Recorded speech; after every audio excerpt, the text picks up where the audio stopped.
Split the bamboo in the morning, dry it till night. Shape and bend it nice and tight. Cross the strands to form a pattern, coat in silk, and you have a lantern. That's how you remember how to make a shout lantern. Did you get all that, Chi-Chi? Morning, split bamboo, traveler. Then get silk, make paimon. What?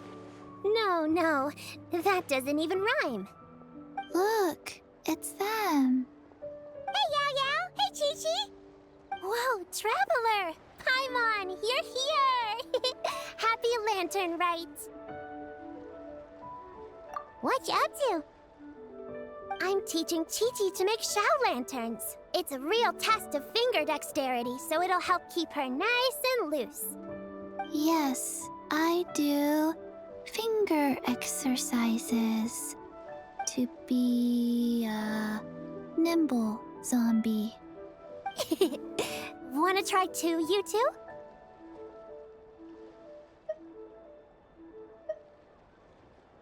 Oh, okay. Well, we need a whole bunch this year so it doesn't get too dark at night. Too dark? What does that mean? Dr. Baiju has patients who got hurt walking at night. The moon disappeared, so it was too dark to see. The moon disappeared? Like, behind the clouds? It was Jeonju, the moon devourer. Changshan told me about it, but now I forgot. It's an old myth from Neuvillette about a giant toad in the sky that eats the moon. What? The moon gets eaten? It's just a story. It's not like there's actually a giant toad in the sky. I asked Master about it, and she said myths are just insights into how the people of the past understood the world. Well, I didn't see it that night. But I've checked several nights since, and it's been there same as ever. According to Chi-Chi, though, the Ministry of Civil Affairs sent someone to do some kind of serious investigation. So, I don't know. Maybe something did happen. The Ministry of Civil Affairs? This is starting to sound bad. It's okay. You can fly. Even if it's too dark, you won't fall and get hurt. Yeah, exactly. So turn that frown upside down, Paimon. Or someday you'll get a whole bunch of wrinkles and wake up looking like an old granny. What? Okay. No more frowning. But the Traveler can't fly. He could still fall and hurt himself, right?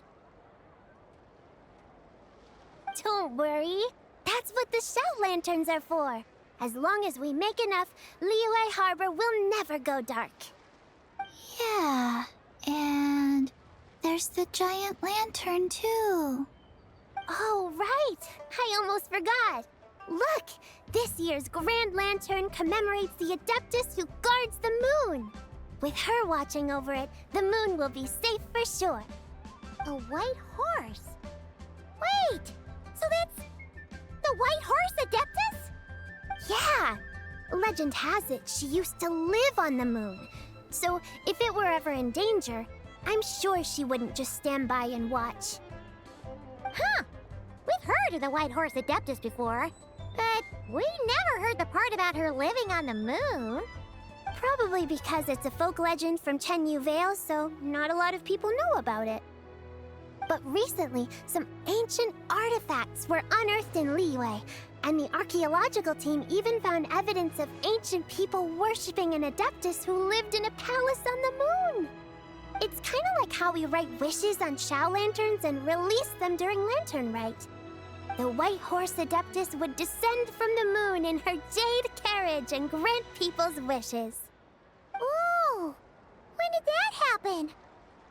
She sounds different from the other Adepti in Liyue. It must have been a super long time ago, 'cause even Master barely knows anything about this Adeptus. Nope. Kinda unbelievable, right? Yanfei said the White Horse Adeptus might even be a made-up legend, just like Janju the Moon Devourer. Yeah, a made-up horse and a made-up toad. You're mistaken, children. The White Horse Adeptus really does exist. Oh, Mr. Liu from the Baiju Guest House. But how do you know that for sure? Have you ever wondered how the guest house got its name, Yao Yao? Baiju... White Colt. So, it's named after the White Horse Adeptus? That's right. And that's because one of my ancestors was once blessed by the White Horse Adeptus. Wait, really?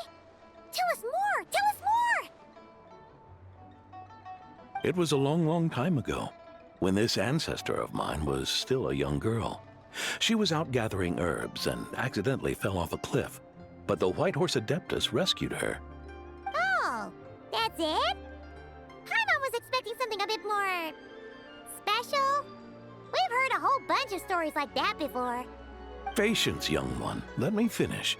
After the White Horse Adeptus saved my ancestor, she told her a story about the moon and the ancient kingdom of Langan. My ancestor was so captivated that she completely lost track of time. So much so, in fact, that when she returned to her village, she found nothing but a desolate ruin in its place. It was as if, without her knowledge, countless years had passed in the mortal world. Huh? The most extraordinary part of all is that it turned out to be a dream. When she woke up, she found herself at the bottom of the cliff, right where she had fallen. Other than her medicine basket, now filled to the brim with rare herbs, it was as if nothing had happened, until out of nowhere, a horse's whinny echoed through the air, and when she looked up, she saw a pristine white horse leaping over the cliff. A white horse leaping over the cliff? Wow, that sure is a crazy story. But now, it's starting to sound a bit too far-fetched. Another skeptic. You sound just like my son. But I know it's true. Ancestral records don't lie. Wait, so your son doesn't believe it happened? Don't get me started. Not believing is one thing, but he even wants to change the name of our guest house. It's a disgrace, I tell you, a disgrace.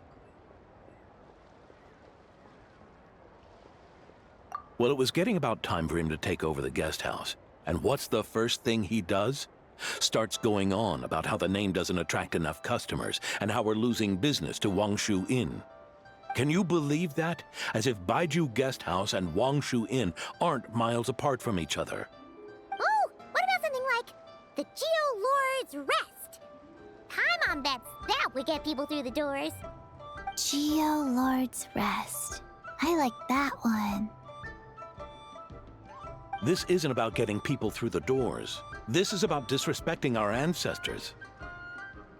Oh, White Horse Adeptus, my wish is this. Let your divine power be known. Teach my foolish son the error of his ways. Paimon wants to learn more about this Adeptus.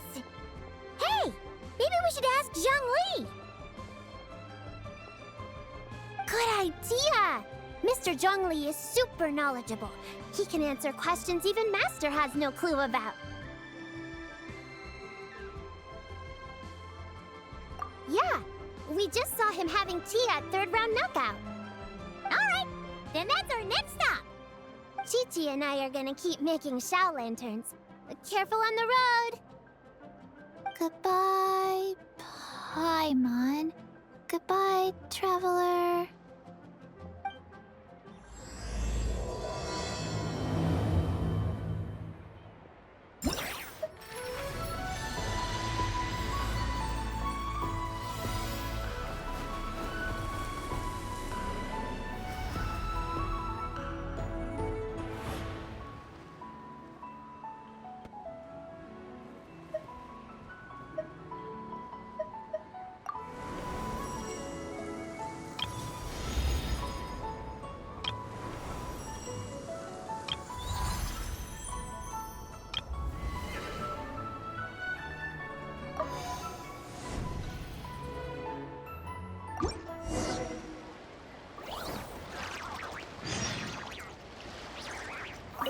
May the White Horse Adeptus bless us and watch over our business.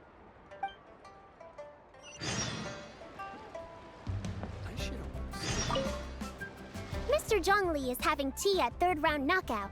Good luck!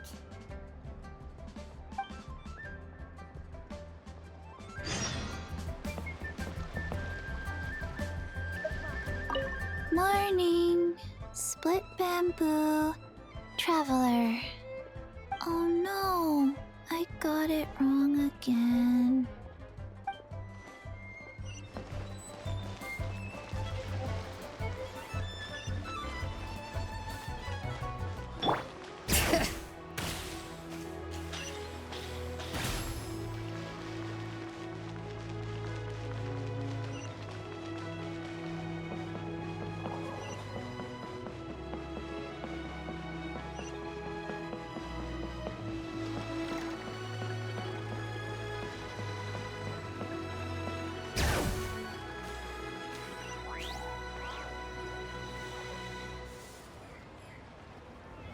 Oh? Oh.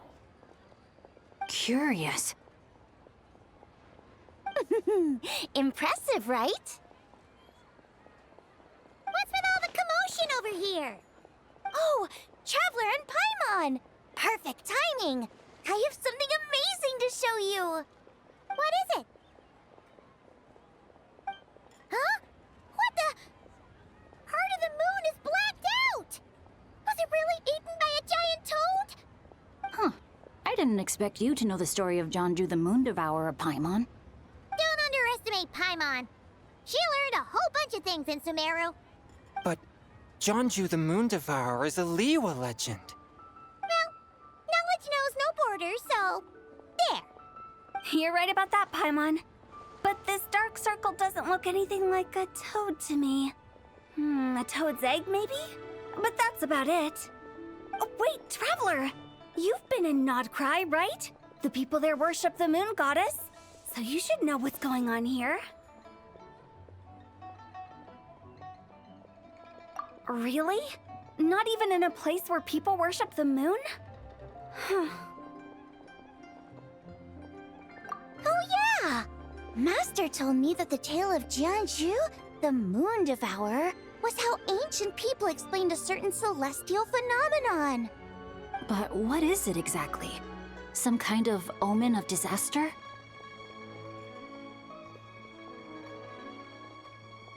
How so?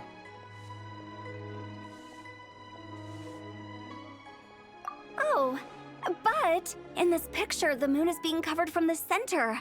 So this can't be a normal eclipse. Then it's still an omen of some impending calamity? We never said that! Ugh, some crazy customer left it at the restaurant. Just thinking about it gives me the chills. Attention, everyone! As the auspicious festival season approaches, I have an announcement to make. I, Lu Xiong, am on the verge of becoming one of the most renowned archaeologists in all of Liyue Harbor. No, scratch that, in all of Tibet. Even though I never trained at a prestigious academy, I've still managed to dig up tons of treasures. And I understand practically a whole dictionary's worth of big words, too. Like my pops always says, no pain, no gain. And I haven't had it easy, that's for sure. So, it's definitely my turn to make a name for myself. What's the deal with her? No idea. Maybe she ate a bad batch of perch stew? What? You don't believe me?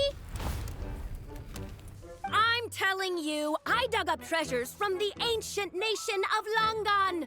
I even got a picture of Jonju devouring the moon. Longan? Jonju? What is she even talking about? Sounds like she's a few perches short of a stew, if you know what I mean. So what if blackback perch stew is my favorite? Stop talking about me like I'm not here. Whoa, what are you doing? You're just a stupid, ignorant man, and I'm gonna kill you. Young lady, you need to calm down. What? So you're looking down on me now too? How about I take you both out then? How does that sound? This is a place for dining. If you wish to take me out, you'll have to do it elsewhere. Don't act like you're better than me. Do you know who I am? I'm about to be the most famous archaeologist in all of Liyue. No, Teyvat! Show me some respect. It's respect you want? Very well. For the sake of the other customers, we'll do this your way.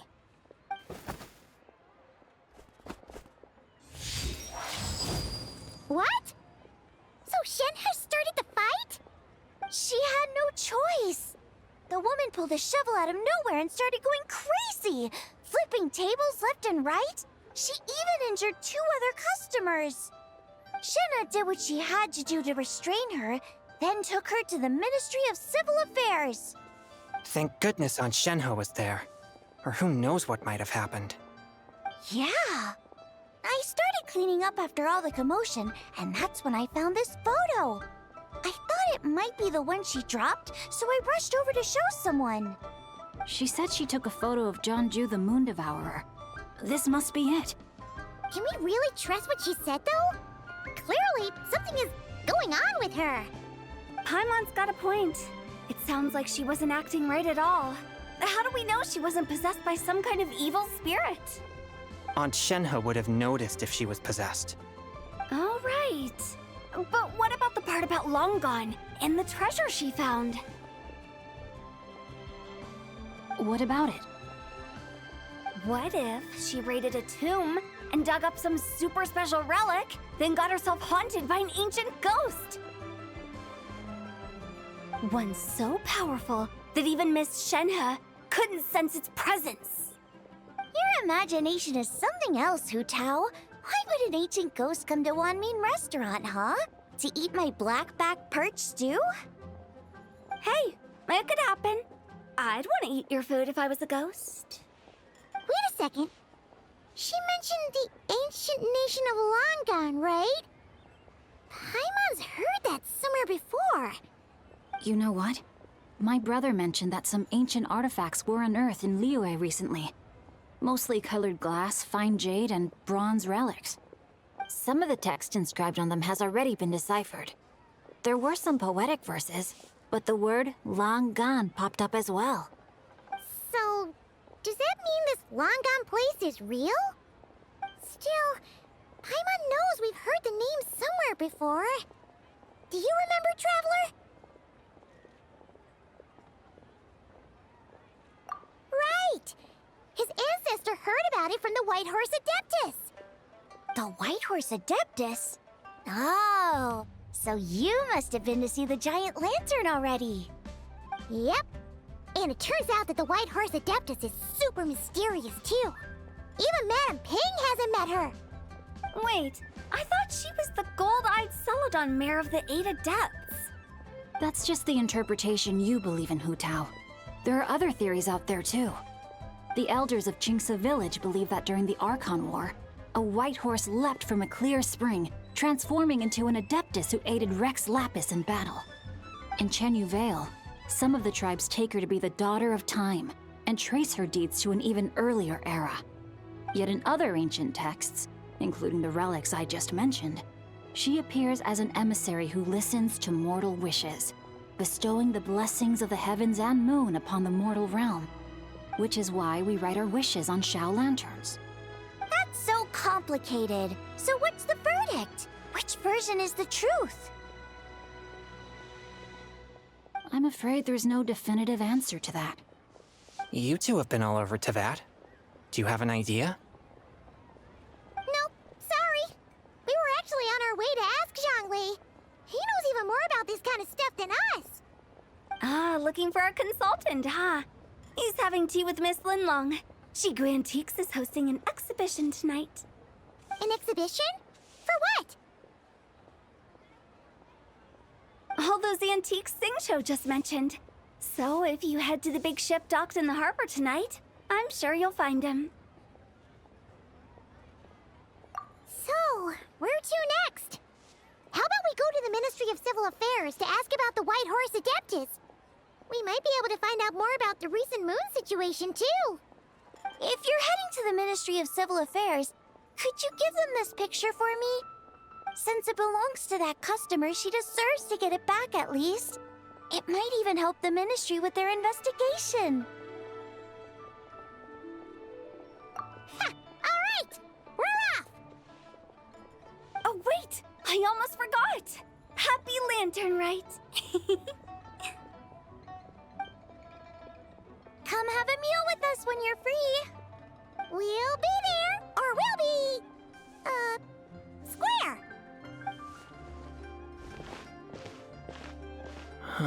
Thinking about it now, could it be possible that photograph was a fake? A fake? You mean like the customer fabricated it to gain academic recognition? Nice one, Chongyun. I never even thought of it like that. How about we go check out that place tonight? I know exactly where it is. All right. I'll get scolded if I get home too late. Live a little, Singcho. You act like this is a first for you. Worst comes to worst, we'll get Xiangling to cook you something delicious, okay? Well, when you put it like that, I suppose it's worth the risk. You were just waiting for the promise of free food, weren't you? Fine. It's a plan then. We'll meet up tonight.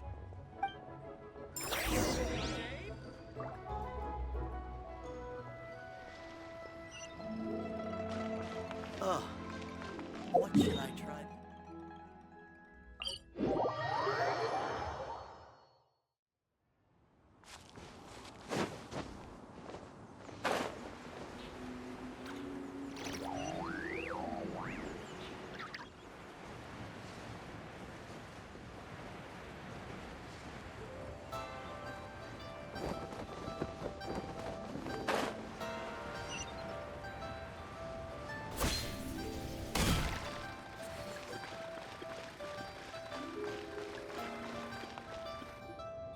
And your grandfather is of the same opinion, Miss Lanyan? Yes. On Lanternlit, the moon shall go dark. That's what the signs are indicating.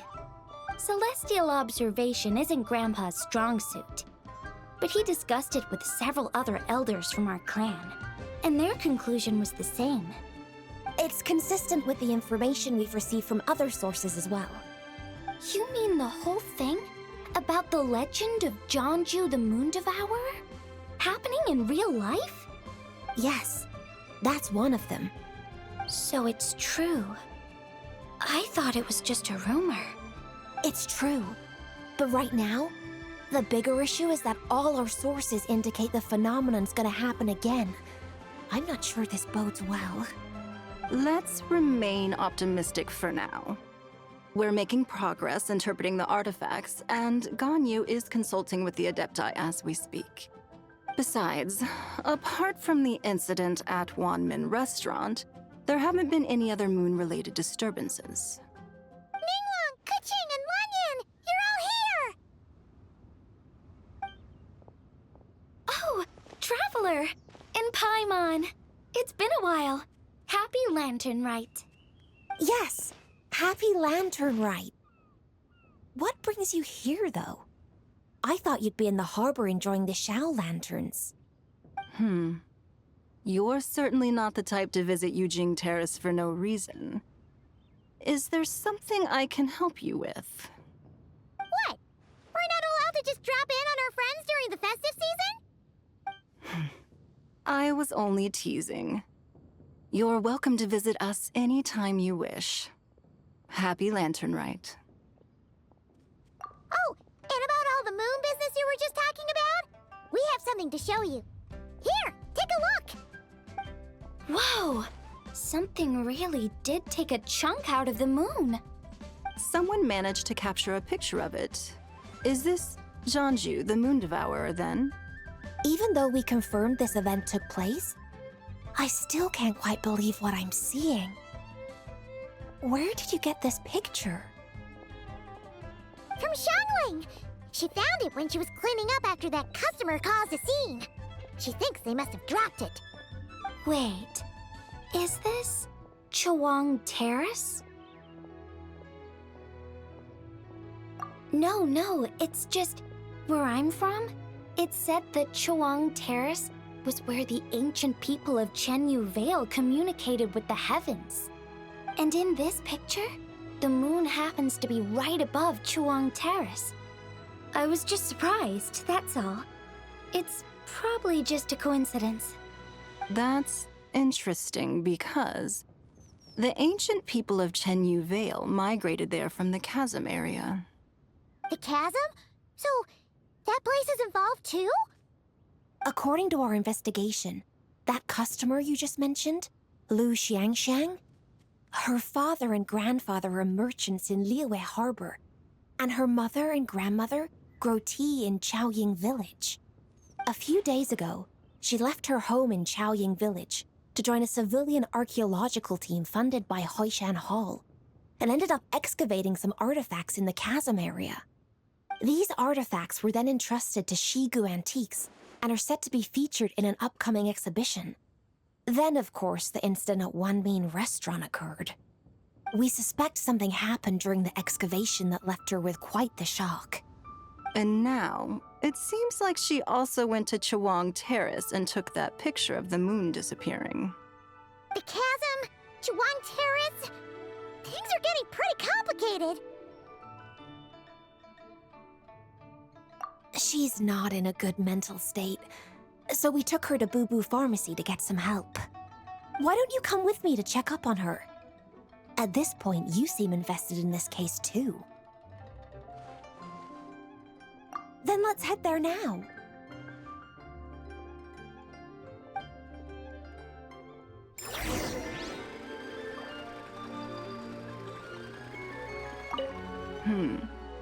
Now that I see this picture, it looks less like a piece of the moon was eaten, and more like something is obscuring it. But what sort of thing could block out the moon?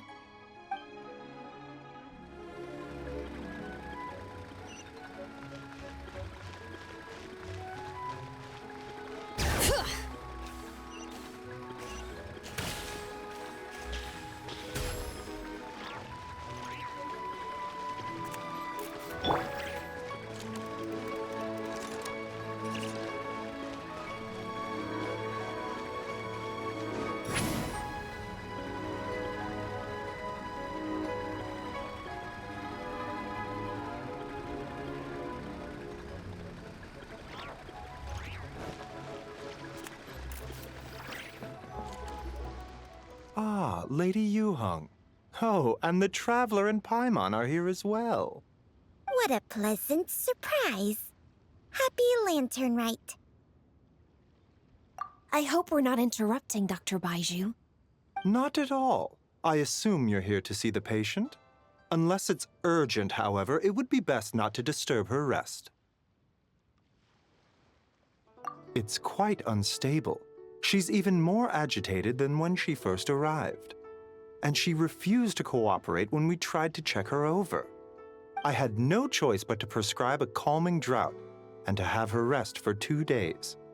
So she's getting worse? That isn't the news I was hoping for. It's just a precaution. Based on an earlier conversation with her, it seemed more like a fixation than anything else. She hasn't lost her mind. That's right. When we asked about it, she kept insisting she was going to be famous far and wide. Well, it might not be far and wide, but she certainly made a name for herself around Yujing Terrace. Even some of the Qixing know who she is. Not often, that's for certain. From my initial assessment, the patient appears to have experienced some sort of shock, and whatever it was seems to still be haunting her. But what could have caused such a thing? The relics from the chasm? Or the moon above Chawang Terrace that night? Come back in 2 days, and you might just have your answer. I suppose that's all we can do for now. We'll take our leave then, Dr. Baiju. Of course. If you need anything else, don't hesitate to stop by. speaking of those relics from the chasm, aren't they being featured in an exhibition tonight? That's right. Are you planning to attend? Yeah, we wanted to have a talk with Zhongli anyway, and now Paimon's even more curious about these relics.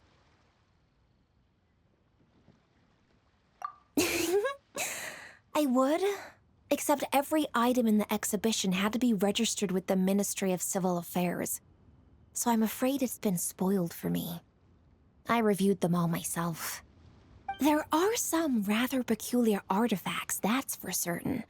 We're still working on decoding the ancient text that appears on them. Yeah, the word jade appears a whole bunch, doesn't it? Huh? How did you know? Shincho told us. He said there were some ancient poems on them, too. He's quite well informed, isn't he? Well, he's right. We believe they're direct references to the ancient nation of long gone.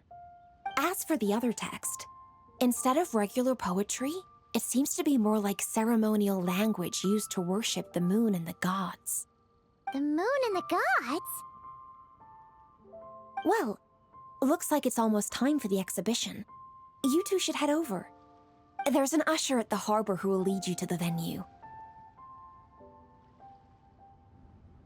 Not at all. The exhibition is free to the public. The people of Liyue have a great respect for our history and are eager to learn from it. Plus, the exhibition is being organized by Linlong, the owner of Shigu Antiques. As far as I know, it's been a long-time goal of hers to hold a cultural exhibition of this scale, where people can learn all sorts of information about the past. Guess we're in for a real treat tonight, then. Yes. Have a great time. There's still more artifact decoding work I need to finish, so we'll have to part ways here. After seeing the picture you brought, there's a few ideas I'd like to follow up on. You're hard at work even during festival season? Ha! You haven't changed one bit, Keqing. I'm simply fulfilling the responsibilities of my position. That's all.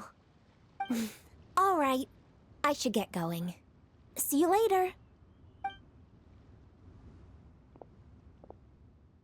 Well, guess we should head over to the harbor and find that usher.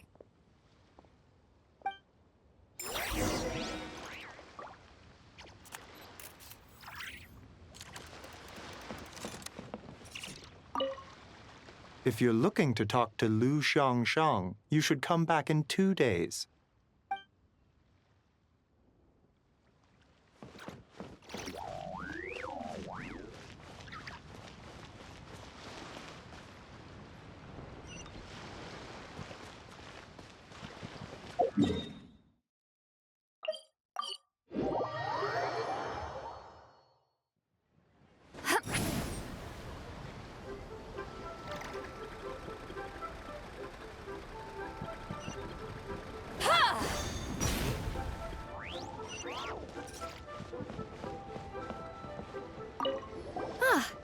Here for the exhibition? I can take you aboard. After you. Whoa!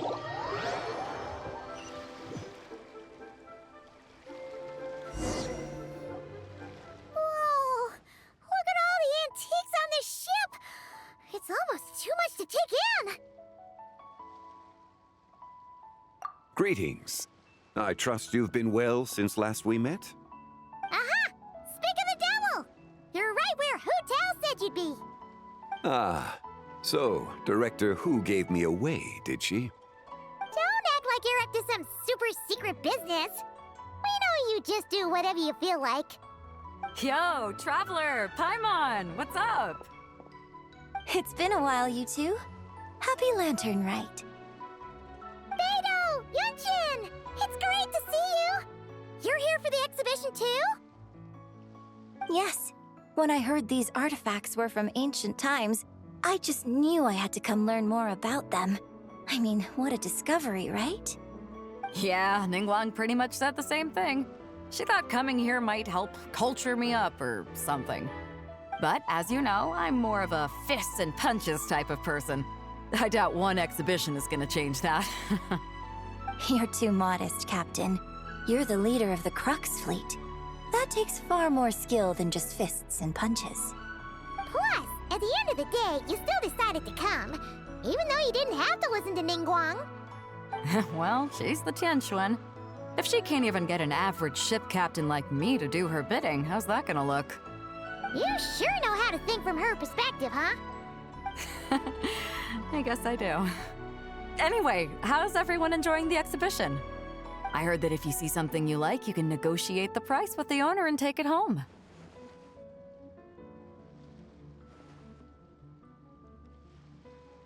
Wait, so we can buy this stuff? Indeed.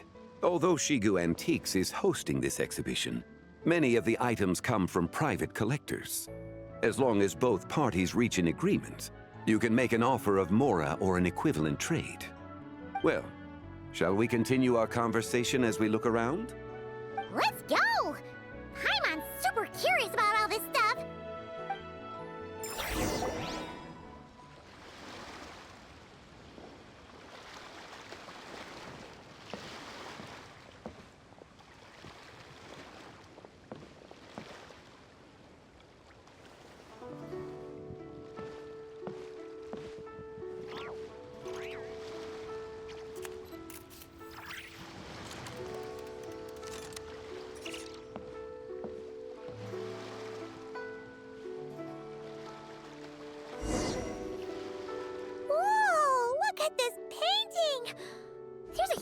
Toad on it! Could it be... Huh. This material is quite unusual. It doesn't look like paper. More like silk, or some other kind of fabric. Yeah, I was thinking the same thing. Well spotted. This is a painting of Jianzhu, the Moon Devourer, made primarily with mulberry silk. Such craftsmanship is rarely seen in modern-day Liyue. Jianzhu the Moon Devourer! Paimon knew it! That toad made it super obvious. What's that? A new dish at Wanmin restaurant? No! It's a kind of lunar eclipse. You heard about how the moon disappeared recently, right? Oh, yeah. You're saying a toad did that? That's what the legend says. So, nothing to do with food then. Noted. And the figure next to the toad. Is that the white horse Adeptus? From the stories I've heard, her palace lies on the moon. That would seem to be a logical assumption. No. In fact, this item was discovered in Chenyu Vale, and many years ago at that. Oh, so it's from Chenyu Vale? Actually, that's not quite right. You see, this painting is primarily comprised of mineral-based pigments, such as cinnabar and azurite, which are usually found within stratified rock. This suggests its place of origin may very well have been the chasm. You could have just started with that. You're as knowledgeable as ever, Mr. Zhongli. I had only ever heard the legend of Jianzhu the Moon Devourer, but now seeing it depicted in this painting, I wonder, if I purchased it, perhaps it could serve as inspiration for a new opera. Though I'm not quite sure who the painting belongs to right now. A splendid idea, Miss Yoon. Perhaps in lieu of mora, you could offer the lyrics to said opera as recompense. The lyrics? But to whom? Why, to me, of course. I am the owner of this painting, after all. Wait, so you're one of the private collectors of the exhibition? No wonder you knew so much about the painting. But lyrics in exchange for a precious antique? My work could never possibly be of equal value. I don't know about that. I'm not much of a scholar, but even I know your operas are in a league of their own. An astute observation, Captain Beto. In my possession, this painting is nothing but a lifeless artifact. In your hands, however, it could be transformed into a new piece of art entirely. Quite the worthy exchange, no? But I'm not sure when I'll be able to finish writing it. It certainly won't be ready this year. Allow me to be equally forthright, Miss Yoon. This silk painting is merely a copy I made of the original work. There is no need for such concern over its value. Huh? So it's a fake? I had no idea you were such a skilled artist, Mr. Zhongli. I pride myself on having some knowledge of antiques, but I didn't notice anything that would point to it being a replica. You never cease to amaze me, Mr. Zhongli. You flatter me. All that said, Miss Yoon, you must accept. Truly, I insist. Huh. He's gone from handing out fake Mora to fake paintings now, huh? Your kindness is impossible to refuse, Mr. Zhongli. Rest assured, I'll be sure to return the favor. I shall look forward to it. Man, that was quite the find. Huh, I should buy something too, if only so I can show it off to Ningguang. Let's keep going and see what we can find.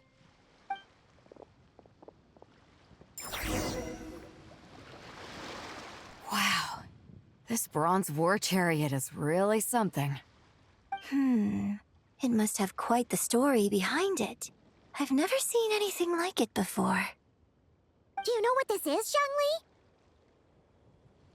Ah, I heard from Miss Linlong that a carriage made of Celadon jade was unearthed in the chasm. A copper canopy, a body adorned with flowing clouds and geometric patterns. Yes, this must be the one. A precious piece indeed. This thing's gotta be thousands of years old, right? Crazy to think people back then were capable of such intricate metalwork. Too often, we view the past and future through the lens of the present. Objects that fascinated us as children seem crude later in life. And that's only after a few decades or so of separation. If one were to stretch time across hundreds or thousands of years, one might discover that time is not always a force that pushes things forward. It would seem the people of that era managed to create a remarkable civilization in their own right. Makes me want to get my hands on this even more. Ningguang's gonna be so jealous, don't you think? Ah, has this war chariot caught your eye, Captain Beidou? Oh, you must be Linlong from Shigu Antiques. Nice to meet you. This exhibition has been amazing so far. Well, that's all thanks to supportive patrons like you and Mr. Zhongli, of course. As for this war chariot, it was discovered by an archaeological team sponsored by Hoishan Hall. The price comes in at 90 million Mora. How much? 90 million? Woo, looks like my eyes were a bit too big for my wallet. Quite a bargain. A bargain? 90 million Mora could feed Paimon for like 1,000 years! And if you actually went on an eating spree that long, perhaps you'd be considered an antique worth that kind of Mora, too. What, 90 million? Nuh-uh! Paimon's worth way more than that! Well, if Mr. Zhongli thinks it's a good deal, I'm sure it's worth it. Beidou's putting way too much faith in Zhongli. What if he's only here to drive up sales? I'll take the chariot, Miss Linlong. Someone will come by with the payment. Quite the discerning eye you have, Captain. After the exhibition ends, I'll have someone deliver it to the Alcor. Actually, could you send it straight to Yujing Terrace? I'd like for the Tianquan to see the proof of my discerning eye for herself. Understood. Great. Yunjin and I both found something. What about you three? Want to keep perusing? And don't worry about the Mora. It's all on me. Nobody's going home empty-handed tonight. I appreciate your kindness, Captain, but I'm afraid I have some private matters to discuss with Miss Linlong. In that case, don't let us keep you, Mr. Zhongli. Right this way. Traveler, Paimon, perhaps you would like to accompany me. What? So you can show us another bargain antique that's so far out of our price range it's not even funny? Other people are always demanding Mr. Zhongli's time, but it's quite rare for him to extend an invitation himself. I wouldn't pass up this opportunity if I were you, Paimon. Yeah, just don't forget to come aboard the Alcor for a drink later. guess you're right. Taking a quick look isn't gonna cost us anything. Let's go!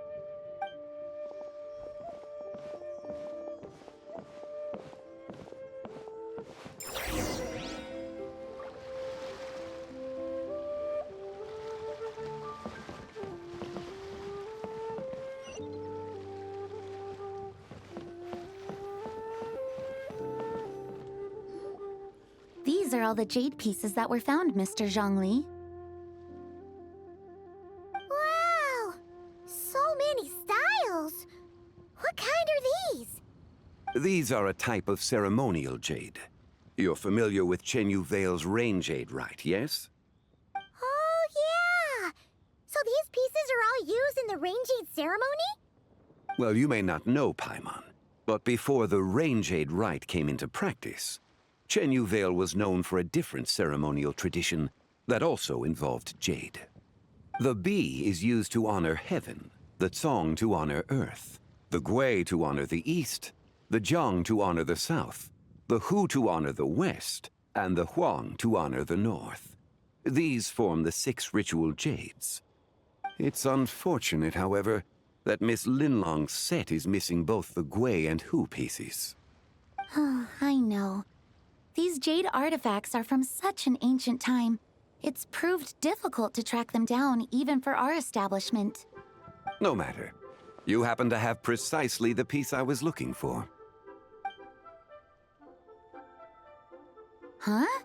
This broken jade token? I didn't expect this to catch your eye, Mr. Zhongli. It isn't one of the 6 ritual jades. An affect belonging to an old acquaintance of mine. An old acquaintance? One of your collector friends, Mr. Zhongli? You could say that. Traveler, take a closer look.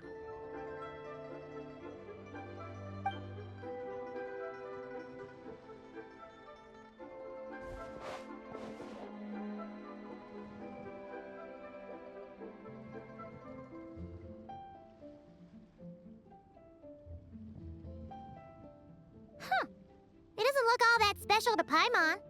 Just seems like a broken artifact. Indeed. It's been thousands of years since the moon has appeared in such a form. So, in the past, the moon wasn't always full. Then, could this missing chunk be from when Jianzhu devoured part of the moon? It's worth looking into. Your insight is invaluable, Mr. Zhongli. I had no idea how special this piece was. Since it has caught your interest, allow Shigu Antiques to cover the cost. Oh, that is far too generous, Miss Linlang. Not at all. I've always wanted to give people a chance to appreciate these snapshots of history. So holding an exhibition like this has been a lifetime wish of mine. And it never would have been possible without your help, Mr. Zhongli. I merely put in a good word with a few acquaintances of mine. And it had a profound impact. Without your recommendation, I doubt half of these collectors would have come to the exhibition. So, on both a personal and professional level, I owe you my thanks, Mr. Zhongli. Wow! Zhongli actually did something useful for once.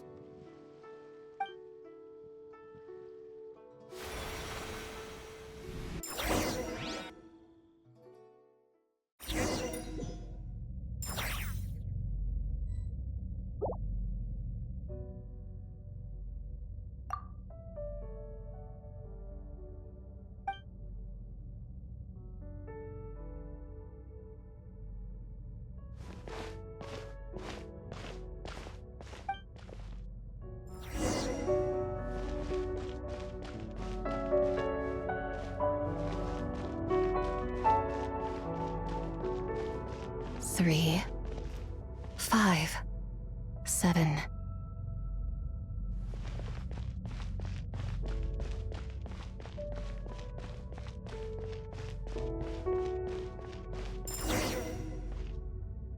"11, 13, 17, 19, 23, 29.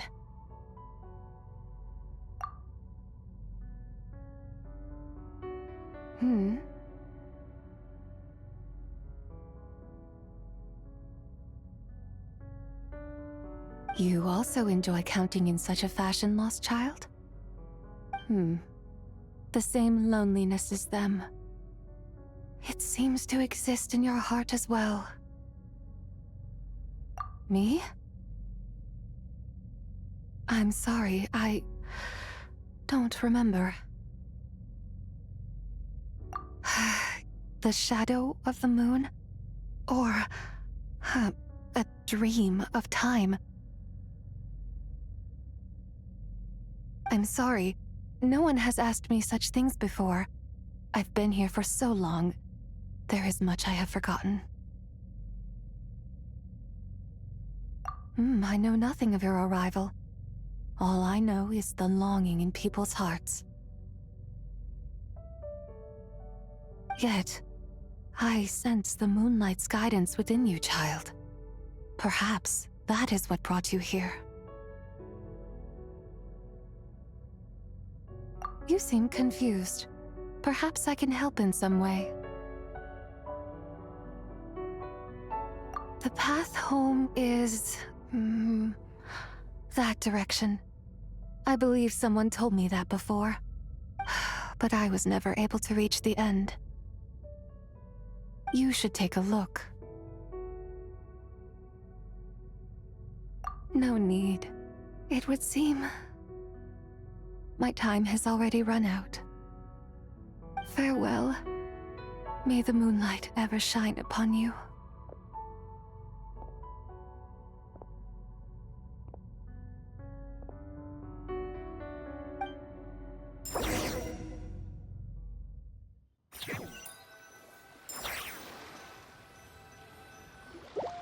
Wow!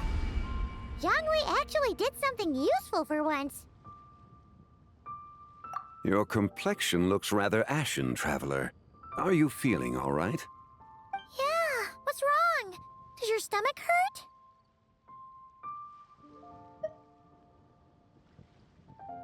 Huh? What are you talking about? You were right here the whole time. Ah, I see. I'm afraid we must take our leave, Miss Linlang. My friend has taken ill and I must escort him to get some rest. Of course. Traveler, Paimon, please, come with me. Ah, yes. Regarding the payment for the Jade Token. Charge the expense to the Wangsheng Funeral Parlor if you would.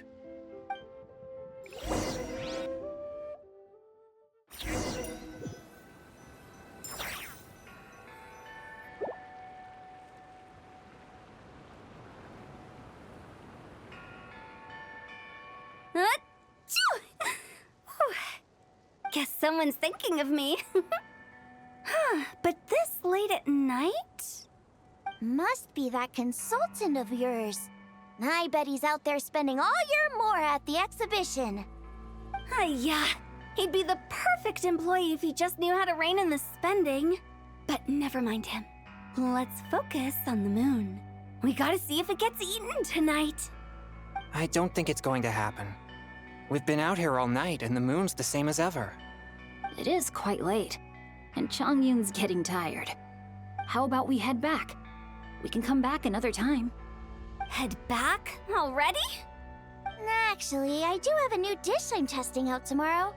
And as part of my New Year's resolution, I'm trying not to oversleep. All right. Guess it just wasn't meant to be. Let's go.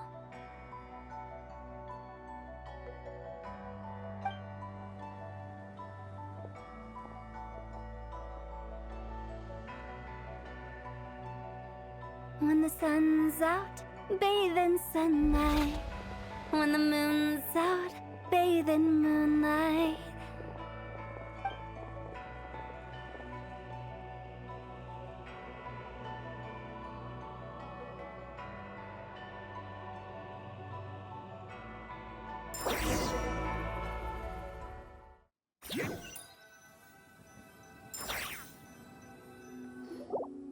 Wait, aren't we going to rest? Why did you bring us here? Because I imagine the traveler would like to know what just happened to him. Oh, right. Ugh, Paimon's confused, though. She could have sworn you were there the whole time. Oh, how is that possible? It sounds like his spirit formed an inexplicable connection with the being in that space. Ah, you suspected from the beginning, didn't you? Indeed, the being you met is the fabled White Horse Adeptus, and the original owner of this jade token. Her name is Zibai. Wait, does that mean she's inside this token? No, she does not reside within this token, but rather within the moon's shadow. This token is merely a medium. Word has it you accomplished quite the feat in Nodcry. You and your friend brought the Frost Moon back to Teyvat. Tell me, did you ever wonder about the other moon? The one that hung in its place for thousands of years?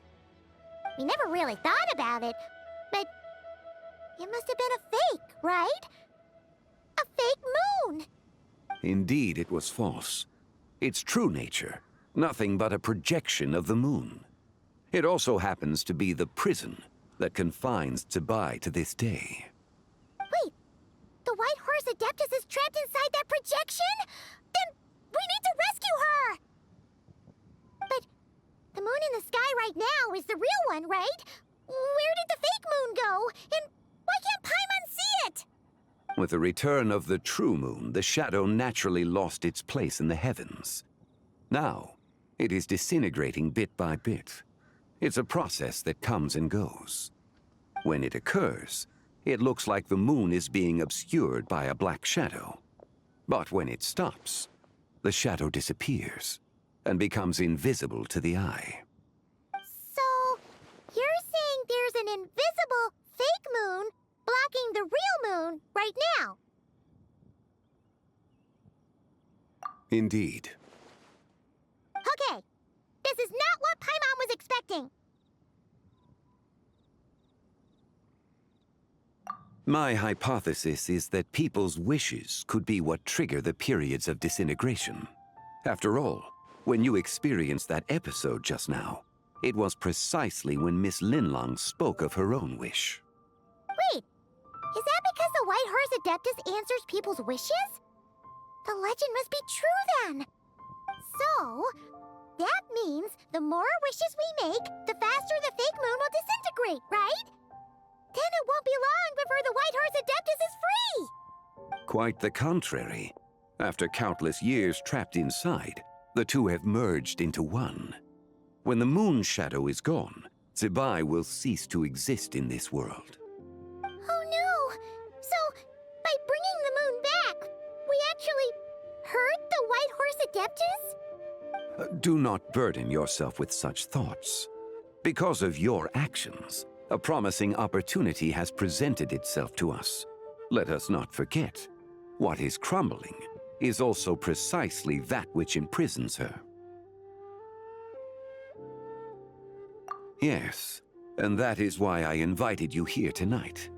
Your connection to that broken jade token confirms that you can do what I envision. However, while I had hoped to receive your assistance, this matter could have significant ramifications.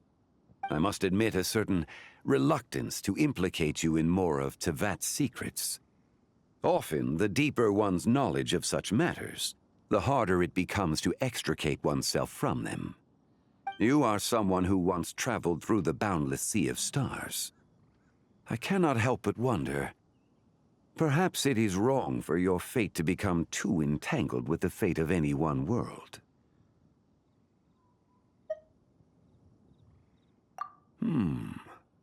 Such is your conviction, then. Since journeying beyond Liyue, you have had ample time to reflect on these matters, it would seem. Very well. The first secret I must reveal is that Zibai has long since passed away. The being within the Shadow Moon is merely one of the 3 deadly selves she severed before her death. Wait, the White Horse Adeptus is dead? Weren't you supposed to tell us how to fix this? Now it just seems even more impossible! Please, remain calm, Paimon, and allow me to explain. The 3 deadly selves is a practice used by those engaged in spiritual cultivation. The intent is to sever the 3 vice-laden mortal selves to reveal one's true, pure self beneath. However, Zebai's 3 selves are more complicated in nature. Because in the moment before her death, someone preserved the shattered essence of her soul and placed the fragments within her 3 deadly selves. If we retrieve the 3 fragments of her soul, there is a chance we can restore her presence in the mortal realm. So that means we can bring her back to life? Yes, provided we retrieve the fragments of her soul's essence from the 3 deadly selves.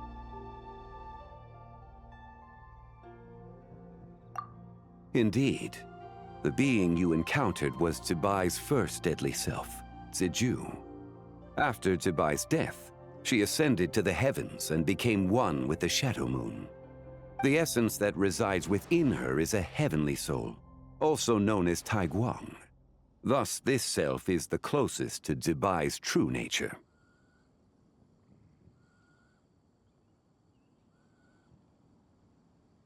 That said, because she is trapped within the Shadow Moon, we have no choice but to seek out the other 2 soul essences first. Then we can unite them as one. Her second deadly self is called Ziju. After Zebai's death, she fell into a slumber deep beneath the earth in what is now known as the Chasm. The essence within her is the Earth Soul, also known as Xuangling. She is the self that inherited most of Zebai's memories and wisdom. The chasm? So, do we have to go there to find her? That won't be necessary. I sensed her presence on the jade carriage from earlier, the one at the exhibition. It's possible the return of the Frost Moon awakened her, and she emerged from the chasm alongside that batch of ancient artifacts. Wait! That must be why you agreed to help with the exhibition! To investigate the artifacts! Indeed. So in truth, Miss Linlong was the one who helped me. The third deadly self is Zichao. The essence within her is the human soul, also known as Yojing, Zebai's shade. Thus she is the most free-spirited among the 3. She lent me her aid during the Archon War 1,000 years ago. But later, as her powers waned, she retreated into the mountains. I imagine finding Zichao should prove the most troublesome, so I shall take it upon myself to track her down.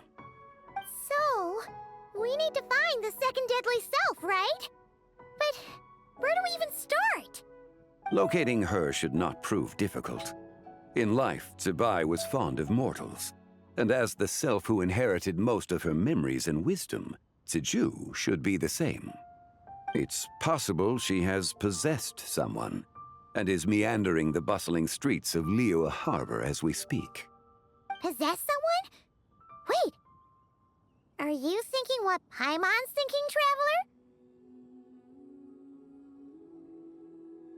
What if she raided a tomb and dug up some super special relic, then got herself haunted by an ancient ghost? Exactly! Lu Xiangxiang! It seems you have a lead in mind already. She'd still be at Boo Boo Pharmacy. She was super agitated when she first got there, so Baishu gave her some calming medicine and told us to come back in 2 days. Do you think it could be her, Zhengli? It's quite possible. The deadly selves are impure beings that can easily influence mortal minds. A sound plan. Well, I should get started on my own investigation then. But you're leaving already? I must. Zichao went into hiding after the Archon War. If I am to have any success tracking her down, and there's no guarantee, I should start sooner rather than later. But there's still so much you haven't told us! Like, who the White Horse Adeptus actually is, and how she died in the first place! Not to mention who it was that preserved the fragments of her soul. Should our endeavor prove successful, then naturally those answers will follow. If not, speaking of them would be rather meaningless.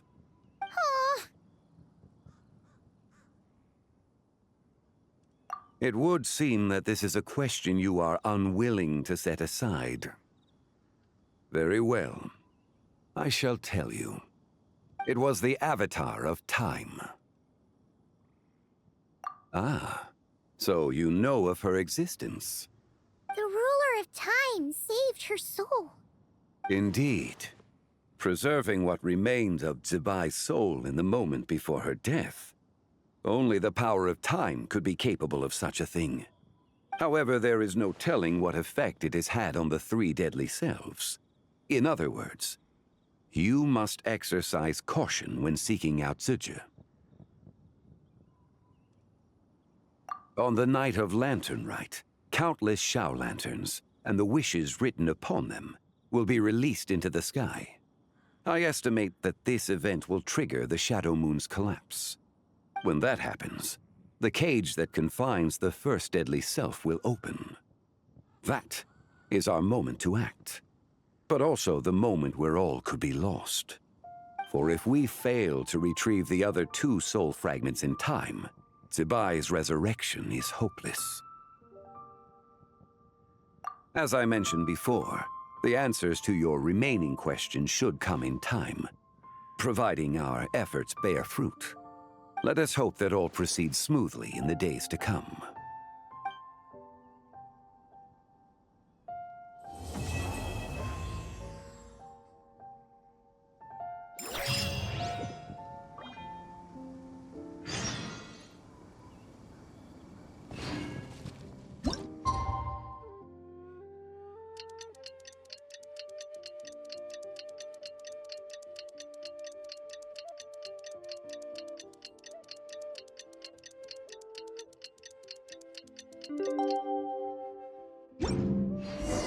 Oh, should we head to Boo Boo Pharmacy today?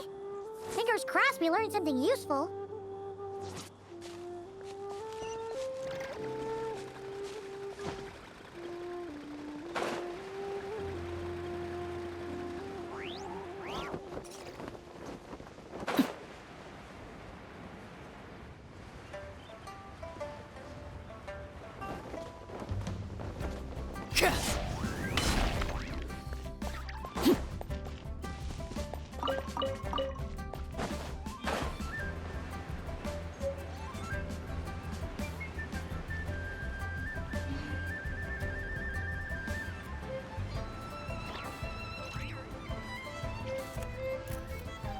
So let me get this straight. The patient disappeared right as you were delivering the medicine. I know it's hard to believe, but that's exactly what happened. It's true. 1 minute she was there, and the next she was nowhere to be seen. Hey, it's Yelan! Fancy seeing you here! Oh, is this a bad time? Not at all. Just a small roadblock in the case I'm working. Ningguang asked me to investigate a patient named Lu Shangshang. If you're here to find her too, then you're out of luck, I'm afraid. She went missing this morning. What? According to Dr. Baiju, the patient vanished right under his nose. But it just seems like that should be impossible. There 1 second and gone the next? Pretty sure Xiao can do something like that. Then you're suggesting this Lu Shangshang is the Vigilant Yaksha in disguise? Or some other Adeptus? Guess not. But this is so weird. How can a living person just vanish into thin air? Unless Linny decided to take his act to Liyue? Who is this Linny you speak of? He's... Oh, never mind. Paimon's just grasping at straws. Let's set aside the how for now and focus more on the where. You mentioned this patient has a strong obsession with achieving fame and recognition? Yes. She kept talking about becoming a renowned archaeologist and making a name for herself. So, are we looking for a place where it's super easy to become famous? I think we should check out the Xiao Lantern crafting stalls. Because it's easy to become famous by making Xiao lanterns? Not exactly. When the people of Liyue need a solution to a problem, their first thought would be to pray to the gods and the Adepti. If her wish is to become famous, she might write it on a Xiao lantern in the hopes that the fabled white horse Adeptus might make it come true. That certainly sounds probable. Turns out, the white horse Adeptus might be a lot closer to home than she thinks. What was that? Nothing! Let's go check out those stalls!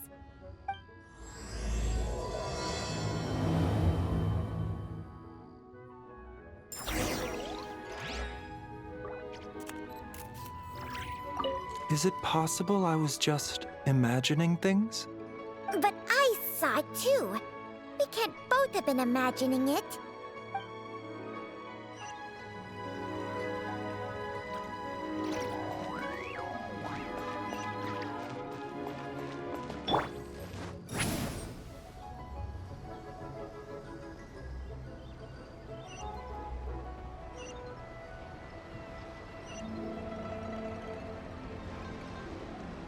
Watch out!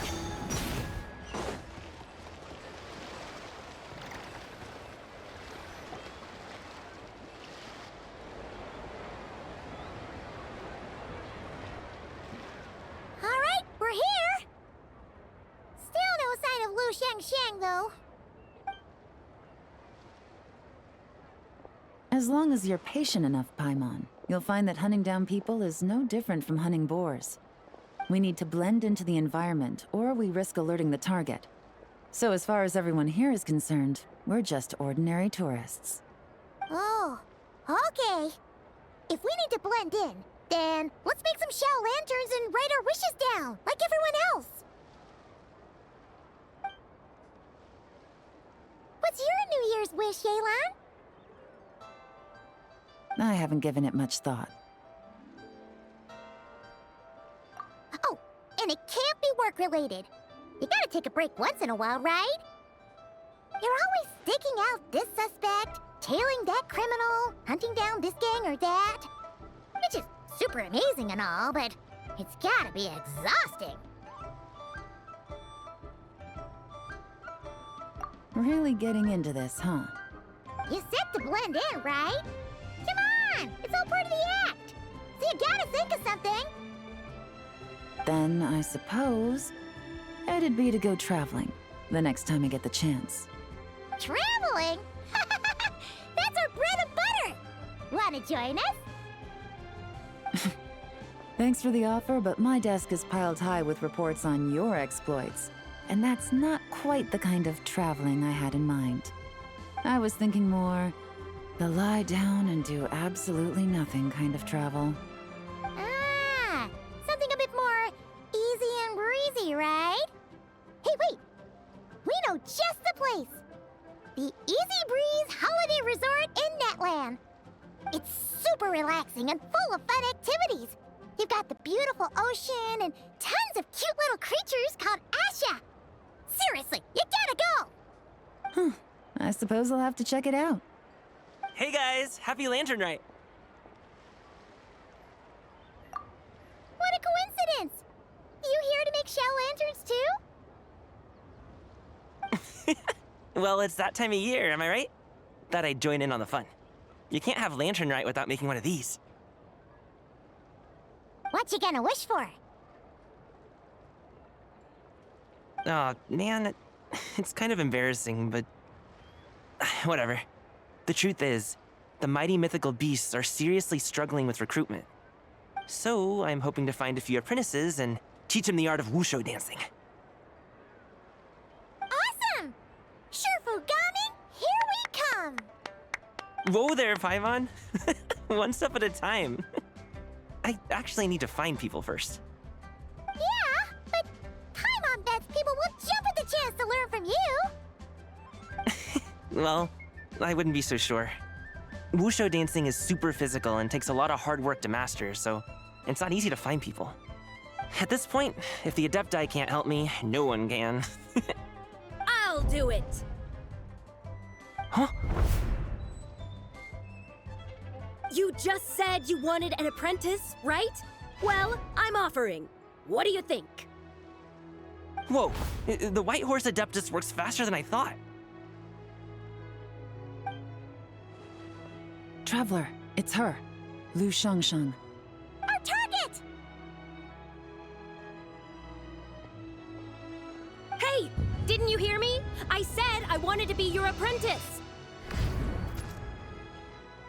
No need to shout. I heard you the first time. What's your name? Step back a bit, Gaming. This person could be dangerous. What? Hey, what are you trying to do? Do you know who I am? Get back! Lu Shangshang, we have no intention of harming you. We just need to ask you a few questions. Get back, I said! Try to remain calm. If you come any closer, I'll...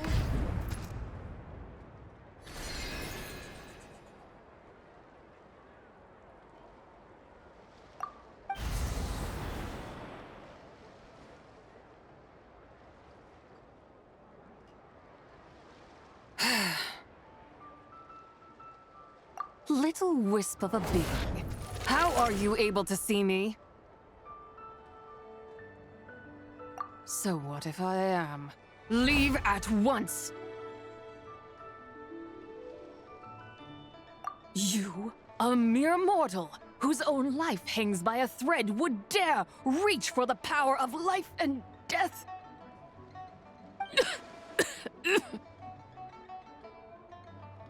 Unless you wish to be condemned to eternal damnation, you would do well to abandon this foolish endeavor.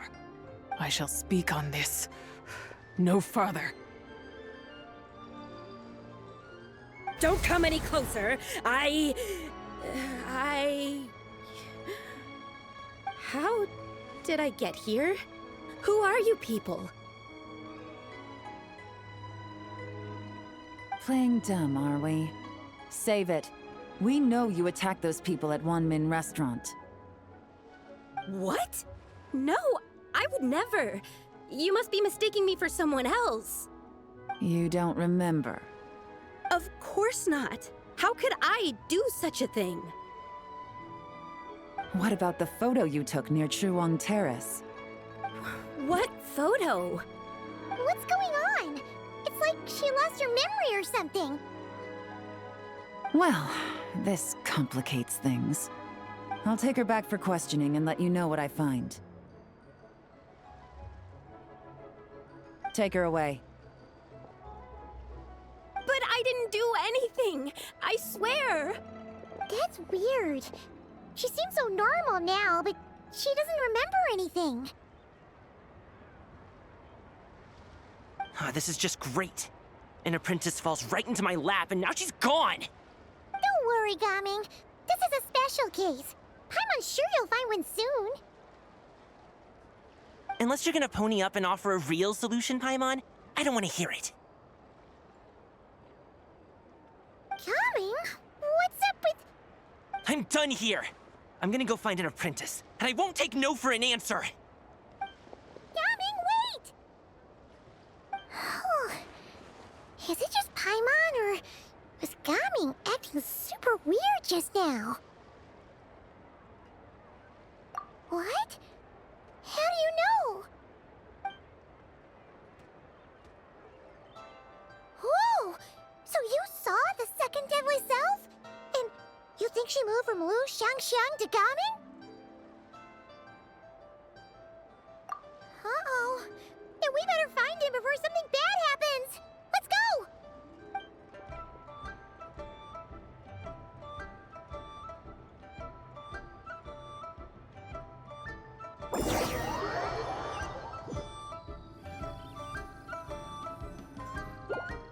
Alas, why must Cloud Retainer inflict such woe upon us, Mooncarver?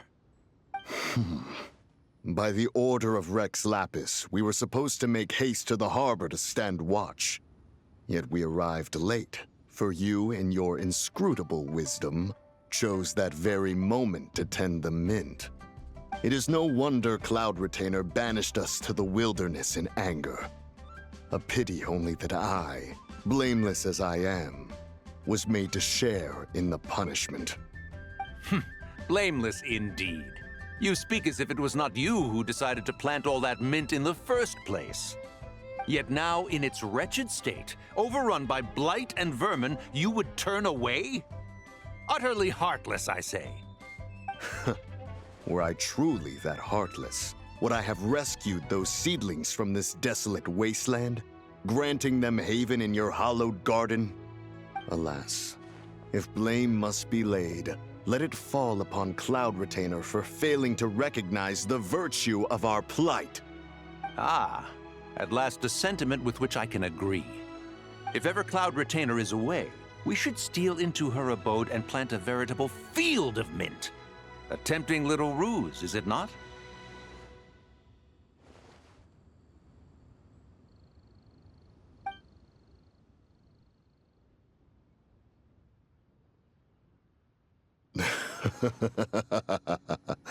Positively ingenious. Please stop chasing us. Just let us go. Get back here! If you keep running, I'll kill you! Please, we don't know anything about wushu dancing. Just leave us alone. What? You think I'm not good enough to teach you? Just agree to be my apprentices, and then we can talk. That child looks somewhat familiar.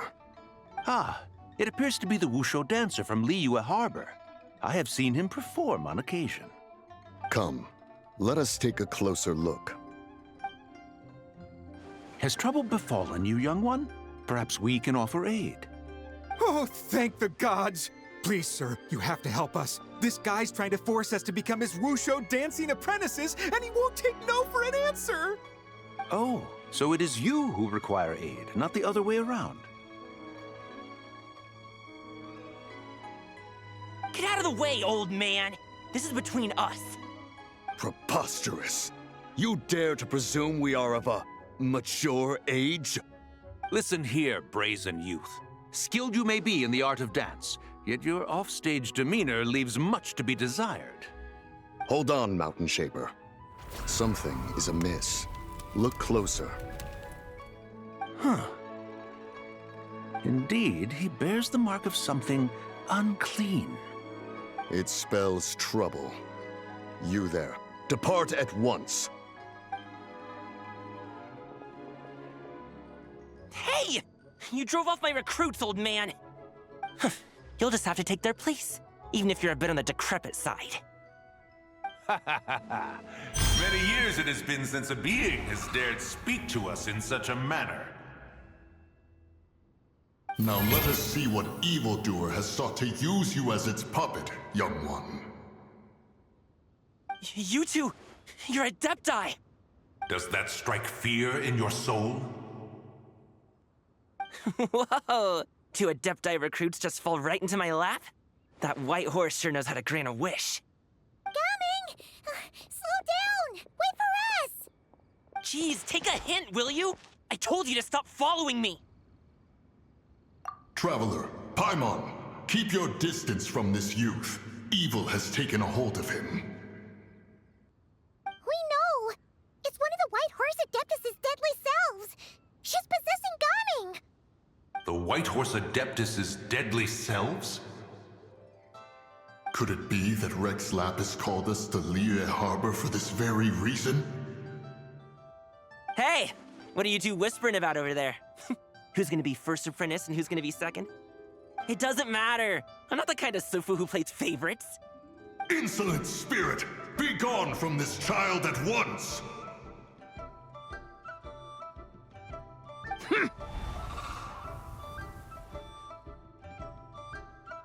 Little mite of a mortal. Getting in my way again, I see.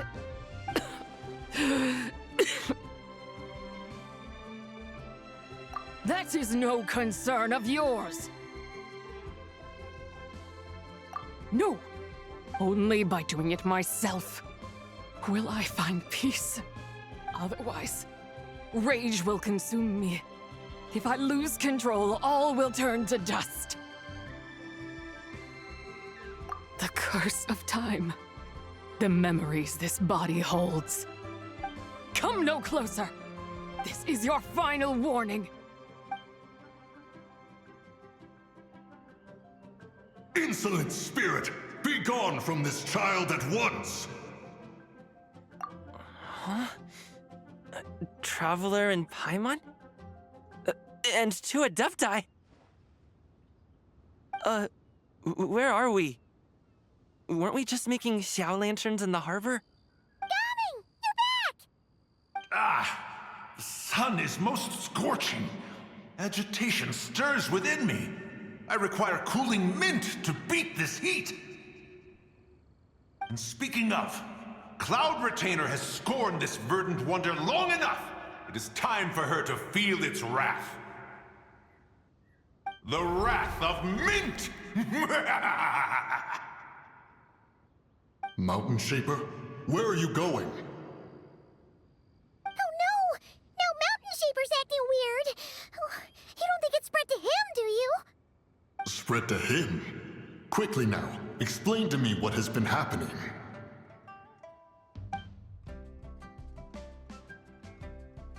What?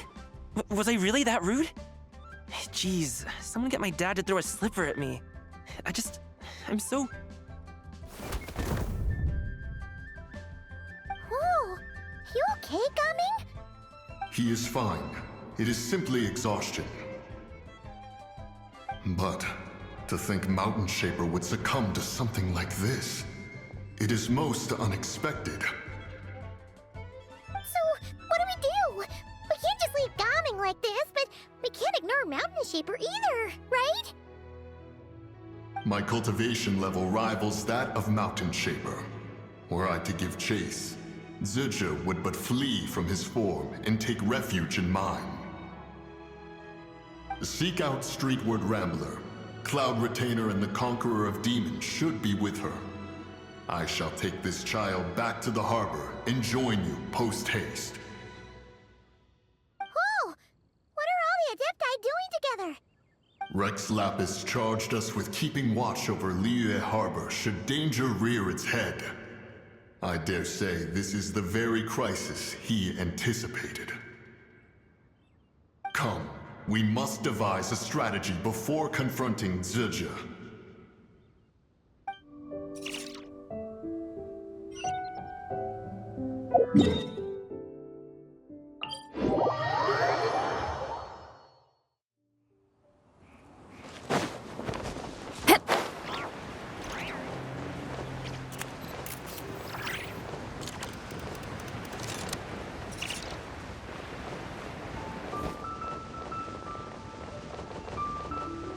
Incoming!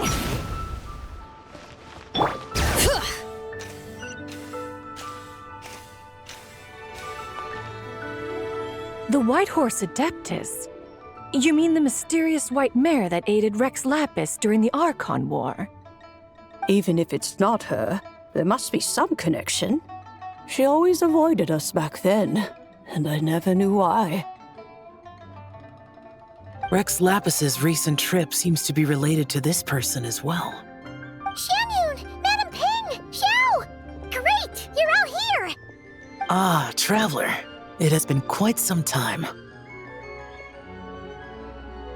Oh, happy Lanternlit Paimon. You're as lively as I remember. I trust things have been well. Sorry, Madam Ping. No time to catch up. Something terrible has happened. What is it? Has Mountain Shaper gotten himself into trouble? Mooncarver is here with you, but he is not.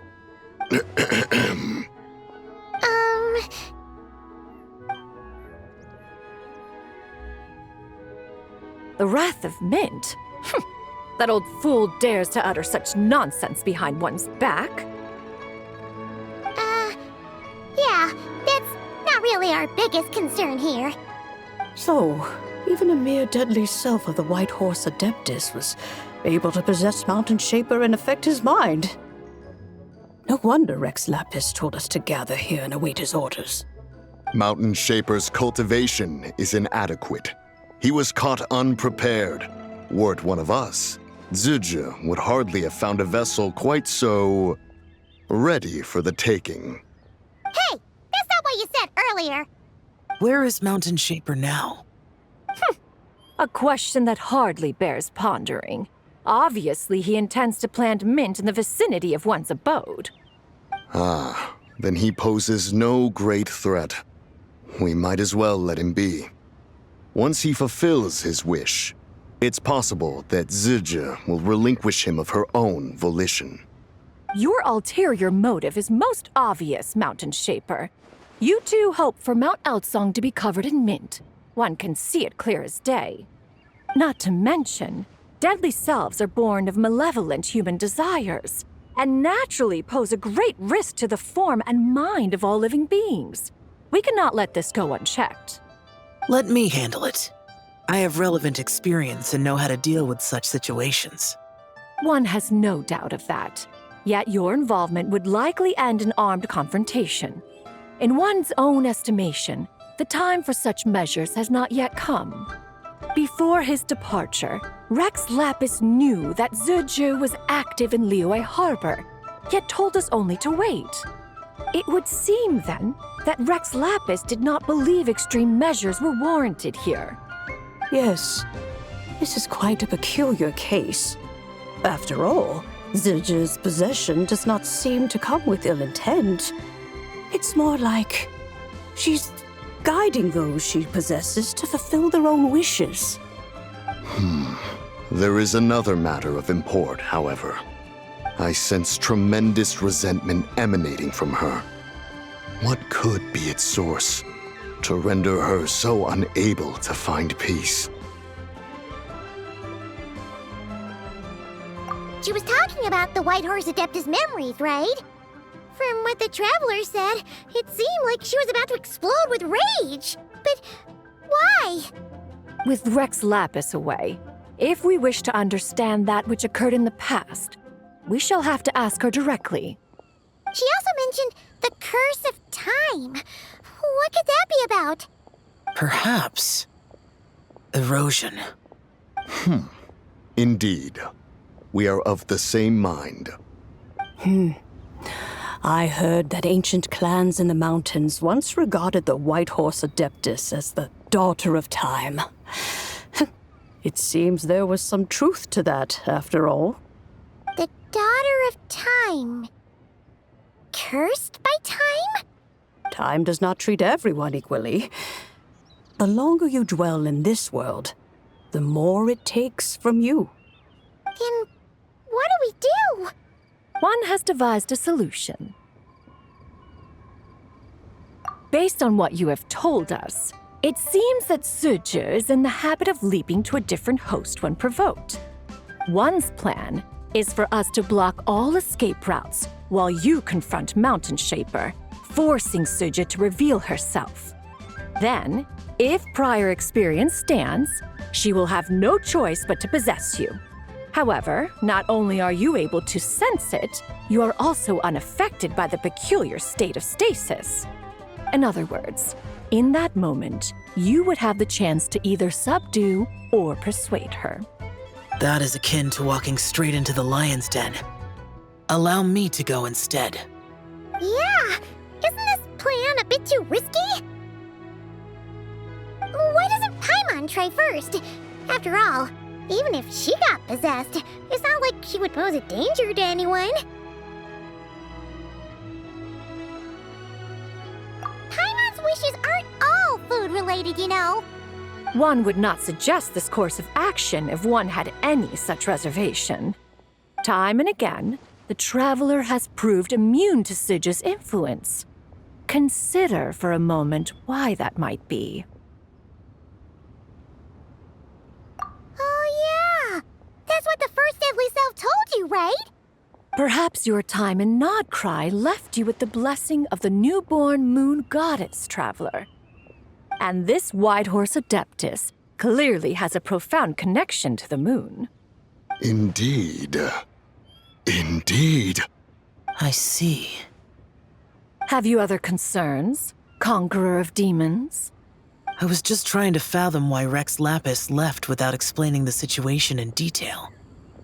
But now I think I understand. Rex Lapis entrusted this matter to the Traveler, which means in his estimation, the Traveler must be the key to its resolution. So I have no other concern. I trust Rex Lapis, and I trust you. Then we are all in agreement on proceeding with this plan? Very well. We should depart at once, lest we lose our chance. Let us see whether that old fool truly dares to face one's abode with Mint.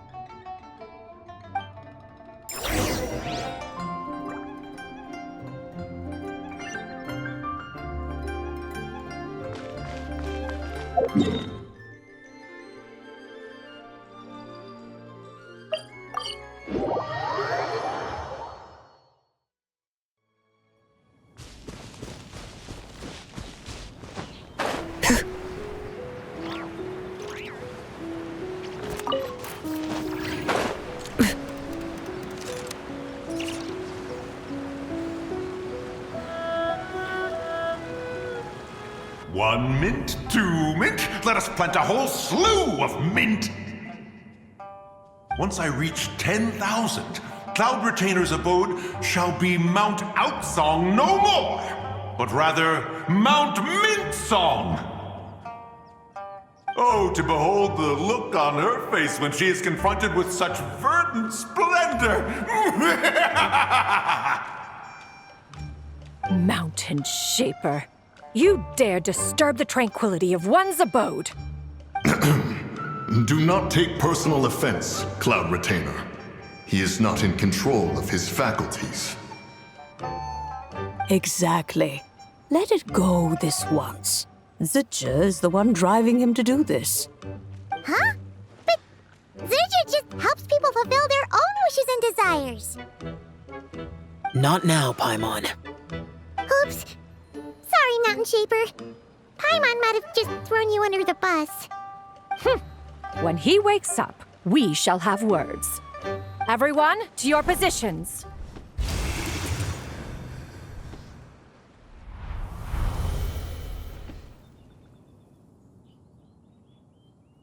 Be careful. A pest? I must catch it! Again!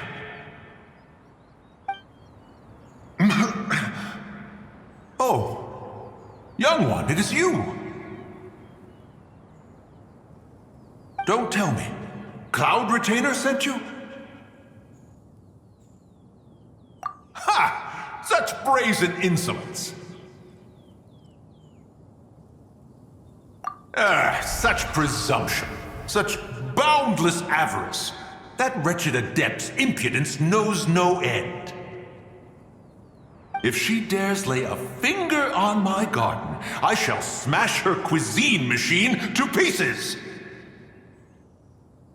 You think I am one to fold so easily?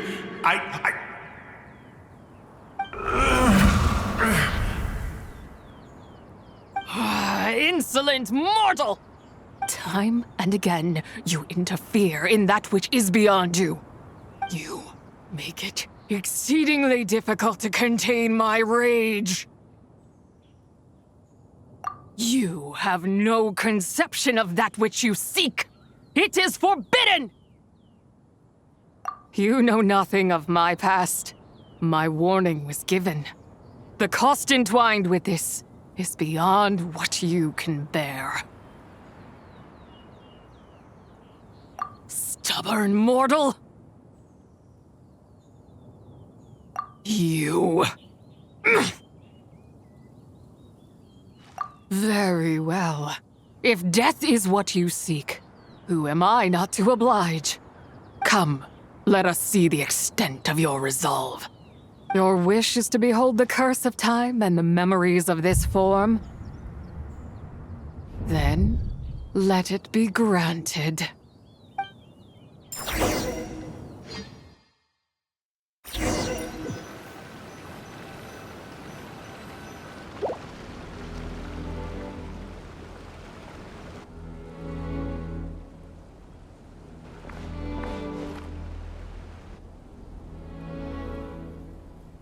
You who seek death, stand before me.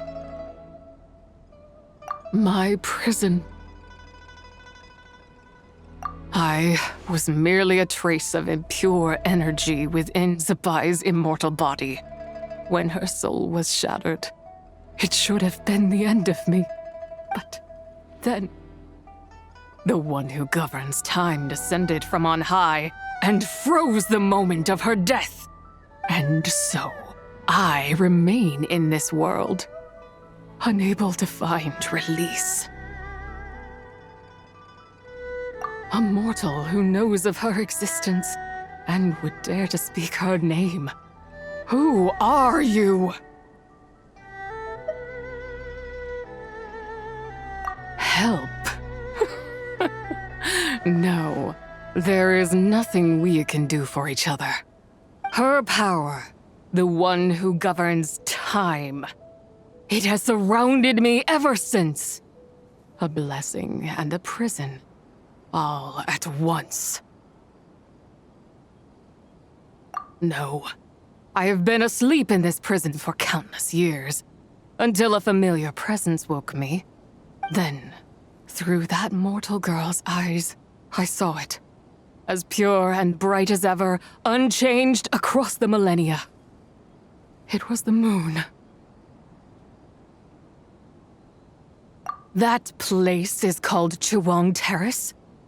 Did later generations rebuild the altar in a new location? It looks just like the one used to honor Zapai. Could it be that traces of what happened back then still remain in this world? That memory is embedded deep within the essence of Zapai's soul. It is one that should have been forgotten. Yet, it is precisely that which haunts my every waking moment, fuels my rage, and denies me a modicum of peace. Now you, a mere mortal, come to seek that which is forbidden. So, let us see whether the fire that fuels your ambition is a hero's wisdom, or a fool's courage.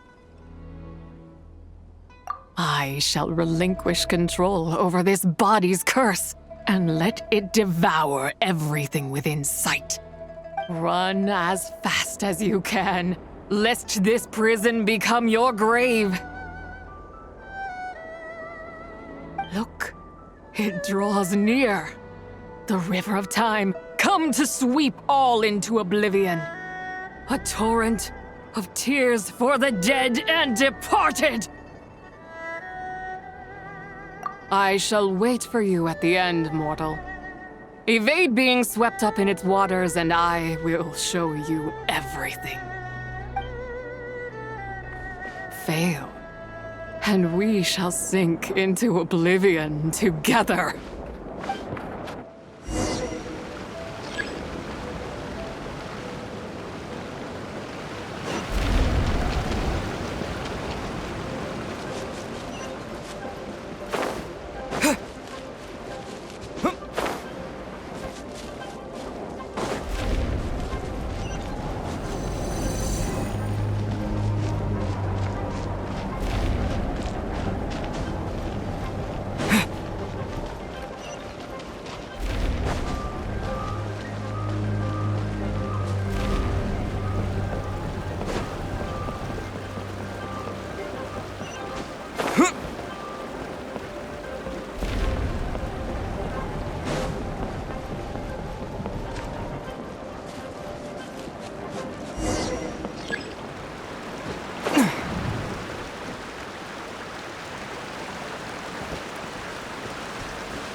I did not expect that you would make it to the end.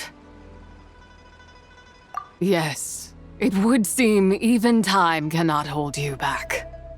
In that case, perhaps this truth is one you can bear. Come, let your wish be granted.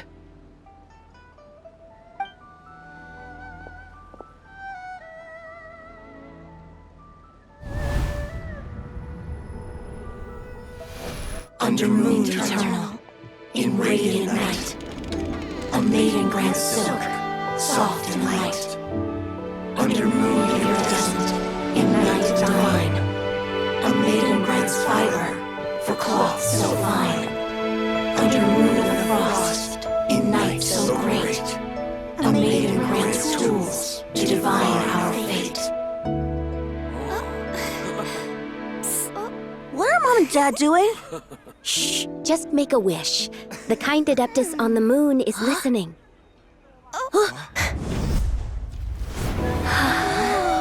Look, it's Lady Tsubai. Wow, Lady Tsubai? Is she powerful? Of course.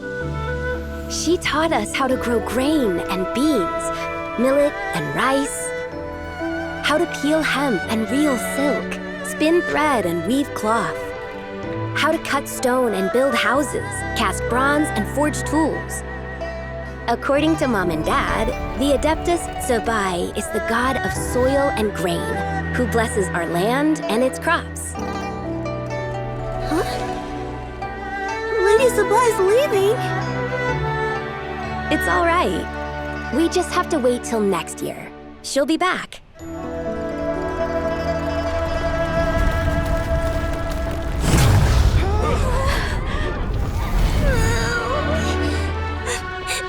Mom and Dad are gone. Why hasn't Lady Tsubai returned? She'll come. We just have to believe. What is that?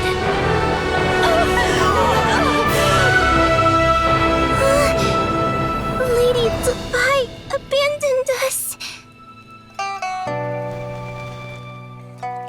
All places tainted by the abyss need to be purified. That includes Long Gone. And what of its people? You know what will happen. You are but an emissary to the mortal realm. This is Heaven's will. There is no need for guilt, and no place for hope. I wouldn't dare. But the people of Langan honor me, worship me, pray to me. If I do not answer, the guilt will be too much to bear. And if you do, you will meet the same end. Then as their god, I shall die among them.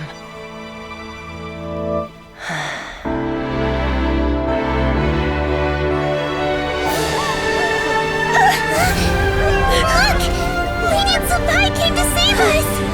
I knew she wouldn't abandon us! Run!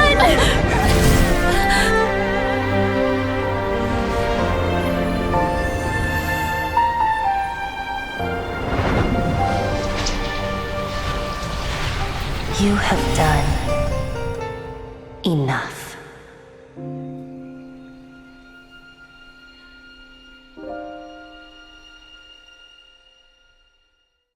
Now you know the truth. These are the memories that suffocate me where I stand and crush me under their weight. Not just my nation, but the people I loved. Were it within my power, I would ignite a blaze fierce enough to burn a hole through the heavens themselves. It was a time of war, one that ravaged heaven and earth. Remnants of the battles tainted with cursed power fell from on high and devastated Langan. The heavens decreed that the tainted filth had to be cleansed.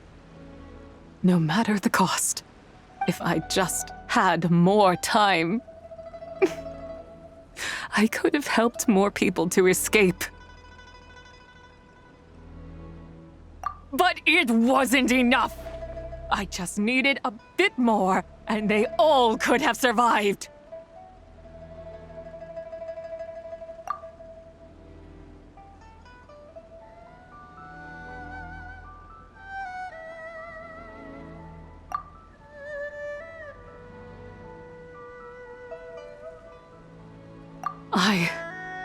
Never imagined there would come a day where I found peace.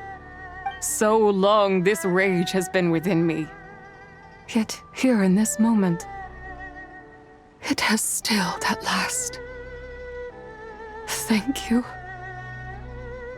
If you wish to bring Zibai back to life, mortal, then you may take the part of her soul that lives in me.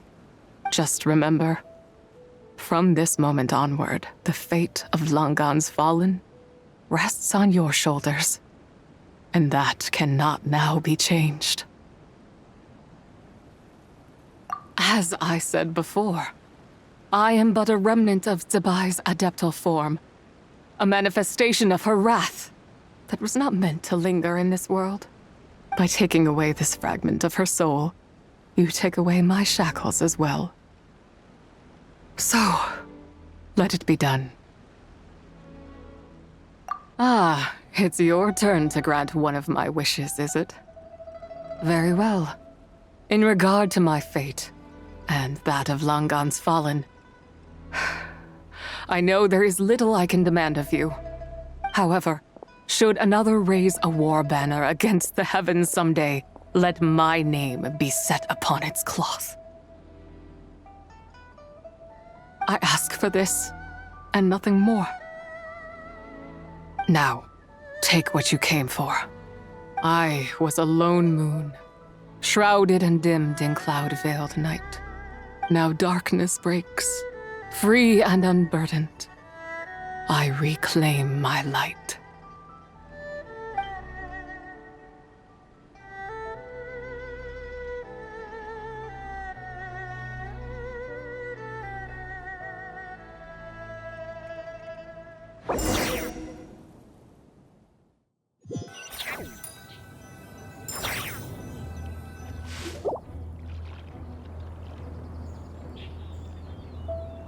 You think I am one to fold so easily?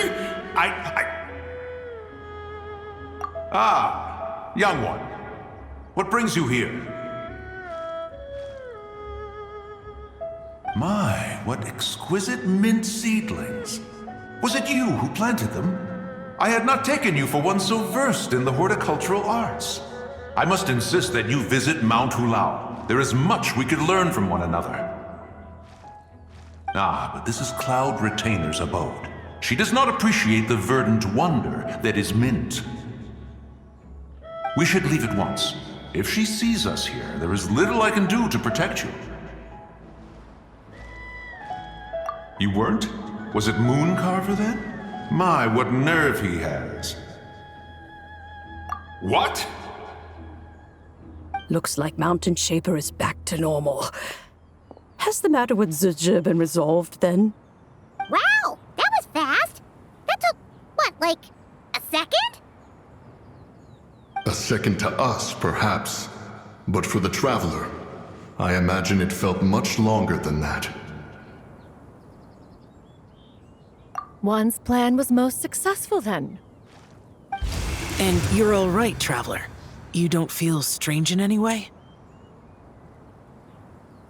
Well, sounds like good news all around.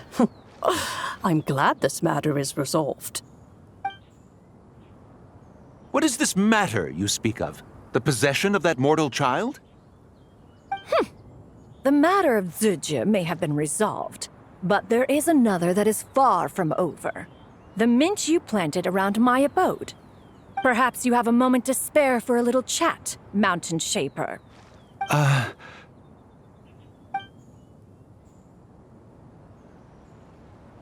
You seem reluctant to talk in detail about what happened with Zizha.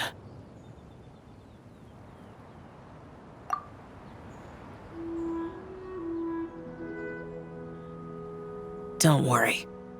I won't ask you to reveal her secrets to me. And I doubt the other Adepti will either. Huh? You don't want to know what happened? The expression on your face. I know it well, Traveler. It's one I've seen Rex Lapis wear on many occasions. Whatever you learned, it must be too heavy to share. But you're okay, right, Traveler? That deadly self didn't hurt you, did she? Well, as long as you're not hurt, Paimon doesn't need to know anything else. Even so, I hope you feel like you can entrust me with it. If I learned anything from our time together, it's that one should not have to shoulder such a weight alone. Not to mention that certain knowledge brings danger in its wake. I would never want you to feel forced to be the sole keeper of such secrets. Yeah, kind of like how one person can't finish a whole slime, you know? Better to grab a bunch of friends and eat it all together. Exactly! Wait, no! Paimon's just saying we've got loads of friends who'll be more than willing to lend an ear.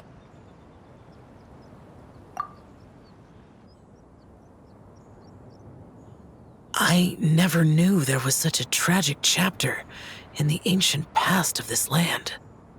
So, the people of that nation worship the White Horse Adeptus as the god of soil and grain. It would seem, then, that Rex Lapis had a similar reason for withholding the details of his recent trip. I've often wondered if he had companions to stand by him before we met, or if he was forced to face things alone. Regardless, Lantern Rite takes place in 2 days. Let's meet back up again there. If there's no news of Rex Lapis by then, we'll have to come up with a plan. Fingers crossed it all goes well.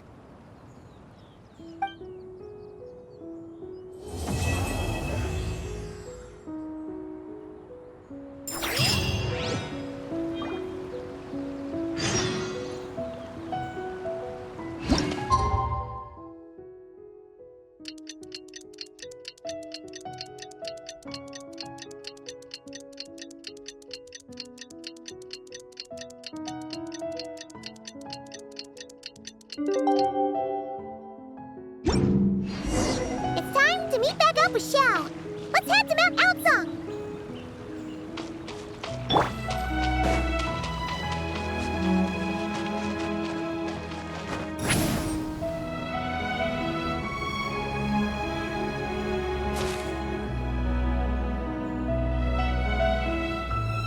Xiao! Cloud Retainer! Made a ping! We're here! Any news on Zhongli? Wait, are we missing 2 Adepti? Well, Shenyun banned Mountain Shaper from Mount Outsong for 3 days. Oh, then what about Mooncarver? The scheme to plant mint in one's abode was one those 2 fools devised together?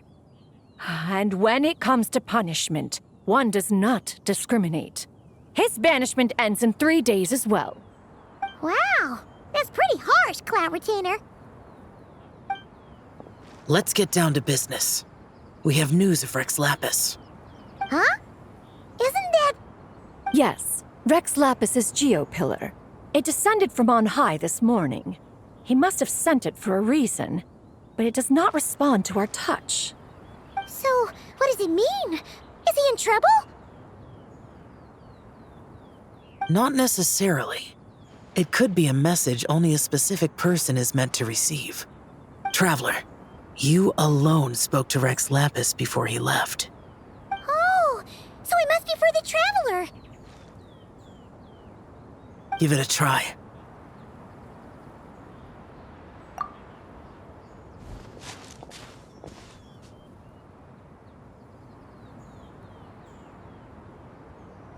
Come to the spring on Mount Qingce.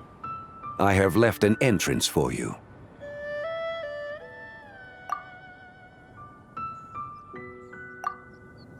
Well?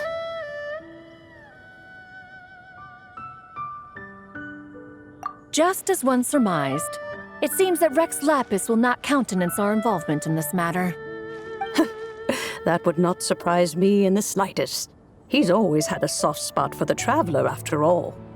But be that as it may, we have served Rex Lapis for millennia now.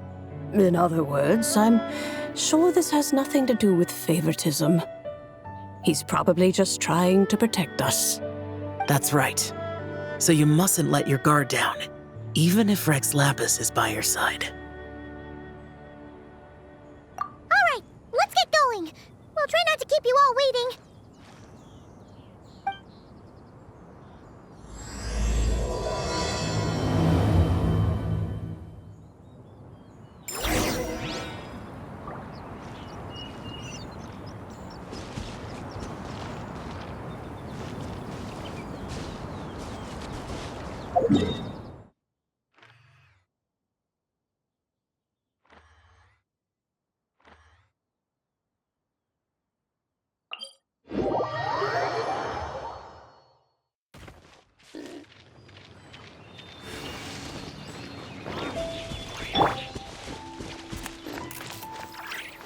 Bring it!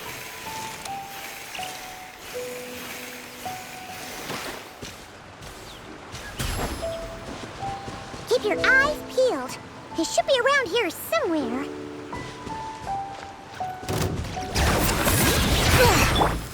East Lalin! East Papa! Get him! Transfixed! The wrong test subject.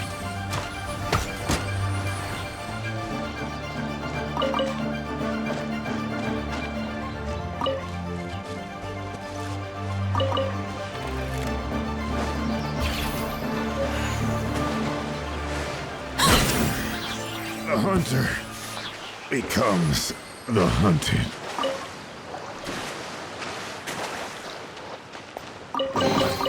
What greater pleasure is there than the unexpected?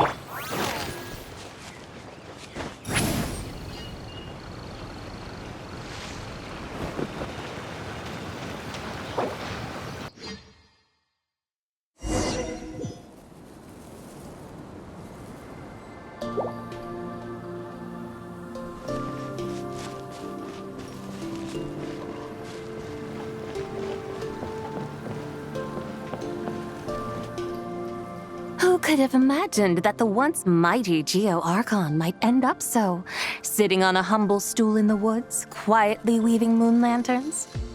You really do look like an old man now. This is a Shao lantern, not a moon lantern.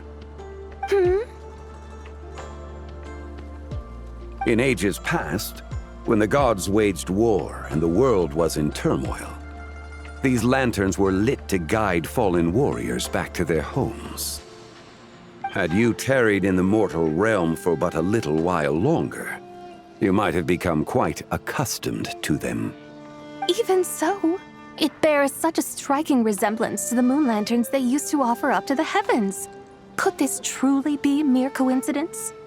Perhaps in some sense it is, yet in another, it isn't. For instance, who is to say that some of Langan's magnificent jade did not become part of the very foundations upon which Liyue Harbor now stands? It is conceivable that this ritual was transmitted in such a manner too. Now, let's not let ourselves get carried away. For all its splendor, do not forget that, in the end, even Langan could not escape its heaven-sent fate. Alas, it is just a pity that the little creatures of this world may never again lift their eyes to the moon, even should misfortune befall them. But you, Geolord, now that you rule this realm, why take the trouble, not to mention the risk, to visit one who bears such profound guilt as I? Are you not afraid that you might be sullied by the curse of time that was laid upon me? There is no risk to speak of. At least, not in comparison to that which you took when you defied the heavens all that time ago. As I have stated, time and again, it was not I who defied the heavens. Geolord, the ancient affairs of Langan have nothing to do with me, for I am but one of her deadly selves, severed before her demise. My name is not Zabai, but Zichao. Surely you did not take us for one and the same solely on the basis that we may all assume the form of white horses? Sorry to break it to you, but you seem to have found yourself the wrong white horse. Anyway, do tell me, what urgent matter brings you here? Very well then. I have come to ask for Zebai's shade. Oh?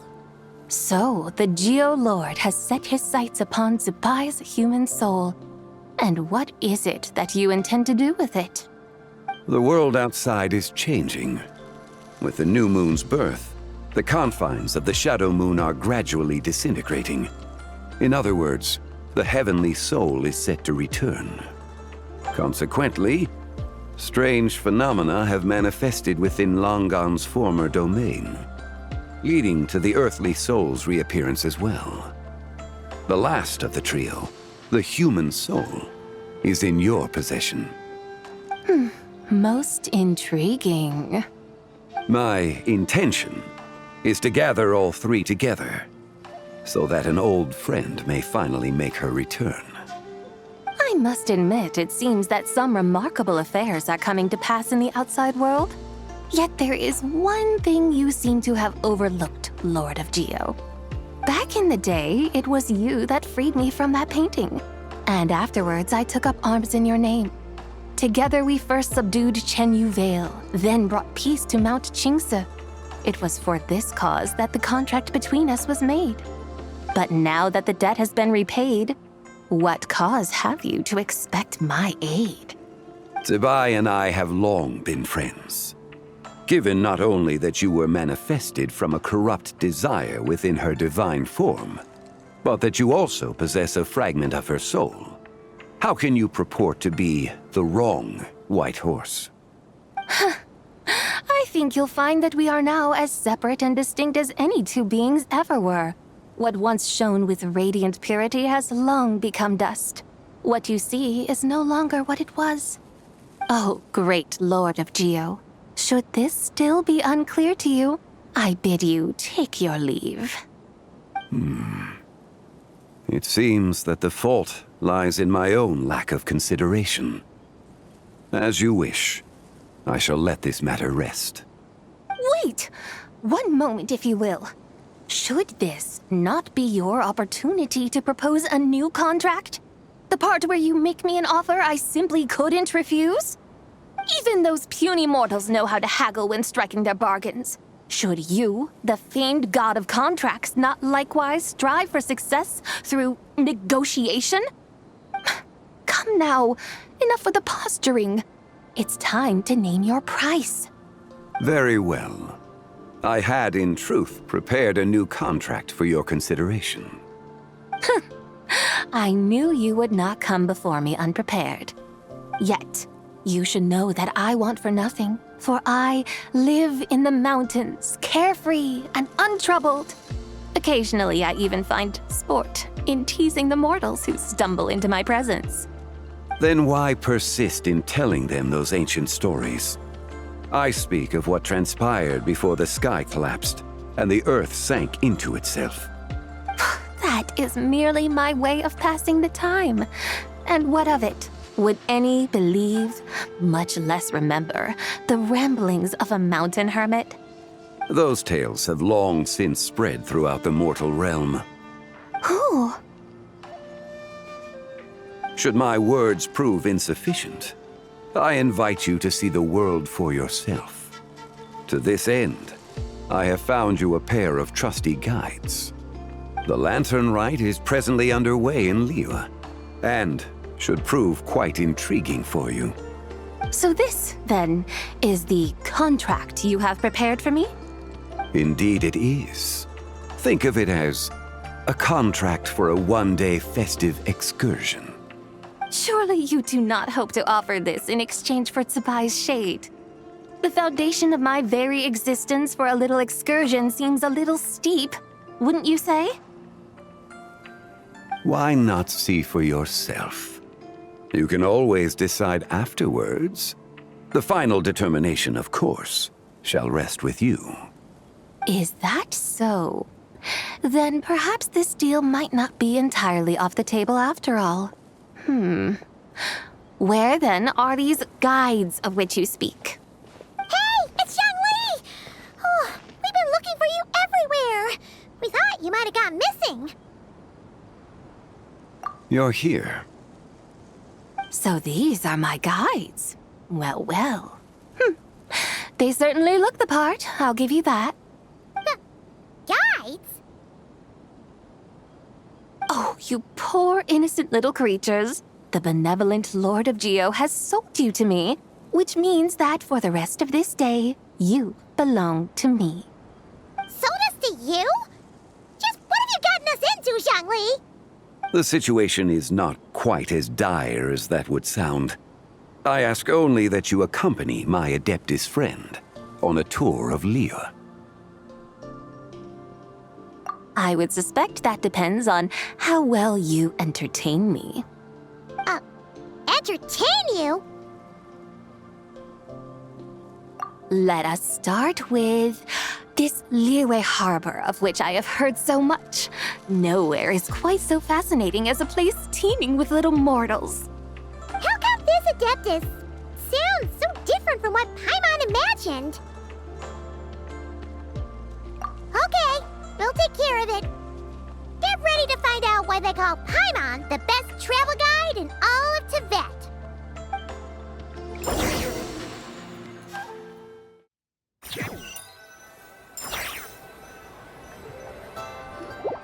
Look!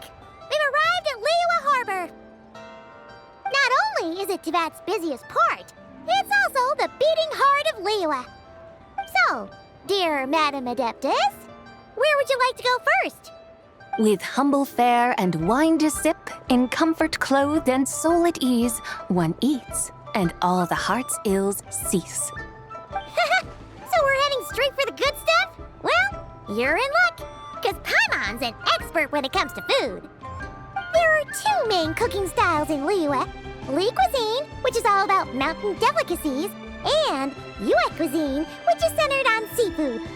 The most famous restaurants are Liyue Pavilion and Xinyue Kiosk. Oh, now Paimon's starting to drool. Guess our only option is to go try them both. 2 meals back to back. Both sound like excellent options to me. Are these the kind of establishments that most people might visit on a regular basis? Not exactly. Both Li cuisine and Yue cuisine are known for their pricey ingredients. Definitely not what you'd call the budget options. But don't you worry about that. Just think of it as Zhongli's little treat. Come on! Aren't you supposed to be pals with Hu Tao? I'm unsure we can afford to spend a little more of her mora at least. Hey! All Paimon wants is to provide our Adeptus with the best possible experience here. Don't you want that too? Both certainly sound like worthy choices. Just now, though, I happened to see a porter pass this way. Where might individuals like him go to eat? A hungry porter, huh? Oh! Paimon knows just the place! Yep. Nothing fancy schmancy there.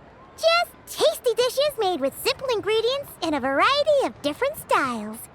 Most importantly, it's great value for money, too. No wonder everyone loves it, huh? Oh, and the owner happens to be a good friend of ours, too.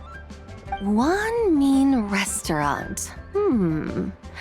Yes, even the name itself feels lively and down to earth. All right, let's make it our first stop. Yippee! That's a great choice, too. Alrighty, let's head over there right away. Paimon can't wait to dig in. Wamin Restaurant, here we come.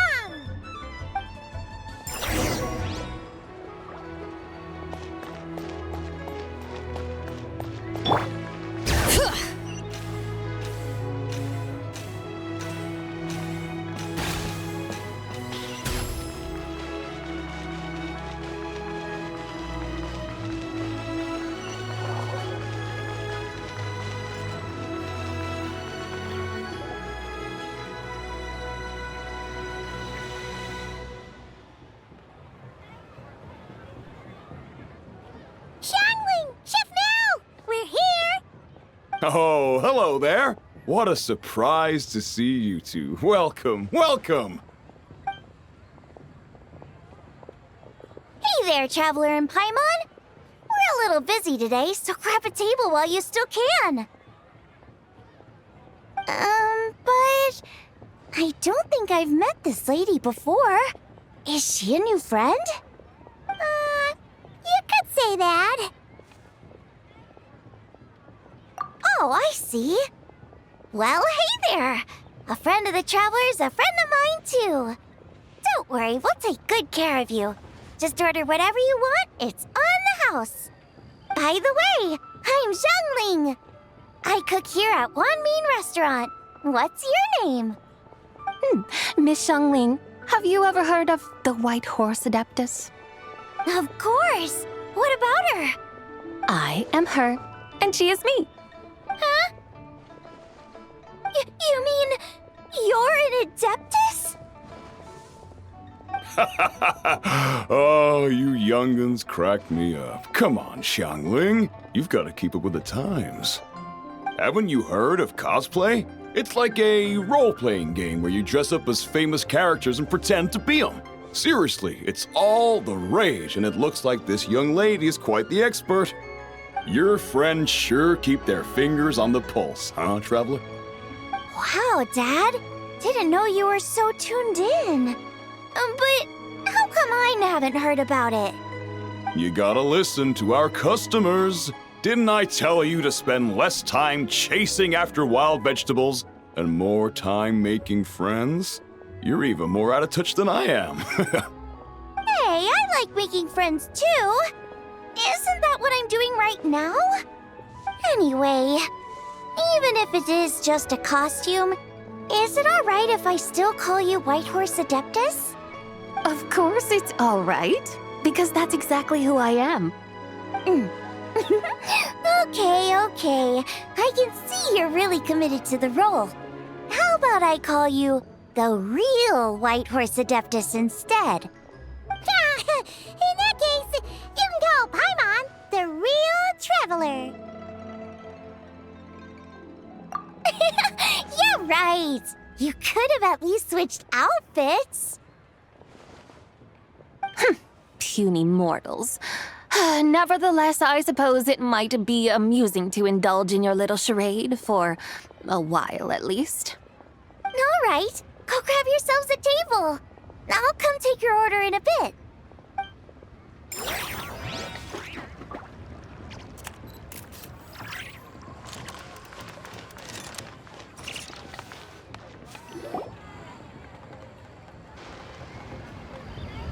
Hello.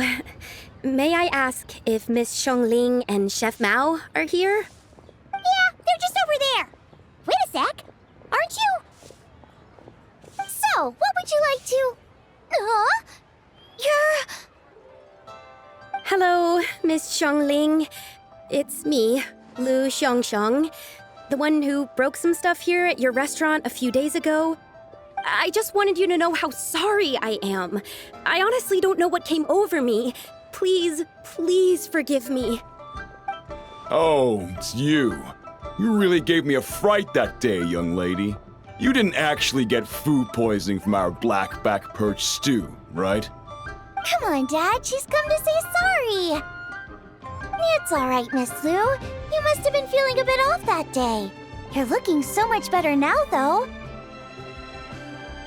Why don't you grab a table, too? This one's on the house. No, I couldn't possibly. Hey, it's totally okay. We all feel under the weather sometimes, especially when we're away from home. Go on, find yourself a... yikes. Looks like all the tables are taken. Wanna come sit with us? We've got an extra seat over here. Thanks, guys. So what would you like to eat today? Feel free to order anything you like. I should very much like to sample your renowned poisonous blackback perch stew. It wasn't poisoned. That was all on me. So that's one portion of blackback perch stew. How about you guys? Paimon wants... Sure thing. Looks like Paimon's having trouble making up her mind. Anyway, I guarantee you'll love it. Let me think. Well, since the blackback perch stew is on the spicier side, I guess it makes sense to balance it out with a serving of stir-fried shrimp. And since it's Lanternlit season, you better try out the triple-layered consommé and come and get it too. Those are our seasonal specialties. As for the carbs, since we've got a full table, how about some right at home? Along with our special chili mince cornbread buns. Trust me, you won't be disappointed. Then for dessert, I'll whip you up some Lucky Snow Delight. I just came up with it a few days ago, and I can't wait for you to try it. Wow! Sounds like quite the feast! Looks like Paimon's in luck today! Am I the only one who thinks that's way too much? Not at all. Don't worry, I know what I'm doing. And to top it all off, our star dish, Adeptus Temptation. You should know that we don't often serve this here at Wanmin Restaurant. But since this is my first time cooking for the White Horse Adeptus, I'm pulling out all the stops. Okie dokie, just sit back and relax. I'll have your dishes out in no time. Hold on. Did I just hear Miss Xiangling mention the White Horse Adeptus? You did indeed. And you're looking right at her. That's a joke, by the way. She's cosplaying. Oh, I see. Phew, almost believed you there for a moment. Tell me, little one, what business might you have with the White Horse Adeptus? It's a long story. Basically, a while back, I took part in an archaeological dig over at the chasm. While we were there, we discovered a number of relics. Our findings show that they date back to the era of Long Gone, an ancient nation whose people are said to have been the ancestors of some of the modern-day inhabitants of Chenyu Vale. And why might such matters concern the White Horse Adeptus? Because some of those relics not only seem to contain textual references to her, but even depictions of what she looked like. There have long been legends claiming that the White Horse Adeptus was a deity of that era, but there are plenty of other theories out there too. If I could just locate some more detailed records, I'm sure we'd be able to find out so much more. So you're into history? Well, to tell you the truth, I actually joined the archaeological team by sheer accident. But once I'd started down this path, I knew that I wanted to make something of myself. Recently, though, things seem to have taken a turn for the worse. Still can't believe I caused such a mess and even ended up hurting someone. Oh, so you're considering becoming a martial artist now instead? No, I mean, they weren't seriously hurt. It was just a few scratches, and they let it go after my mother compensated them. Either way, my career's pretty much over. And even though both the victim and the Ministry of Civil Affairs say they won't be pursuing the matter any further, my father says he's going to punish me according to our family rules. Family rules? Yeah, he's decided to ground me. I'll have to return to Chaoying Village after Lanternlit, and goodness knows when I'll be allowed to leave again. Wow, that's harsh. Sounds like the kind of thing only rich, super traditional parents would do. We're not exactly rich, though. All we own are a few tea fields in Chaoying Village and a guest house in Liyue Harbor. A guest house? It isn't Baiju Guest House by any chance? Yep, he's my grandfather.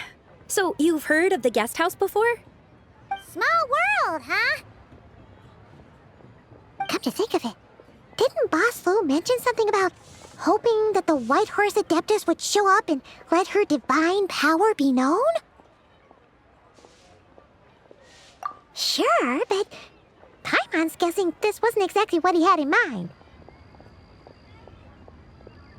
Little one, it sounds to me that your family is rather well off after all. What then drew you to archaeology? Why subject yourself to such unnecessary hardships? Even if I stayed at home, there's no guarantee I'd lead a nice, easy life. Just look at my father. Recently, my grandfather put him in charge of the guest house, and he came up with a bunch of ideas right away, starting with changing its name. That didn't turn out well, though. My grandfather yelled at him for days, even calling him a bad son, and they still haven't let it go. Oh! Paimon thinks we might have heard about that too.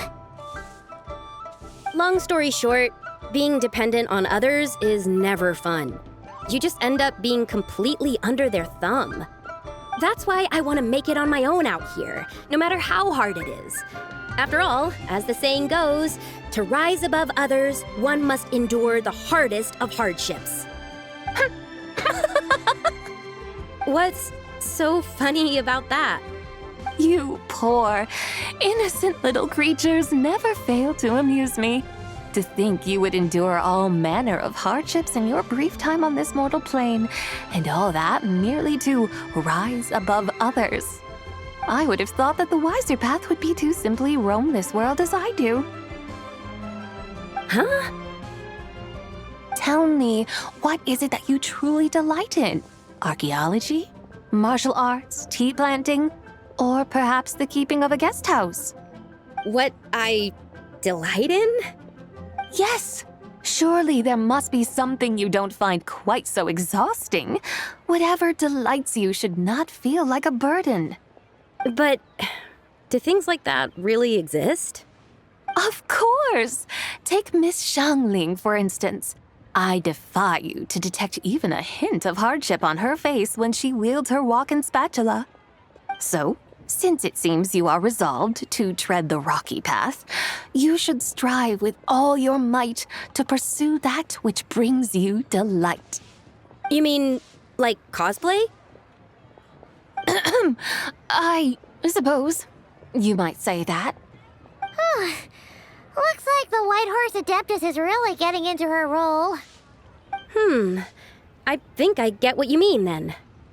Maybe I should have a chat with Miss Xiangling before I head home. Okay, everyone. Sorry to keep you waiting. Here's your food. Wow. It all smells so good. Oh, finally!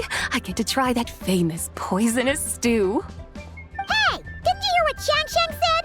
It wasn't the stew. If anyone's to blame, it's that other you. What's up? How fiercely this mortal fare burns upon the tongue!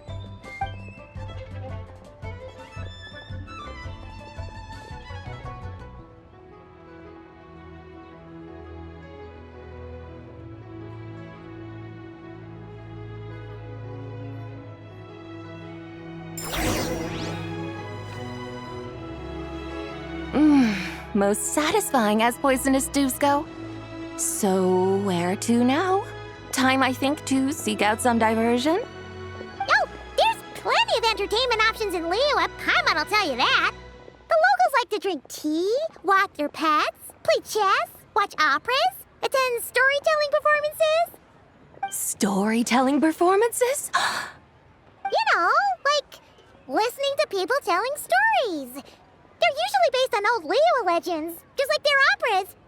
Stuff like The Divine Damsel of Devastation, Through the Eyes of a Dragon, or The Sanctification of Tao Do. What about the story of the bright moon that sits in the sky above us? Paimon doesn't think she's heard that one. Still, the moon does come up quite a lot. It's even in the name itself. The Yue in Liyue actually means moon. Since we're on the subject, you like telling stories yourself, right? Why don't we go check it out? In that case, I'll have to trouble the two of you to lead the way. Awesome! Let's go! Third round knockout, here we come! Deep and tasty chop suey! Leo's really got a lot going.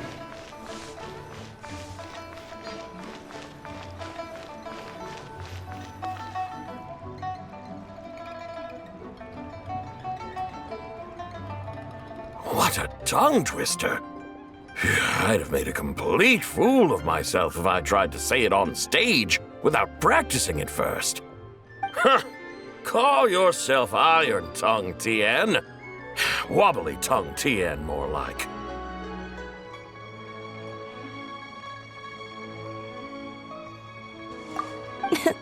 I used to have that problem a lot. But if you just take your time to grasp the meaning and commit it to memory, you'll be able to say it smoothly in no time. You're right, Miss Yoon. I'll give it another try. Hey, Yunchin! Fancy seeing you here! What are you two talking about? Ah, Traveler and Paimon, we meet again. And who, may I ask, is this? You may call me the White Horse Adeptus. The White Horse Adeptus? She's not really an Adeptus. I see. Well, it certainly looks like a lot of fun. Oh, funny you mention it. This type of thing is actually something I'm quite familiar with. Once, to perform Through the Eyes of a Dragon, I decided to imagine that I was Rex Lapis himself. It was the only way to truly inhabit his mindset and understand his resolve to quell those demons. Sounds like you just wanted an excuse to feel all big and powerful. Hey, you just don't understand how inspiration works. You're one to talk.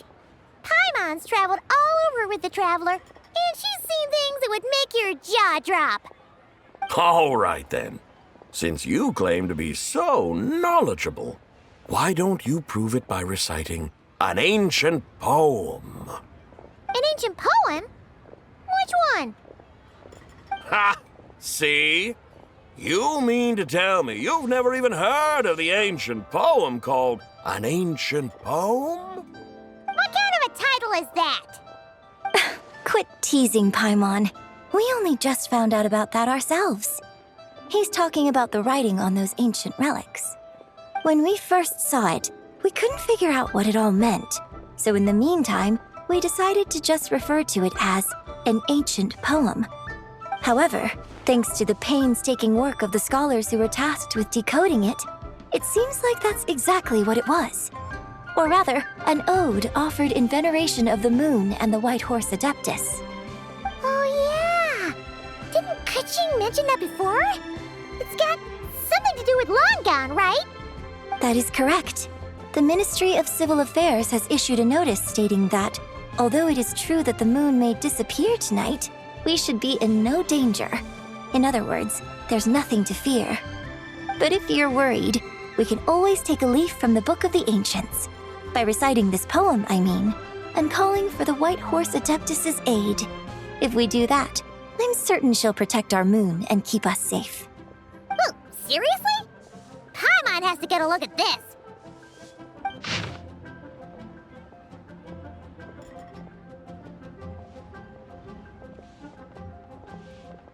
Under moon eternal, in radiant night, a maiden grants silk, soft and light? What in Tibet's that supposed to mean? Under moon iridescent, in night divine, blah blah blah, something cloth so fine. Something about fields being plowed, something else about seeds being sown from the earth. Seriously? What is this? The fields are plowed, the seeds are sown, and from the earth, life is grown. Whoa! You did that without even looking! Bravo! Bravo! We have an expert in our midst. Looks like this young lady really does know her role inside out. If I didn't know any better, I'd have taken her for the real deal.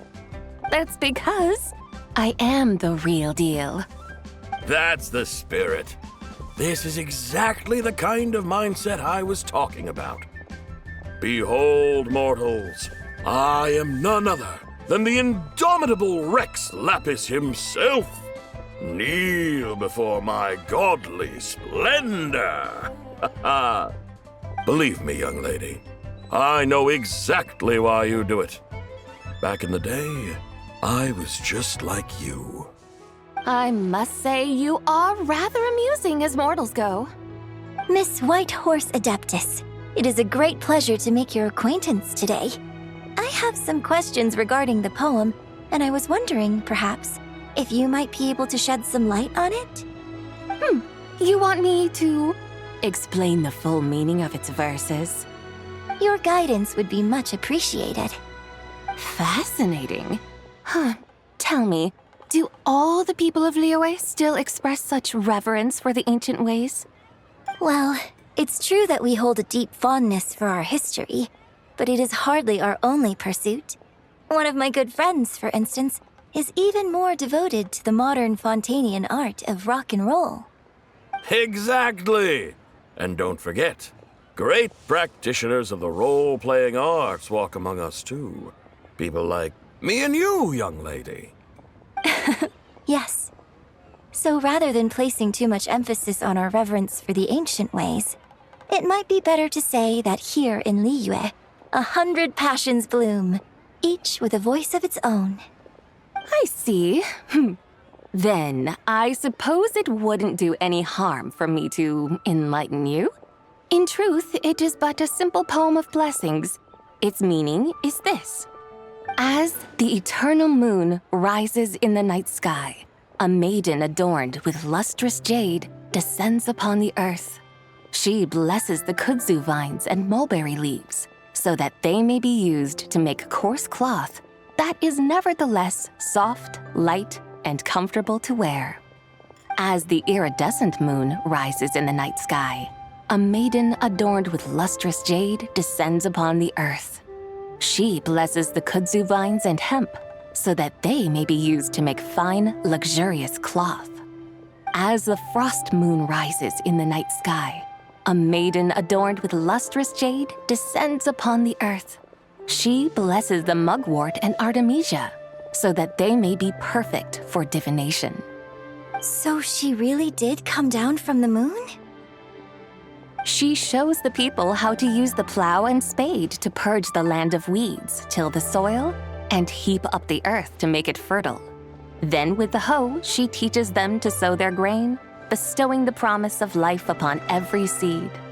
She blesses the millet and the beans, ensuring that their stalks and vines stretch forth without end.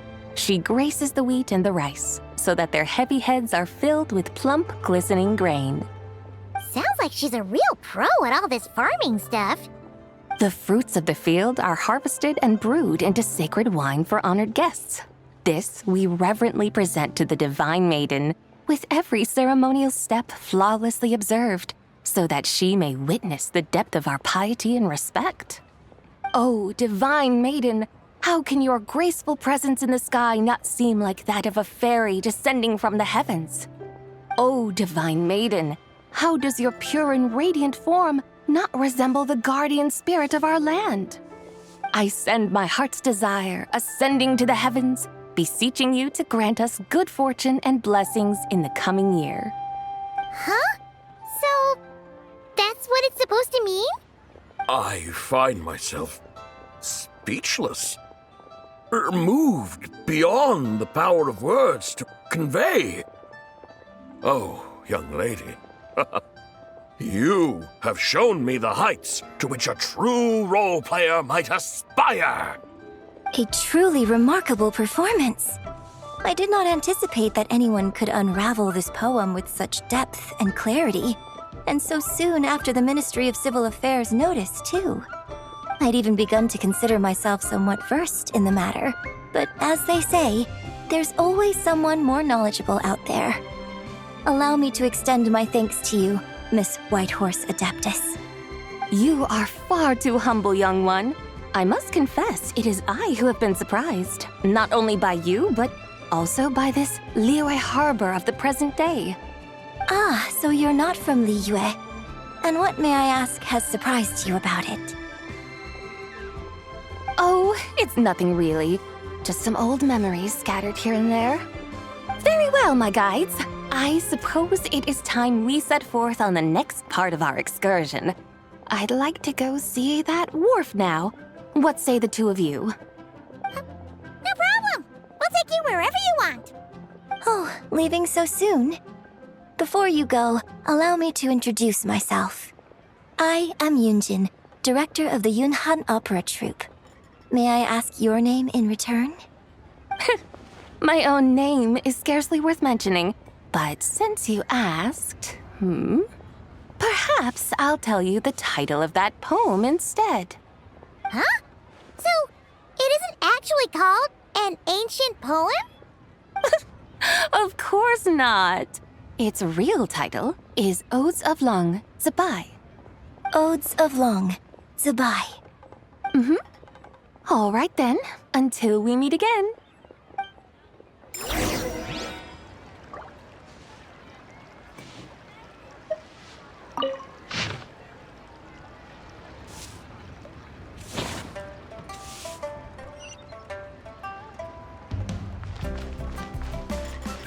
Bring it!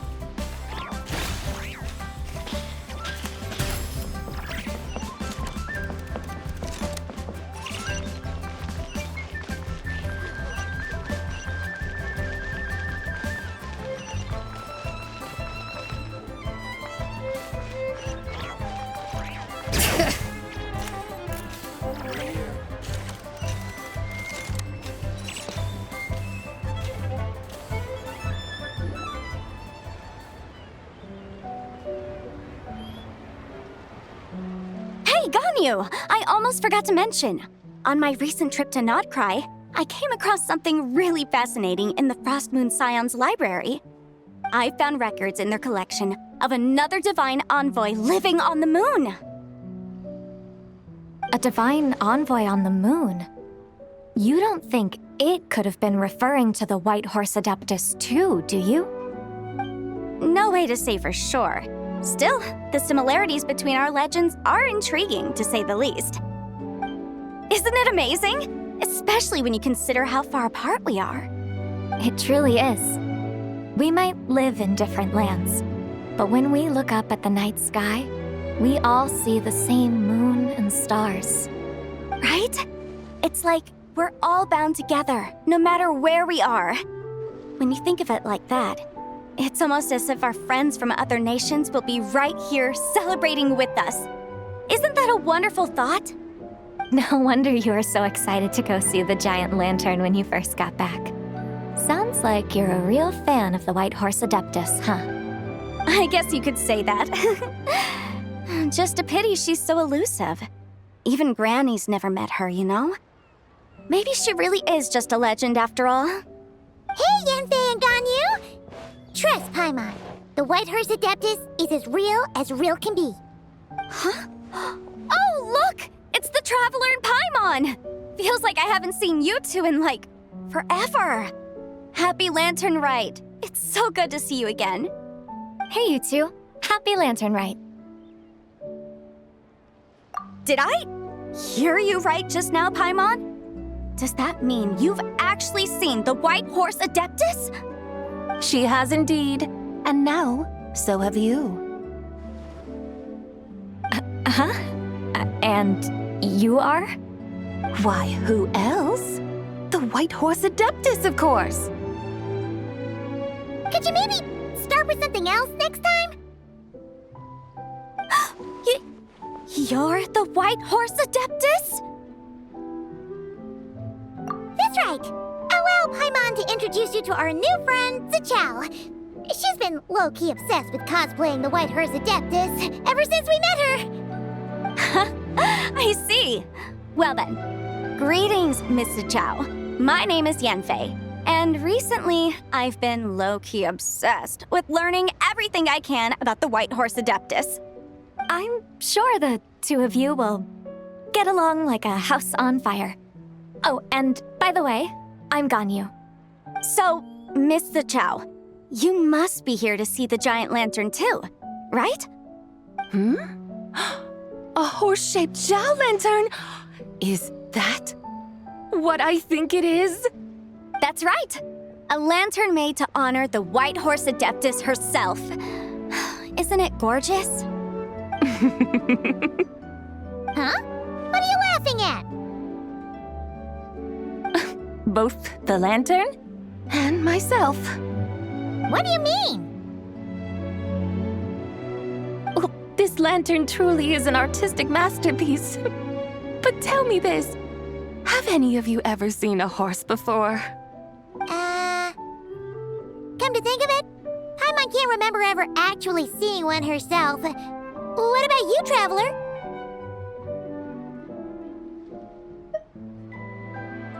This horse appears to be mid-trot, but it has adopted what is called a lateral gait, where the legs on one side of the body move together in unison. A rather rare sight indeed. Just now, I suddenly pictured myself, I mean, the white horse Adeptus running the same way. The image was so absurd, I could barely contain my mirth. Oh, really? I never knew that. You learn something every day, huh? Oh, come on! It's basically a giant piece of fan art! Who cares if it's different than the original? I was merely laughing at my own ignorance. I came here thinking that the white horse Adeptus's tale had been long forgotten. Yet here I am, gazing upon a lantern made in her honor. Well, you couldn't have been more mistaken.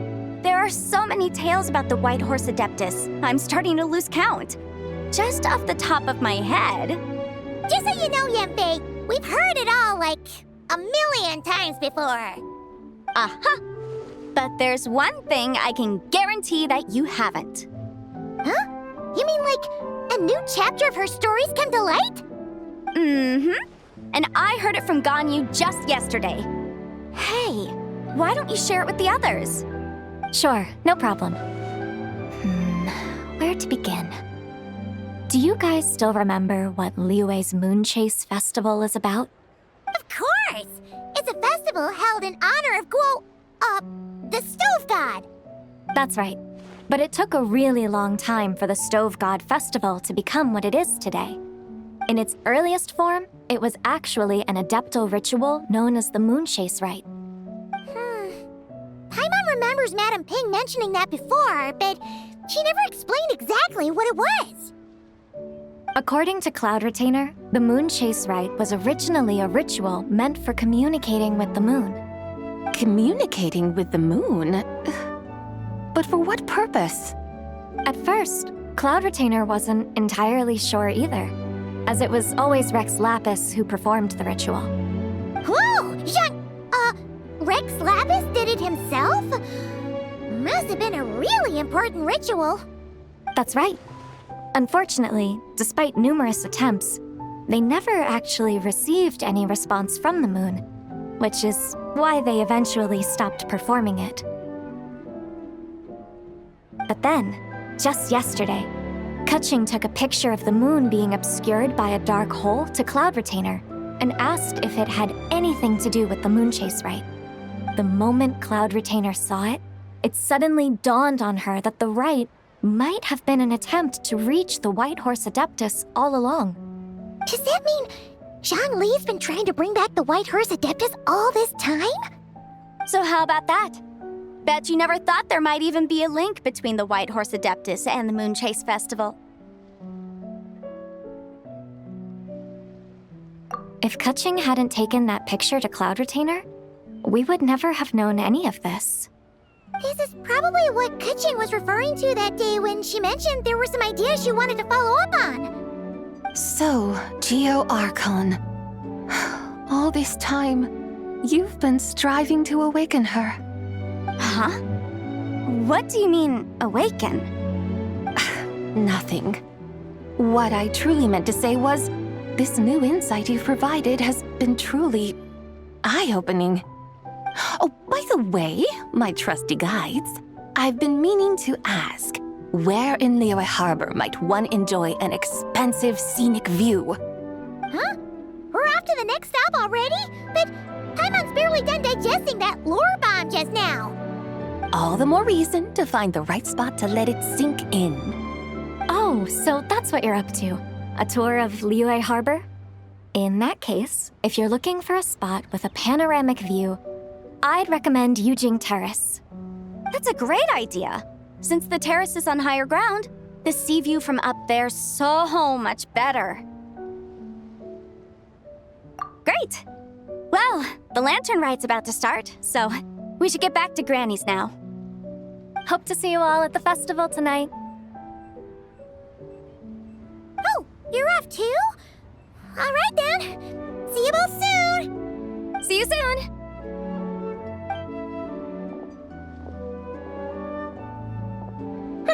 Very well, my guides. What are we waiting for? Okay, you're the boss. Eugene Terrace it is. After all, the customer's always right. Something else you needed to do? Oh, Paimon likes that idea. And what, may I ask, is a photo? It's this awesome invention that lets you record moments in the blink of an eye. Except, you've gotta try not to actually blink. Oh? What must I do in preparation then? Nothing. All you gotta do is choose a pose. The Traveler will handle everything else.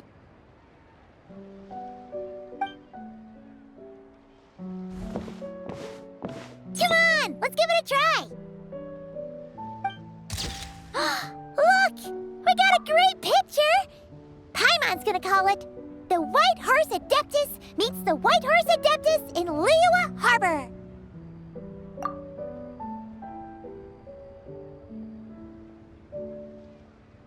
Huh. They've even discovered a way to preserve moments in time.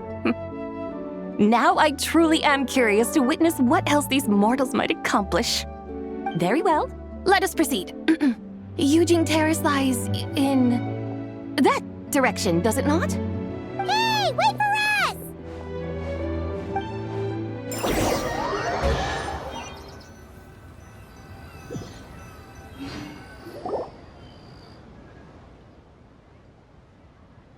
Truly a marvelous view if ever there was one. It seems the charm of this Liyue Harbor is only heightened by the sun's dying light.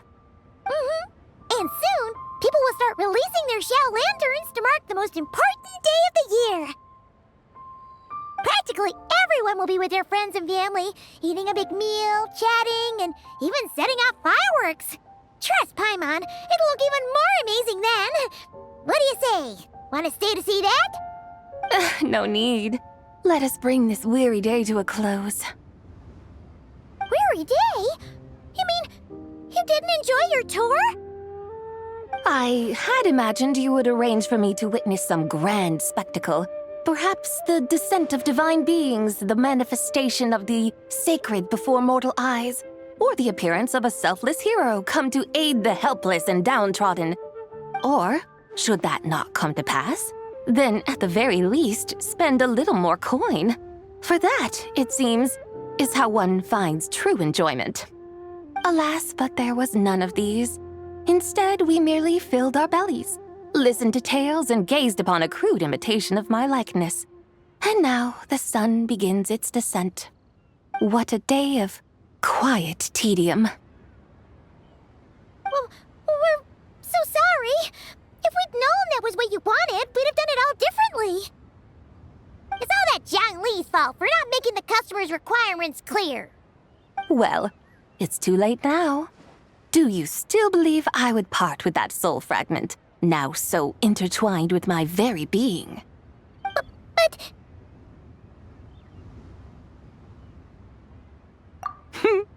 I knew you were the more astute of the pair. Huh? You were just trying to scare Paimon? It seems the realm of the Geo-Archon has a way of making one more stony-faced. So, you were just pulling Paimon's leg? Of course. I was merely engaging in a little banter with the two of you. Long ago, I shared tales with various mortals who chanced upon my mountain abode. Never did I imagine that those stories would endure. It seems I greatly underestimated them. Perhaps, as your Geolord said, a few pieces of ancient Langan's magnificent jade have truly become part of the very foundation of this land. So, you've decided to help us? Again, that goes without saying. I made up my mind some time ago now. when I beheld a rather intriguing scene as I set foot in this city. I saw porters passing through the alleys, setting down heavy wooden crates from their weary shoulders, peddlers pushing carts as the kites and lanterns upon them rustled gently in the breeze.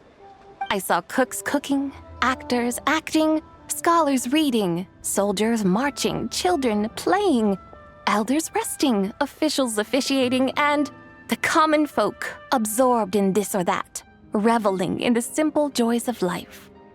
Some, it seems, have already found that which stirs their hearts, while others continue to fret, troubled by uncertain futures.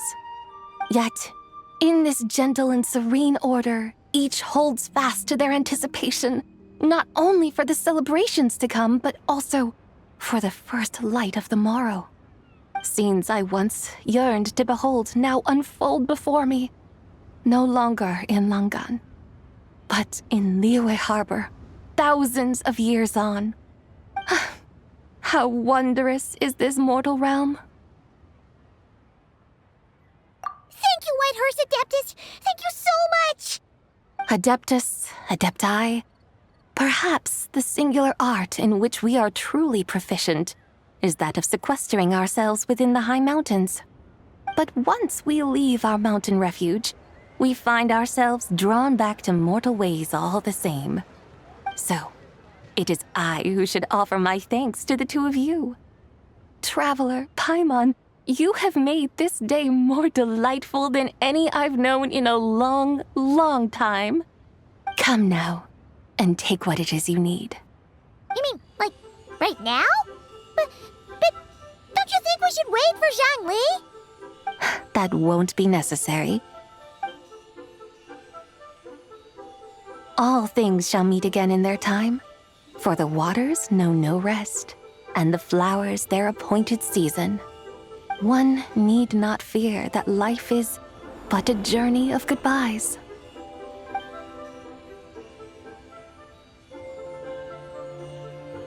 Is she gone?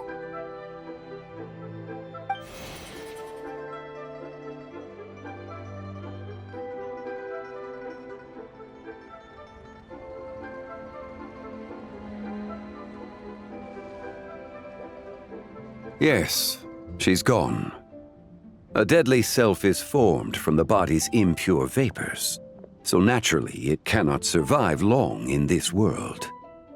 Had it not been sustained by the remnant of Zibai's soul, it would have faded away a long time past. Now that the remnant is gone, it has severed its ties to the mortal world. Zhangli! When did you get here? A while ago. I would have thought you'd at least want to say goodbye. Though mountains endure, the ceaseless waters will, at last, wear away their sharp edges. Thus must I meet the marks wrought upon her by the ruler of time with great caution.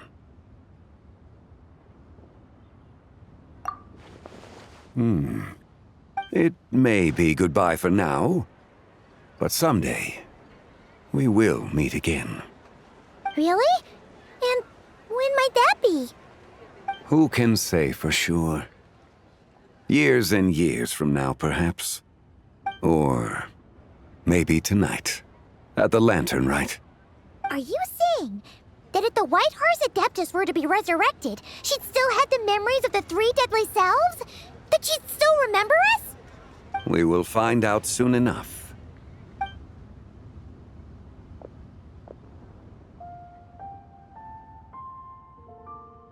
It is time. The rite is about to begin.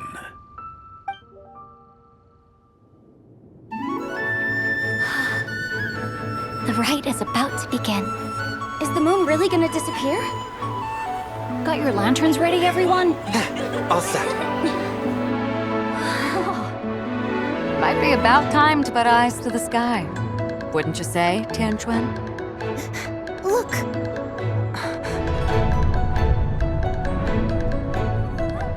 When the sun's out, eat the sun. When the moon's out, eat the moon. Whoa, is this the lunar eclipse? Under moon eternal, in radiant night. A maiden grants silk, soft and light. Under moon iridescent, in night divine. A maiden grants fiber for cloth so fine. Under moon of frost, in night so great. A maiden grants tools to divine our fate. The fields are plowed, the seeds are sown, and from the earth, life is grown. The seedlings stretch, the crops do rise, and all unfolds before our eyes. Fruits are gathered, sweet wine is poured. These gifts we offer to our Lord. Pure is heaven, so fair and bright. She shines as light in this dark night. And with her does this, wish take flight.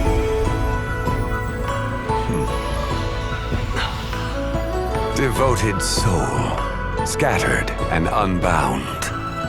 Let this lantern guide you home, by its light be found.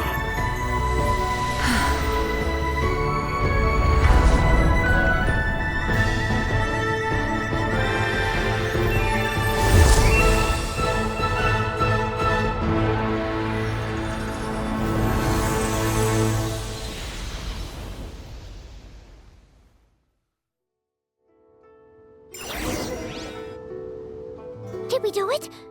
Do we finally get to meet the real White Horse Adeptus?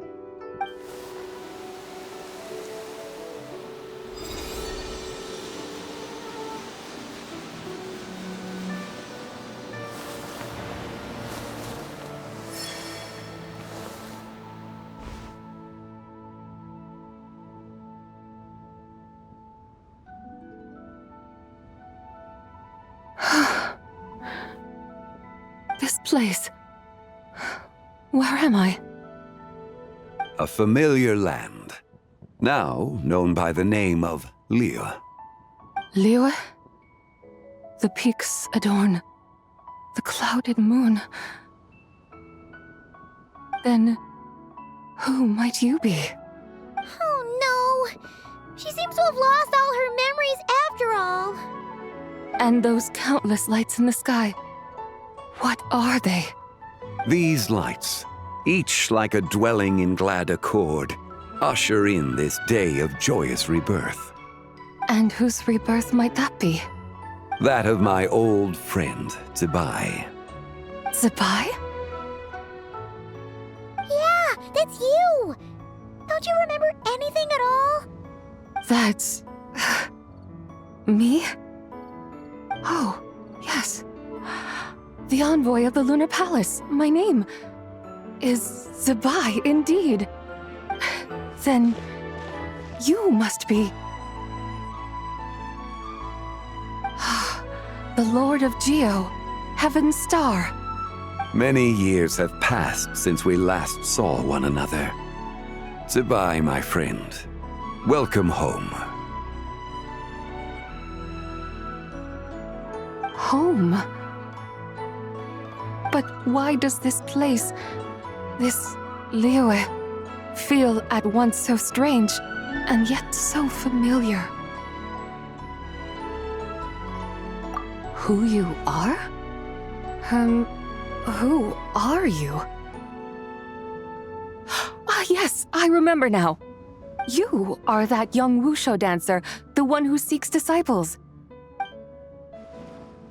How fares your quest for disciples? It must have yielded a truly prolific body of students by now, I trust. Hey, you've got it all wrong! You're talking about gaming! But I could have sworn... Oh, that's right. You're that impudent blonde youngster who kept meddling in my affairs. And to think you even had the audacity to presume yourselves worthy of being... What was it again? Ah, yes, of being my guides. How very wonderful to see you again, my most faithful and beloved guides. I trust all has been well in my absence? Well, she finally got it right. But that sudden mood swing felt even weirder. It's like her head's packed full of slimes. It is possible that her cells have not yet settled. After all, they've only just been brought back together. It may be some time before she fully recovers. Huh? You mean, kinda like she's still half asleep? That I cannot say for certain. Perhaps a few days, perhaps a few years. A few years? Mortal years are but a poor measure when divine beings tread the realm of dreams. Well, if you say so. Anyway, at least she's whole again, right? That already seems like a pretty good outcome to Paimon. Yes, there is little cause for worry. We need only wait and let time take its course. Say, what are those little creatures over there up to? Celebrating Lantern Rite, of course. And those lights up in the sky? Those are all Shao lanterns. This year, each and every one of them carries a little wish inside. Lantern Rite. Then, may I join in too? Of course! Why else do you think we've been running around like headless chickens these past few days? Tell you what, Traveler, why don't we take the White Horse Adeptus out to celebrate? Who knows? Maybe seeing some familiar faces might help her find her feet? Hey, Zhongli! You've got some time on your hands now, right? Why don't you come along with us? By no means a bad idea, Paimon. Oh, and Sabai, before Paimon forgets, when we meet the others later, remember to wish them a happy Lantern Rite! Happy, Lantern Rite? Happy Lantern Rite! Yes, Happy Lantern Rite indeed. Well then, let's go!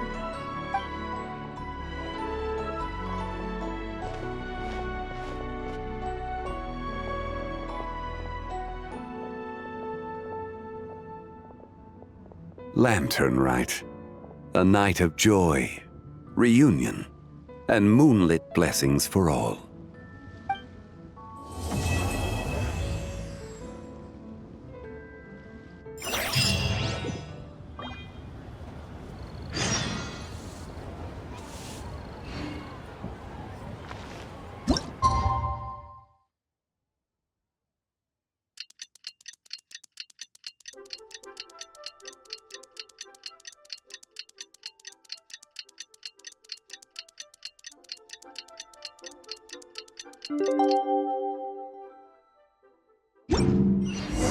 Paimon wonders how the White Horse Adeptus is getting along.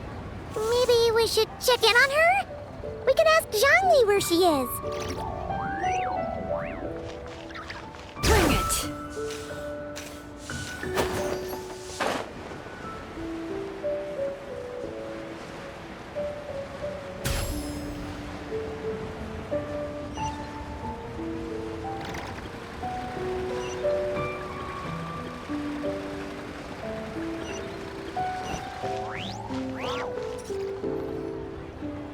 Oh, looks like Zhongli hasn't stopped by for tea today.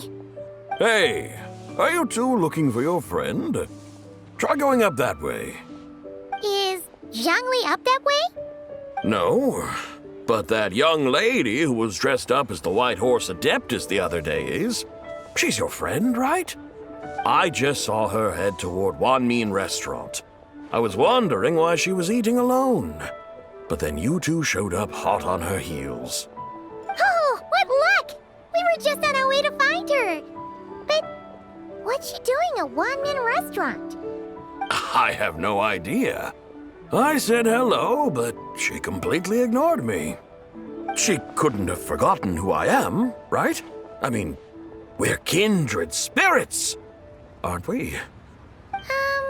Maybe she's still half asleep, but her brain might be a little fuzzy. Oh, that makes sense. I was wondering why her eyes were so red. Her eyes were red? Oh, that doesn't sound good. You young people, staying up all night because you think you're invincible. Look at your friend. Missing out on sleep so she can pretend to be the White Horse Adeptus? That's where that leaves you, you know. A word to your friend from someone who's older and wiser. She really needs some rest.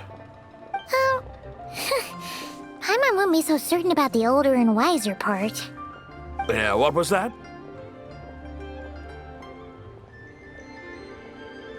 Hurry along, then. Oh, and don't forget to come back and check out my Rex Lapis cosplay when you're done.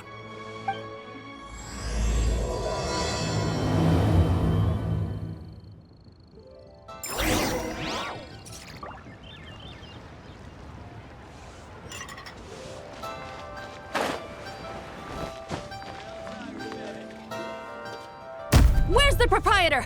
Come out and see me at once! Xiangling and Chef Mao aren't here right now. What can I help you with? And who might you be? My name is Shenhe. I work here at Wanmin Restaurant. Shenhe. Shenhe. Are you that crane Adeptus who loves planting mint? It's been a few days. Have you improved your gardening skills? Did you manage to cover the slopes with mint?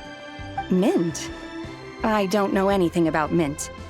But I am familiar with Qingshen and glaze lilies. Ha! Already casting mint from your mind. How can a practitioner of self-cultivation be so fickle, chasing after every new plant that catches their eye? I'm not sure I get what you mean. Are you delirious from hunger? Would you like something to eat? Shenhe! White Horse Zabai! So this is where everyone is! Traveler, Paimon. It's been a long time. Happy Lanternlit. Is this customer a friend of yours? Don't mind her, Shenhe. She's just a little cranky because, she didn't sleep well last night and she's only just woken up. Look how red her eyes are.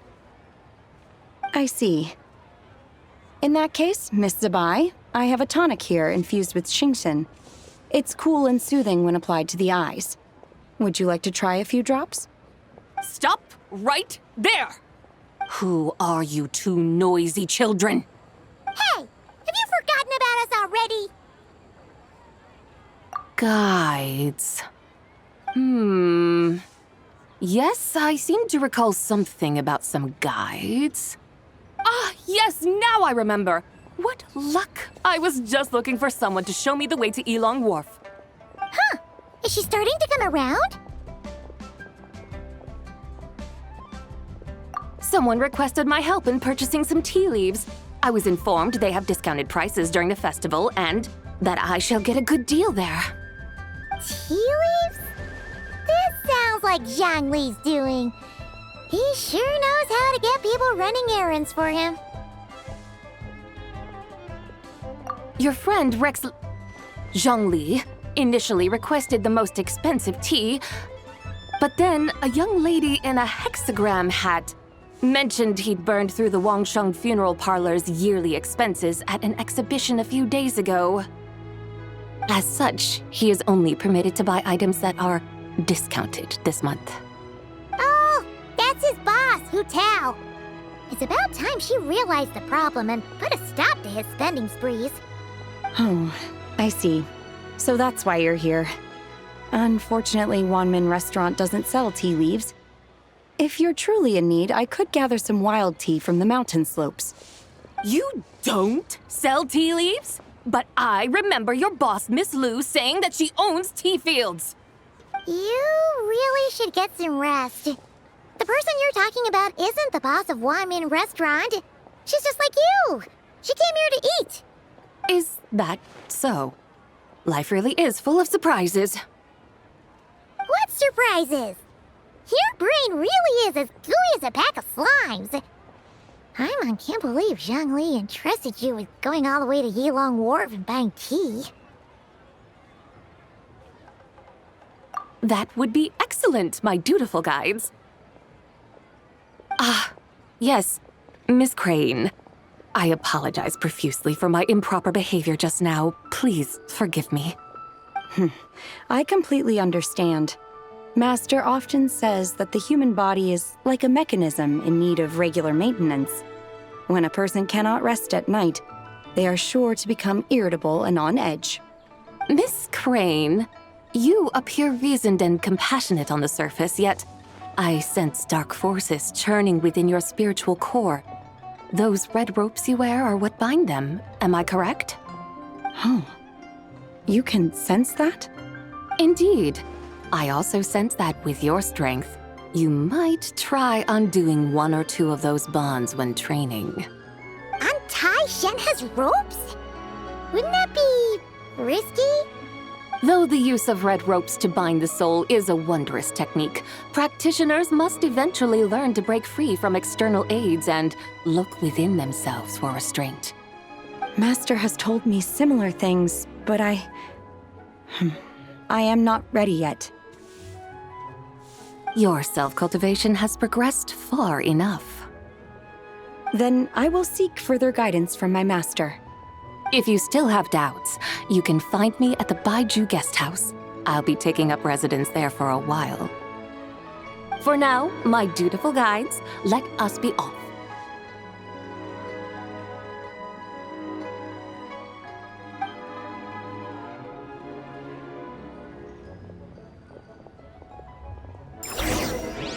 Cheap and tasty chop suey! Wow.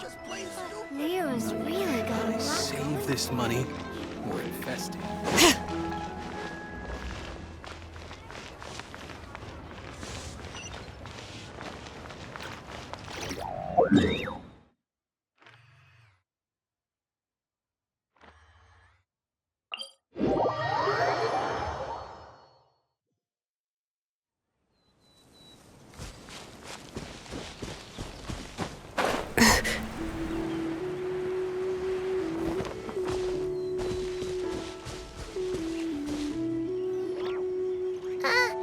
Are we going to Yilong Wharf? How do we end up on this mountain? Is that small town over there not Elong Wharf? I sense a familiar scent wafting through the air. You're right. Except for the smell part. Paimon doesn't smell anything.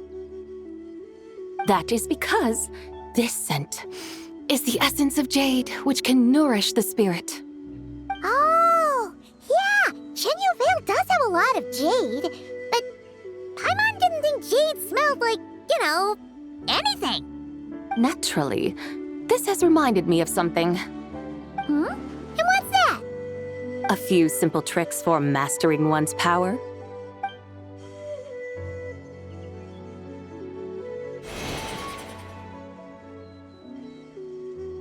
What is that thing? I'm sure you've been to Elong Wharf many times before, but I wonder if you've done so while cruising through the air. You've been such dutiful, dedicated guides, so allow me to offer this fresh experience as recompense. Please step in.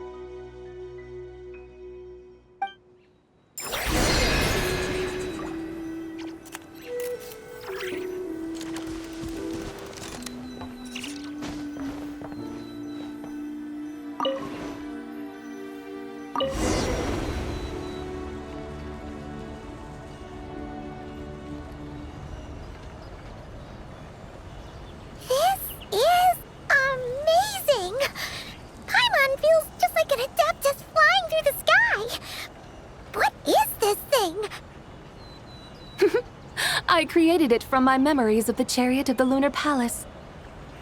Many years have passed since I last laid eyes upon it, so there may be some discrepancies. Nonetheless, it is functionally much the same. A lunar chariot? Wow! Paimon never imagined she'd get to ride in one!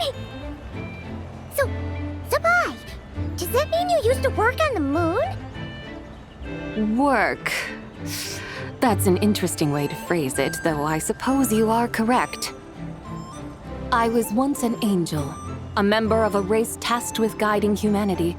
Then, graced by serendipity, I became a moon envoy. Huh? What's a moon? envoy? Some kind of super important angel? As you would understand it, a moon envoy is a job title. Any angel, or non-angel, can become a moon envoy. Does that mean you're not the only one? Of course not. Though my memories are still hazy, I vaguely remember some of my colleagues. There was one who liked to take on the form of an ibis. An ibis? Could it be... Can all moon envoys turn into animals? Does it mean Rauma could take that job? She can turn into a deer, and moon chanters are some sort of lunar envoy anyway, right? Moon chanter? I have no idea what those are. Oh, okay then.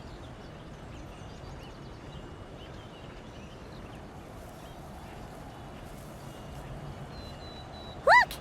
Paimon thinks she saw a tea vendor over there! Very well. Let's take a look.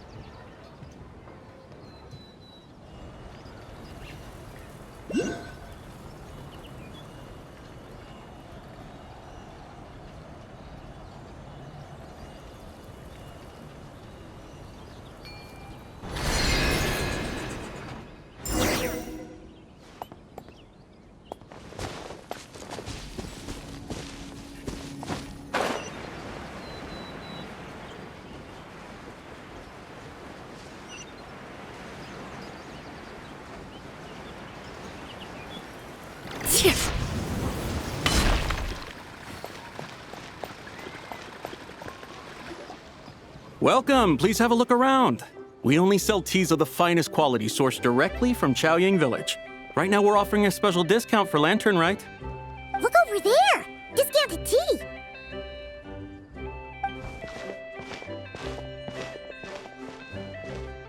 Dear customers, are you looking to purchase some tea leaves? I can see from your bearing that you are no ordinary customers. My humble shop has some exquisite teas that should satisfy your more refined tastes. We're not here for quality. We're looking for a discount. A discount?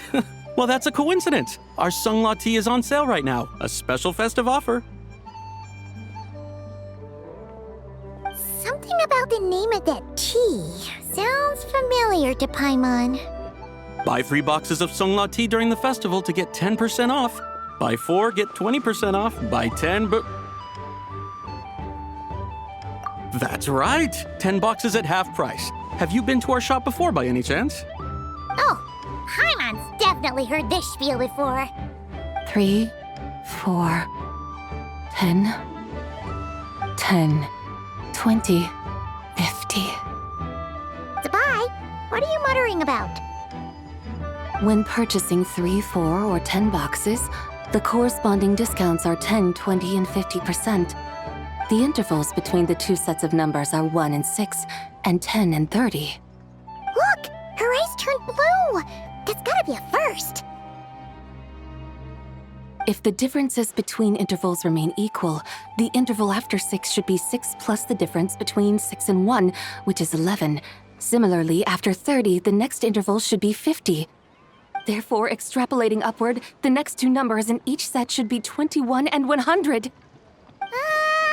You're making Paimon's head spin! Those numbers, what do they mean? They mean that if we buy 21 boxes of Sungla tea, we should get a 100% discount! 100% discount? You mean we'll get them for free? Oh, there was a pattern to the discounts. Is that right? The pattern we speak of is mathematics, little one. A pattern that is always right. That's amazing! You're a shopping genius, Zabai. Oh, wait. Something feels off here. I had no idea our shop's discounts were tied to the laws of nature. I've learned so much from you, dear customer. No need to thank me. Now, please give us our 21 boxes of free tea. Wait! What's the matter? Paimon just realize what it is that's not right. It took you long enough. We got the short end of the stick! Think about it. If we don't have to pay when buying 21 boxes, then if we buy even more, the vendor should be paying us money instead, right? Huh? Hey, Zibai, work this one out. If we buy 100 boxes, we'd make loads of money, wouldn't we? It stands to reason. Wait a moment, dear customers. Don't you think you're haggling a little too hard? You are the one dictating the discounts. We're simply extrapolating the numerical patterns within. As such, we are hardly haggling. You have a point. However, that's right. I'm so sorry. I just remembered. My supplier didn't come today, so we don't have any tea after all. Such a shame. Terribly sorry about this. Awful, awful luck. Where can we find your supplier? Well... Not to fret. We'll save you the effort and go straight to the source ourselves. Well, you see, dear client, the supplier's discount isn't as generous as ours. You won't be able to get the same price from them. Huh? Does that mean they won't pay us for taking their tea? They might not even offer you a 100% discount. How very unfortunate. Nevertheless, as the original supplier, they must offer some sort of discount. Besides, we're not looking to make money. We just want a good deal. Well, that's great. My suppliers are all tea farmers from Chaoying Village. You can go ask around the village, but please don't say I sent you.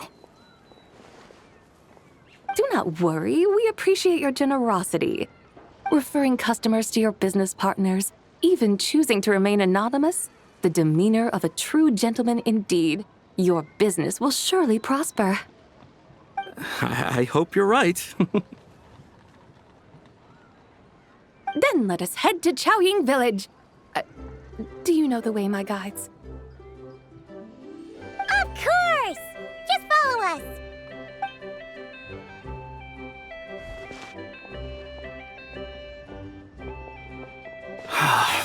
What otherworldly beings were those? Thank the heavens I managed to send them on their way. I should hurry home and pray to the White Horse Adeptus. May she bless me such that I never encounter such customers again.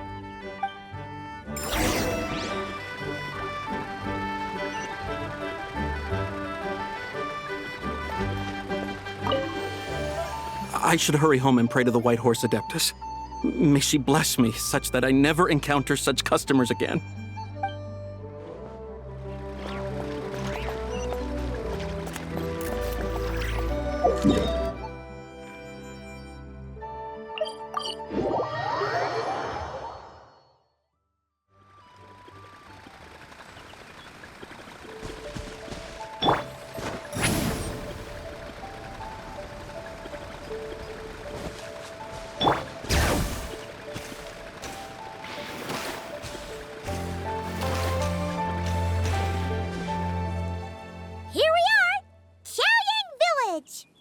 The mountains and waters are pristine. They embody the beauty of heaven and earth. It's a good-looking place, all right. But it's hard to enjoy the scenery when Paimon can't stop thinking about all that tea-buying Mora we're missing out on. Should fate dictate, Mora will find its way to you sooner or later. Well, Morak certainly finds us often enough. He even sought us out in person this Lanternlit. For now, let's look around and see if any tea farmers are selling their crop. We'll be able to see more clearly from up high. Let's take to the sky and enjoy the beautiful scenery while we're at it.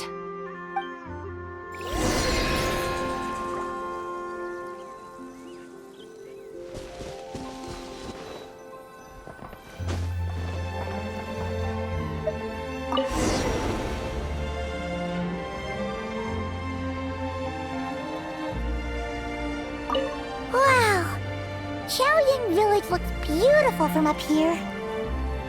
Indeed, the houses here are quite different from those in Liyue Harbor. They follow the natural contours of the mountains, forming unique, elegant structures. Yeah, it's super beautiful. The white walls and dark tiles frame the emerald waves of the terraced fields, while the curved eaves and tall gateways juxtapose each other with grace. It's almost too beautiful to be true. The crowing of roosters and barking of dogs, the calls of farmers working the fields, a vibrant pastoral chorus overflowing with earthly vitality. Yeah, it's incredibly beautiful, huh? Have you studied the linguistic arts by some chance? Huh? Your vocabulary for beauty seems rather constrained. Paimon knows how to say pretty as well. I see. Now then, let's take a look around and see if we can find any farmers selling tea.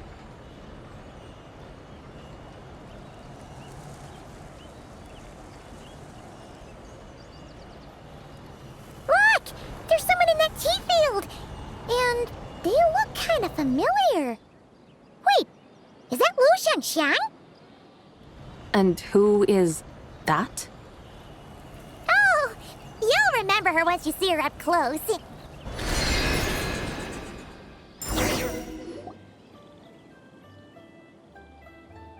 there, Lu Xiangxiang! It really is you! Huh? Paimon, Traveler, and the White Horse Adeptus. Fancy seeing you here. The White Horse Adeptus has a name now. You can call her Zabai. And you are... Wait. I remember now, you're... Don't say anything about food poisoning or fish. You're the young lady who wanted to rise above the rest, are you not? Yes, that's me, but I'm in a bit of a state right now. At best, I can say I've fallen below them. Fallen below them? What happened? Like I said the last time we met, I'm being punished according to family rules. My father, mother, grandfather, grandmother, other grandfather, other grandmother.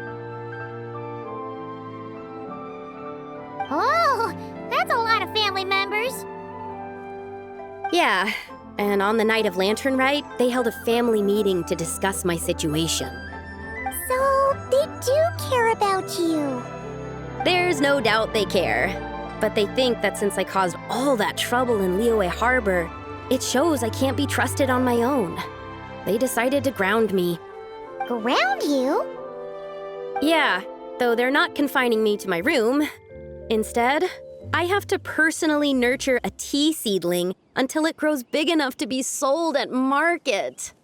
Aw, a tiny little tea baby. Do they want you to experience what it's like to be a parent? It's supposed to cultivate my character and temperament. They say this will help me calm down and reflect on my issues. What happened in Liyue Harbor really wasn't your fault. Oh well, at least this punishment doesn't sound too harsh. So, how long will it take for the little tea baby to grow? Actually, I don't know. I've never grown a tea tree before. It usually takes 2 or 3 years. 2 or 3 years? Yes, the tea in this garden requires 2 or 3 years to mature. That long? Zabai, you're not making this up, are you? How do you know so much about growing tea? When the plants thrive and grow, that is the meaning of my name. I can tell at a glance when their season of ripening will come. Do I really have to waste 2 or 3 years here? Why is this happening to me? I'd only just found my direction in life. Yes, during the night of Lanternlit, I heard many people reciting poems from Long Gone in praise of the moon. In that moment, I suddenly felt a great sense of pride. I mean, I helped excavate cultural artifacts from Long Gone, so I contributed to the revival of these poems too, right? So I decided to stay with the archaeological team. I want to unearth even more history. I see. And are you sure that's what you want to do? If you don't achieve anything significant in the years to come, will you still enjoy it? Yes, because archaeology gives me that boom shakalaka feeling. Wait, did Xiangling teach you that? That's right. I was asking her for advice.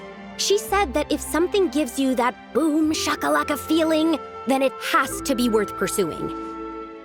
I immediately thought about how, when I'm excavating in the ruins, I always feel like there's a ghost standing beside me, and not in a spooky way. It feels like my great-great-great-great-great-grandmother patting me on the shoulder and saying, "Keep going. You're about to rediscover some grand ancestral knowledge."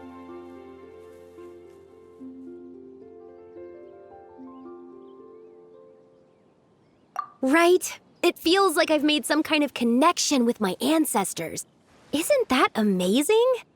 Since you've made up your mind, you should give it your all. And I'd love to, but I'm still grounded. Run away, summon up a little boom shakalaka, and leave the tea garden behind. Flee this village. That might be going a bit far. You don't want to lead others astray, Zabai. Yeah! Tell them about your great-great-great-great-great-grandmother. She must be the most super-duper ancestor to have ever risen above the rest, right? I'd be better off telling them about the White Horse Adeptus. After all, she's the supreme riser above the rest who saved my great-great-great-great-great-grandmother. Then it's settled. Tell your family that your decision has my blessing. Thank you, Tsubai, but I don't think cosplay is going to work on them. They won't listen.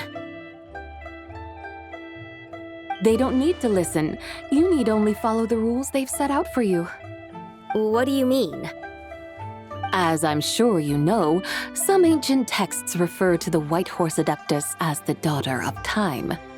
My family history contains such records, but what of it? If the White Horse Adeptus were to manipulate time to make your tea seedling grow overnight, then you'd be free, correct? Is that how it works?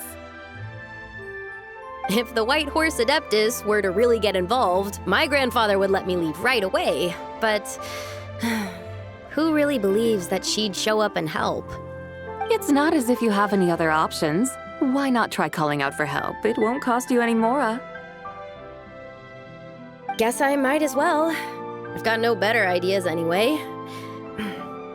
White Horse Adeptus, if you can hear me, please save me from my predicament.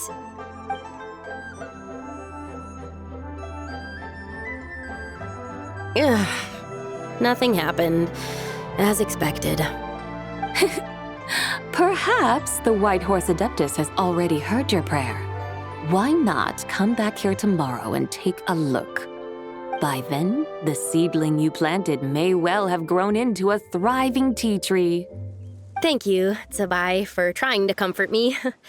I do feel better now, kinda. But can't you really do something like that? Oh, it's getting late. Why don't you all stay at my house tonight? My family may be strict with me, but they're always welcoming to guests. That sounds great! Let's get some sleep and then come back here tomorrow to see if our tea baby has grown.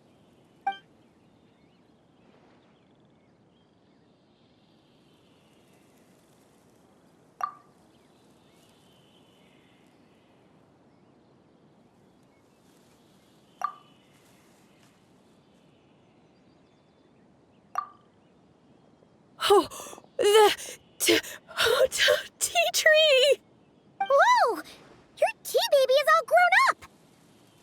Indeed, it has grown into a mature tea tree that can stand tall in the face of wind and rain. How is this possible? It must be the work of the White Horse Adeptus. Your prayer must have moved her. Are you sure? Perhaps she heard your prayer and chose to answer the call. She once saved my great-great-great-great great-grandmother. This time, she saved me. That's incredible! Your family must be blessed by the White Horse Adeptus. I guess so. I need to tell everyone the news right away. They'd better. Since this is the will of the White Horse Adeptus, I don't see how they could object. Go. And if you run into any more trouble, call out to the White Horse Adeptus just like yesterday. Thank you so much. Paimon really thought you were going to use Adeptal energy to make the tea baby grow, Zabai. When an Adeptus exerts effort, consuming their energy, is that not using Adeptal energy?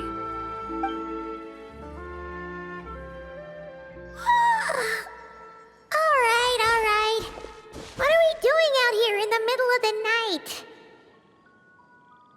We're here to help Lu Xiangxiang fulfill her wish, of course. Can you really make the tea baby grow? It won't be easy, but there are ways.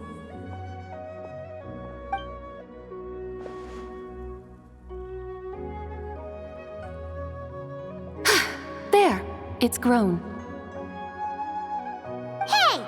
You just transplanted a tea tree from over there! So, there's a mature tea tree here now, yes? Oh, yeah, but... And am I not the White Horse Adeptus? Well, yeah. Is this tea tree then not a manifestation of the White Horse Adeptus's will? You're not wrong. But again, there's something not quite right about this. Maybe this will become another mystical Adepti tale recorded in their family history. That would be marvelous. Paimon thinks so too. Hey, Traveler! Zabai seems to be doing much better now, don't you think? Oh! Paimon bets that's why Zhongli chose to send her on this errand. That's a great idea! We've already shown her Liyue Harbor, Yulong Wharf, and Xiaoying Village. How about we head to Qingce Village next? Qingce. That name sounds familiar.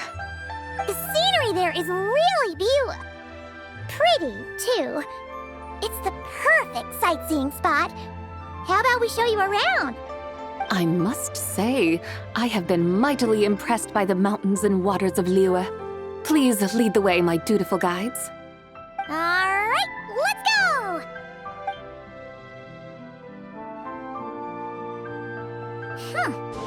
Paimon can't help feeling like we've forgotten something. Pay it no mind. I've already forgotten more than you will ever know. All right. If we forgot something, it can't have been that important to begin with. Qingce Village, here we come!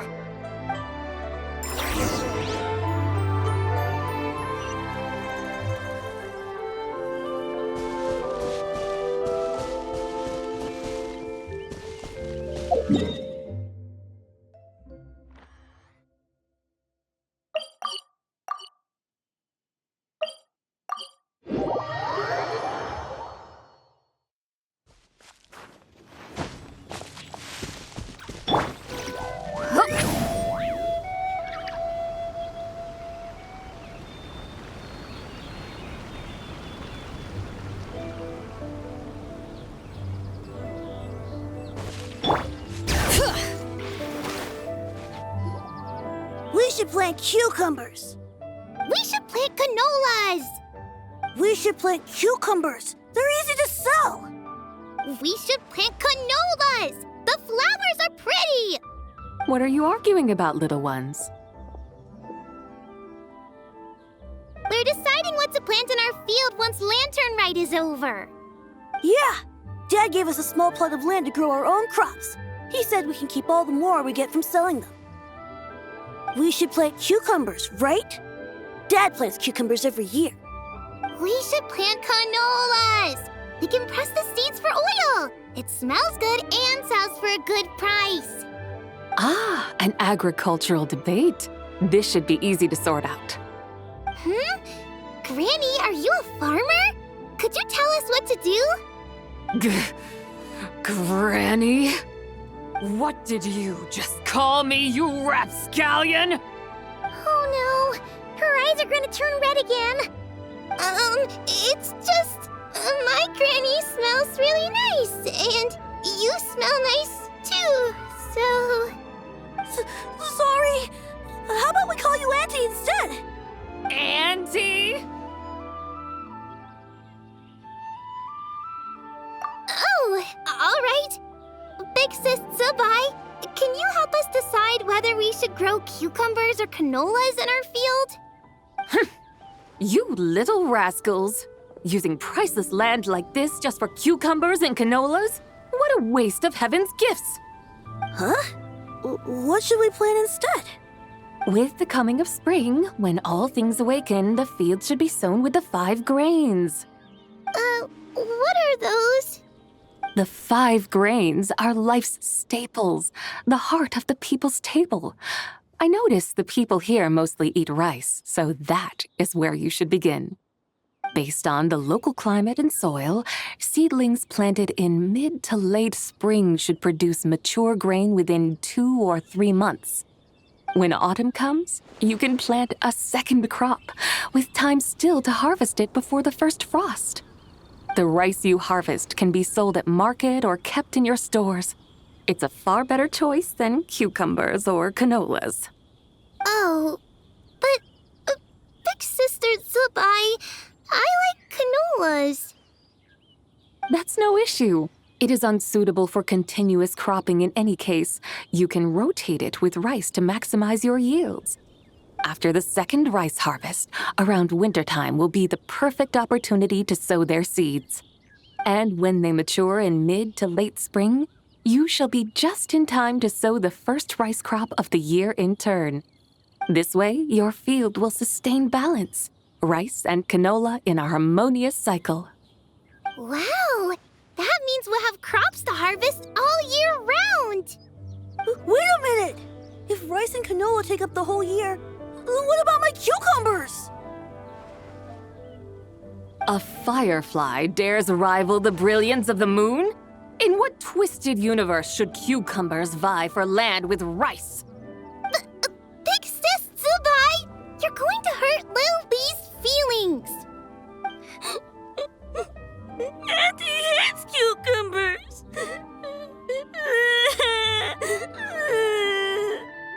Stop crying this instant!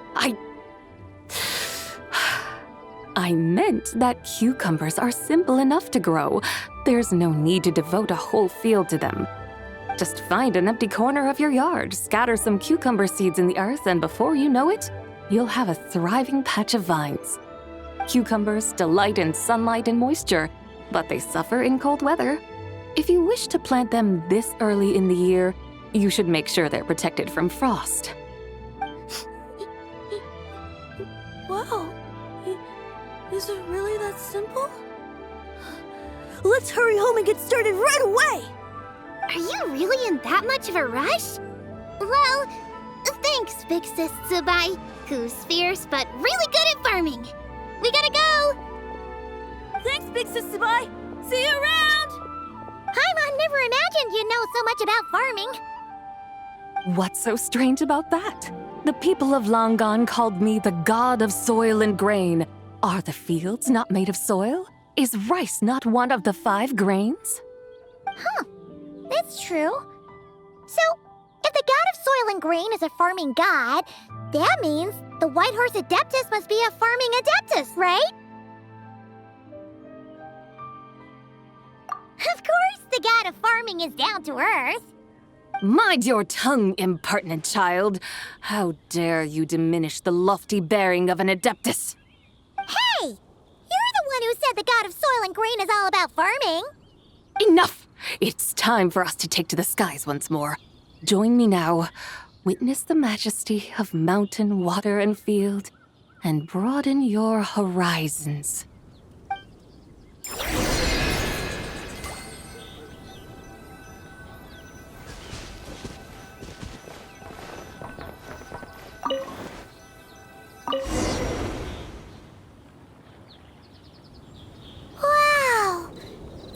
places look so pretty from up here. The mountains tower like pagodas, the hills coiling at their feet like shells.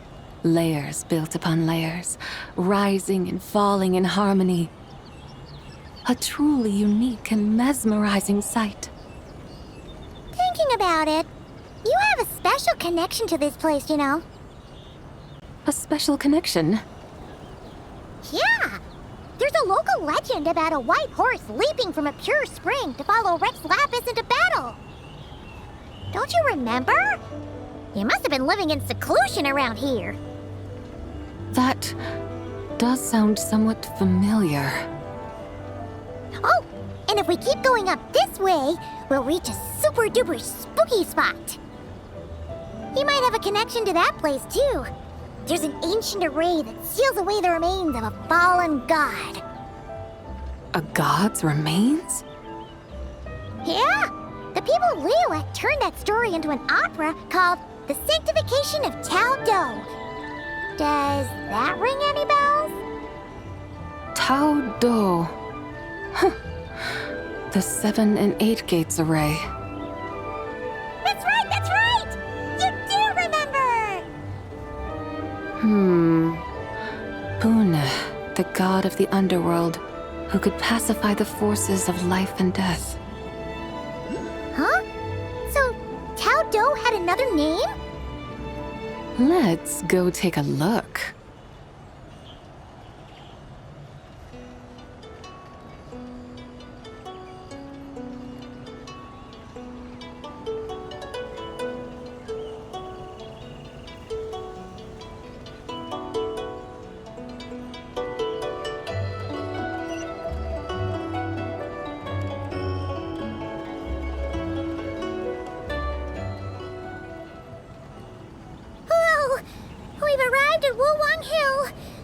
The atmosphere just turned spooky. I can't help but feel there's something strange about this friend you haven't seen in ages. Huh? Paimon thought she heard someone's voice. Let's head down and check it out.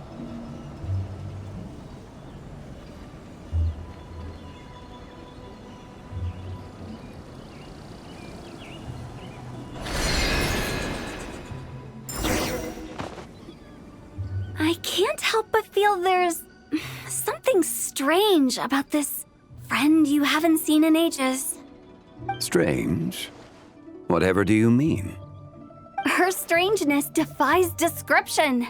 This Miss Zabai is a full-blown enigma, don't you think? I'm afraid I have no idea what you're talking about. Aren't you worried about sending her all the way to Yilong Wharf on her own to buy tea? What if she gets lost? Where there are people, there are paths. Now I'm the one with no clue what you're saying. She can ask for directions. And then what? She will meet strangers in unfamiliar lands, build friendships, part ways. Hers will be a long journey indeed. The further the journey, the more footprints one leaves behind. The deeper those footprints, the harder it is for time to erase them. Ah, so you want her to make new friends? I see. But from what you say, it sounds as though she's not from Liyue. I believe she was not, but perhaps she will be. You're sounding stranger by the second. Huh. Oh, over there. Oh, look who's here! Hu Tao! Zhongli! What are you doing here? Traveler, Paimon, fancy meeting in a place like this. Oh my, and Miss Zabai too!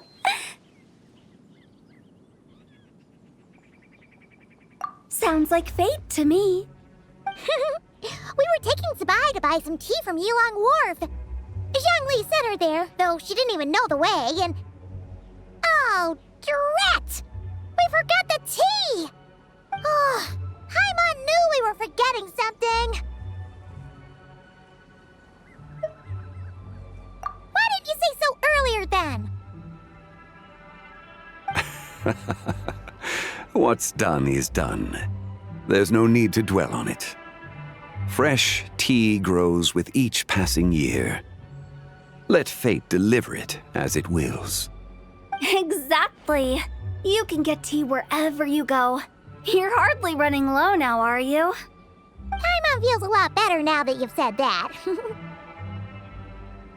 Still, I'm a little confused. If you were buying tea, how did you end up all the way out here? We're taking Spy on a sightseeing tour.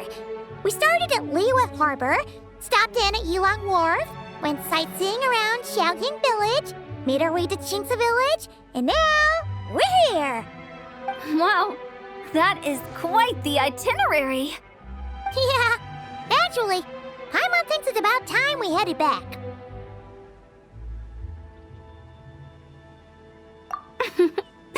I'm here to pay my respects to my ancestors. My dear consultant kindly agreed to join me. It is Lanternlit after all. Adepti and ancestors should be venerated alike. Ancestors? Wait, could you be? Are you heir to the Wu-Wong kid? Or perhaps the lone butterfly of the Crimson Flame? Whoa, have you got all your memories back? Huh? Miss Zabai, you know about the Wangsheng funeral parlor and the 8 adepts? I happened to hear a storyteller expound on the sanctification of Tao Do. Lots of people know that story, sure, but very few can discern my family lineage from just a glance. Well, Zhongli, your friend here really is quite something. Unfortunately, there's no time to dally right now. We have a hill to climb. Perhaps once today is done, we can find time to chat over tea, recite poetry, and admire the moon? That would be wonderful, Director Hu. Oh, and before we go, you've been traipsing around all day. I suggest you stop off at the Wangshu Inn on your way back for a good night's rest. Wouldn't do to exhaust yourselves, Don't mention it. All right, we'll take our leave now. See you later. Hotel's so thoughtful. Why don't we follow her advice and stay at the Wangshu Inn tonight? Zabai, you can see the whole of Dihua Marsh from up there. The view's amazing. Plus, you can sample Smiley Yin-Xiao's cooking. Wangshu, an intriguing name. It couldn't hurt to check it out. Awesome! Let's go!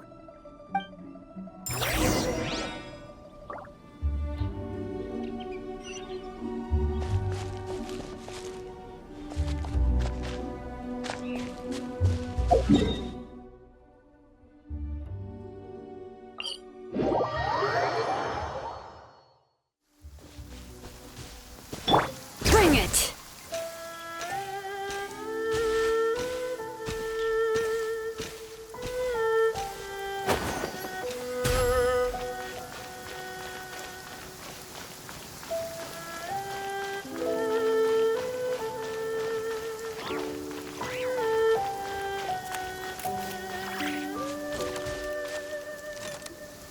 Is that towering structure Wangshu Inn? Sure is. We can take the lift up from over there. Always walking the path long trodden. Does retracing others' footsteps not tire you? Come on, get in. We'll fly to the top.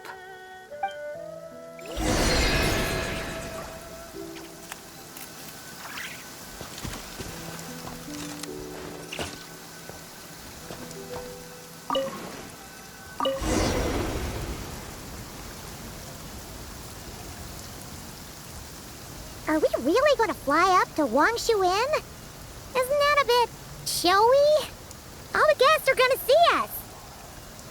Is that a bad thing? To be able to witness an Adeptus. This will surely add to the inn's appeal, not to mention the room prices. The owner will thank us. You seem to really like showing off your powers. This inn's architecture is incredible, and the surrounding countryside radiates a picturesque charm. No wonder the new proprietor of the Baiju guest house thinks he can't compete and has decided to change his own establishment's name. The new proprietor? Ah, you mean Lu Shengsheng's dad. So you know about that, too. Personally, Paimon thinks it should go with something like Rex's Rest. That's a contender's name if Paimon's ever heard one. A fitting name indeed. So you think the guest house should change its name, too? Paimon kinda thought you'd say something like, such sacrosanct traditions must never change. Time flows ever onward. Why should the rules of yesterday be carried forward into the world of tomorrow? The people of today should determine what is to be kept. Huh. You're not as old-fashioned and stuffy as Paimon thought. The years ebb and flow, seas recede to reveal fields. In the vastness of time, I am but a wild horse in a boundless sea of dust. Even Rex Lapis, having waded through the waters of the river of time, is not quite the same as before. Zhongli? What was he like before? That is another story for another time.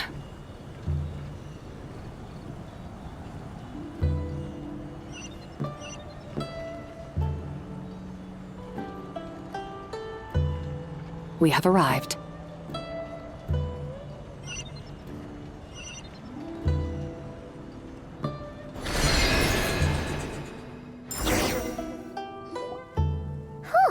This is the first time Paimon's ever flown up to Wangshu Inn on a chariot. Everything's so different when you're up high. Wangshu. Like moon lanterns and Shao lanterns. Might it all be a coincidence? What's a coincidence? Do you not know what Wangshu means? Not bad. You're clearly much sharper than your diminutive companion. Wangshu can refer to the moon, but its original meaning is actually...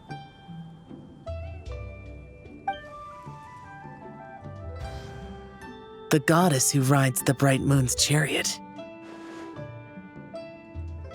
And you must be the conqueror of demons. Xiao! Paimon was wondering if we'd disturbed you by flying down from the sky. Not at all. I sensed an unusual presence long before you arrived, though I didn't expect it to be you in a flying chariot. Ah, a witness at last. I was starting to think we should fly a bit lower. It would be awfully dull if no one ends up marveling at my lofty bearing. No need. This is already showy enough. I'm not one to do good from the shadows, as Rex Lapis is wont to do. Then you must be... Nay, I'm only cosplaying as the White Horse Adeptus, in truth. Cosplaying? What's that? Ugh, ignore her nonsense. She's a genuine article. The one and only, completely authentic White Horse Adeptus. It's just... Xiao, did Zhongli say anything about her being a teensy bit... not quite right? Mental instability, perhaps? Did Zhongli tell you that? No, this is my own speculation. Oh, you've pretty much hit the nail on the head. It's like her brain's filled with a bunch of slimes right now. All gloopy and messy. There's a hot-tempered pyro slime, a math-obsessed hydro slime, and a mischievous little animo slime. But don't tell her Paimon said that, or she'll come and tell us all off. You white-haired rascal! Do you think I can't hear you? Uh-oh! We're in for it now! White Horse Adeptus. You must be weary from your journey. Why not take a rest? Oh, yes! You must be hungry, right, Sabai?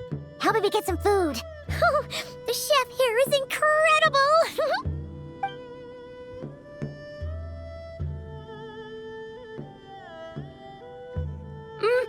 It's so hot! so spicy! Are you okay? Do you want Paimon to get you some water? Don't worry about me. I just need to pace myself.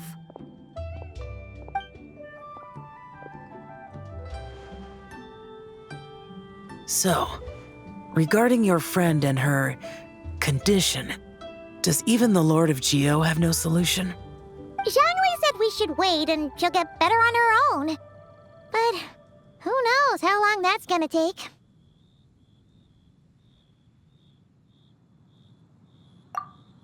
Is that why her personalities change so easily? Paimon thinks that has something to do with her 3 deadly selves. Zhongli told us that the deadly selves are impure, affecting living things that get too close. The White Horse Adeptus' remnant spirit was attached to the deadly selves for a long time. It makes sense that her temperament and memories would have been influenced by them. But Paimon still doesn't really understand what the 3 deadly selves actually are. Paimon, as you do not practice self-cultivation, I cannot help you fully understand. But you can think of them simply as emotions and desires. The act of severing the 3 deadly selves is a means of exercising wicked desires and cultivating one's true self. I believe other nations have similar practices. In Sumeru, it is known as shattering Atmagraha. Oh, so it's about emotions, desires, and attachments, that sort of thing. It includes those. I wonder, does she still remember what happened in the past? Some of it, but right now, it's like she was suddenly awakened. Like she's still half dreaming. The half that's still dreaming might remember things, but the half that's awake doesn't quite get it. Conqueror of demons, are you looking to learn about Rex Lapis's past from me? You are an old friend of his, so please, call me by my name. But Conqueror of Demons sounds so much more imposing.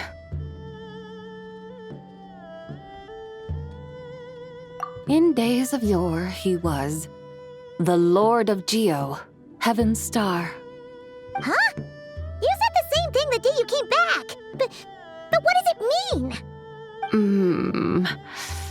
I'm afraid I can't remember. Hey, did you really forget? Or are you just pretending so you don't have to tell? Why not ask Rex Lapis himself? Whether I've forgotten might be up for debate, but I am certain he remembers. He must have his reasons for not raising the past, and you likely have similar concerns. I shouldn't have asked. An answer that suits your style, General Olatis. Now that we're on the subject, though, I suddenly remembered something. Which is? In the distant past, there was a feast, which I attended. I faintly recall the Lord of Geo also being present that day. Oh, and then? What happened? Among the dishes served, there was one that could be found in every household throughout Langan at the start of spring, a dish called Flavor of Spring. I suddenly remembered the recipe for this dish. Is that it? Yes! Since it's Lanternlit here in Liyue, why don't I make some for you to try? That sounds good.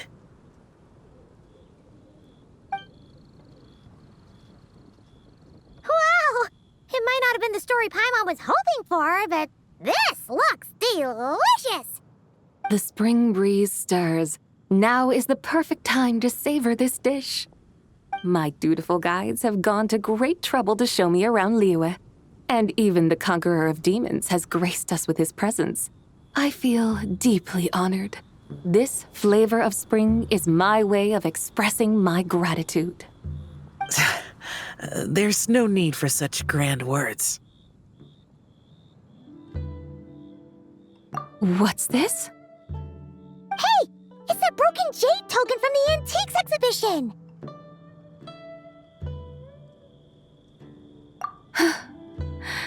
Indeed. This was once an Adeptal treasure of mine. I'm amazed it ended up in your hands.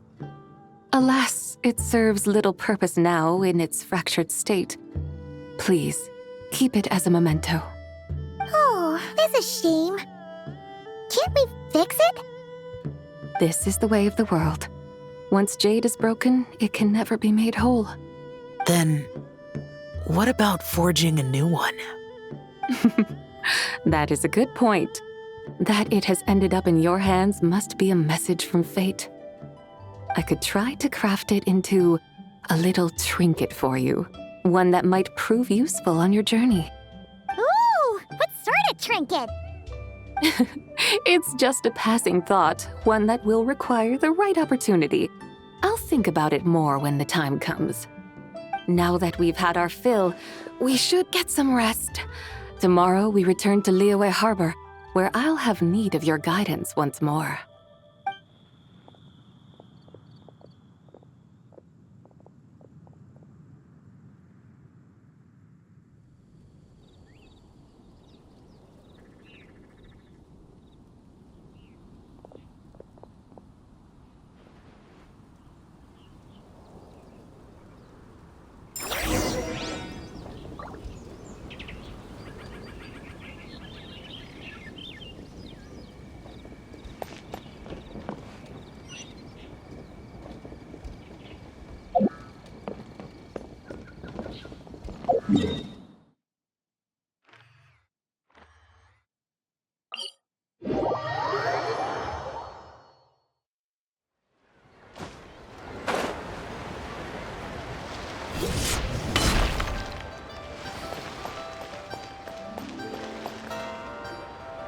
Chi-Chi, the lantern ride is almost over. Do you remember how to make a Shao lantern? Warning, split bamboo, traveler. And get silk, make Paimon. You've got it all mixed up again. They're here again. Yow! Looking good in that new outfit, huh? Hey, it's Paimon! Dr. Baiju gave this to me as a gift. How does it suit me?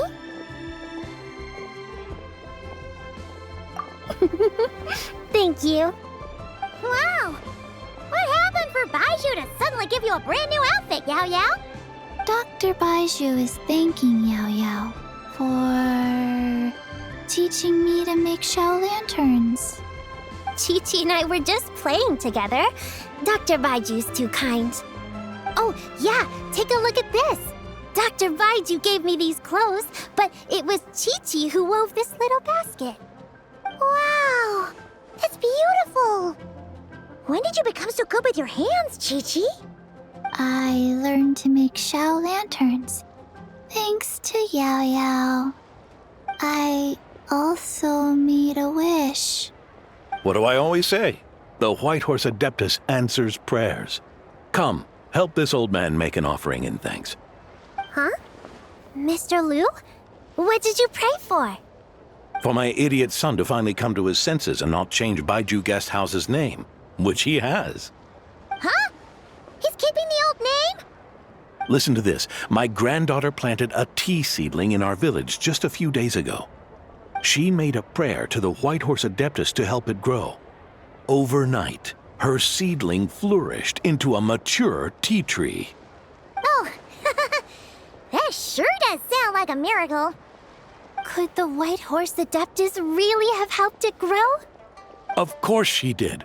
Oh, White Horse Adeptus, how blessed is our family over whom you keep watch. Truly, this is an extraordinary miracle. You must record it in your family history without delay. Of course. Huh? Is that you, Miss Zebai? Indeed. I have a long-term booking at your guest house. Yes, I recall. Mr. Zhongli said to charge your expenses to the Wangsheng funeral parlor, if I remember correctly. That Zhongli. Always making trouble for poor Hu Tao. I noticed when you were here last that you bear a striking resemblance to the pictures of the White Horse Adeptus in my family history. You both have golden eyes. Perhaps Fate has had a hand in our meeting. And a glad meeting it is, Miss Zabai. Now why don't I gift you some tea from my garden to celebrate this encounter?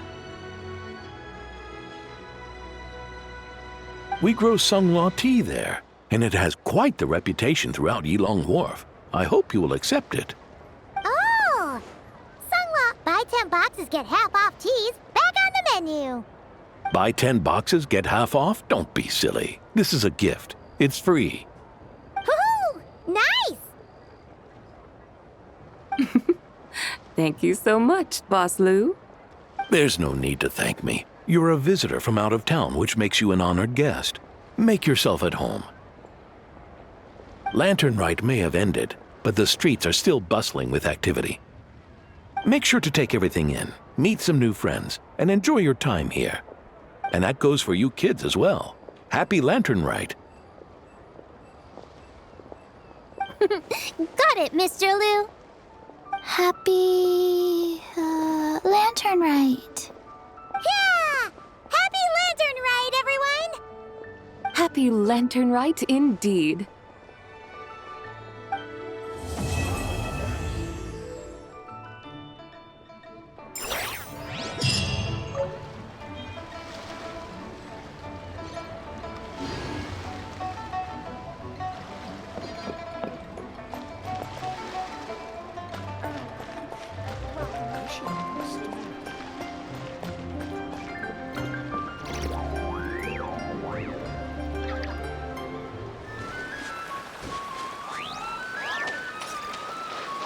Look over there! It's Melusine!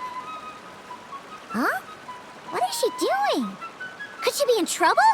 Let's go see!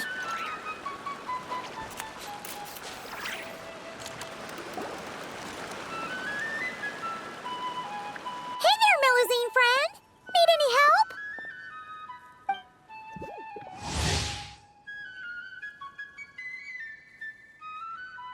Oh, Traveler, Paimon! It's you! Long time no see.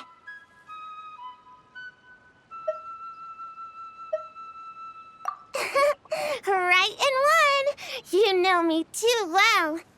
Everyone in Marcy is preparing a surprise gift for Monsieur Neuvillette. We're working together to make him a new outfit. I was about to go find some gems and shells to decorate it with. Wow! A surprise present! Is it really okay for you to tell us like that, though? Oh, no! Sorry, it's my first time doing something like this, so it just slipped out. I'm not sure why, but seeing everyone working towards the same goal like this, my heart just won't stop racing. Paimon totally gets it. The moon's just so infectious that you get swept up in the hype and you just can't stop, won't stop, right?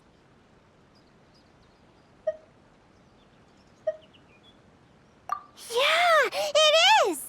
We may be playing different instruments, but we're playing in harmony, making the same music. So, why'd everyone suddenly decide to give him a gift? Oh, that! Monsieur Neuvillette is always sending gifts to everyone in Marcy Village. So, after discussing it, we decided to make something for him ourselves. Flo handled the blueprints, and then we all picked out the materials and sewed it together. And Saran was in charge of emergency precautions to prevent things from getting totally out of control. Emergency precautions? Things getting out of control? Paimon knows that making clothes with Melusine hands is hard, but how bad could it possibly get? That depends on your definition of bad. Does it count if we ask Ma Mère to make a huge painting and then turn the canvas into pajamas? Oh, wow! How about that? Me too! But like Saran said, it's better if we make a respectable outfit that he can proudly wear when he's out and about. Lome's got tons of experience, so we had her get a whole bundle of fashion magazines and asked Sijuin what respectable meant, before we finally settled on solemn relaxation as the theme. solemn relaxation. Paimon can't help but picture Neuvillette swimming around with a serious look when she hears that.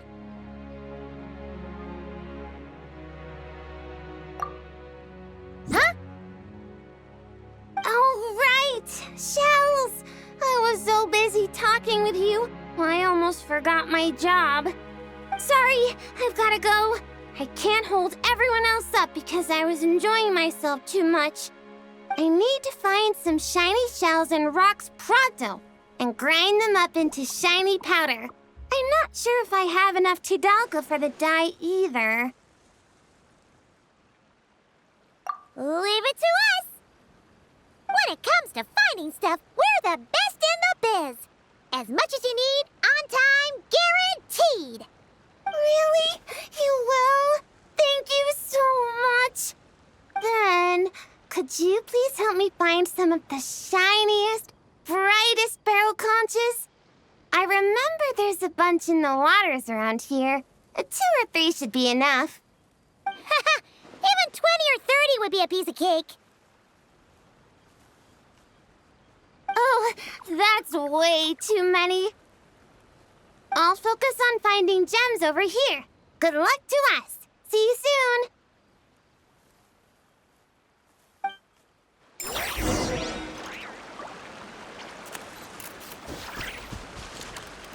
Ugh, how annoying. Thanks so much for your help, and stay safe.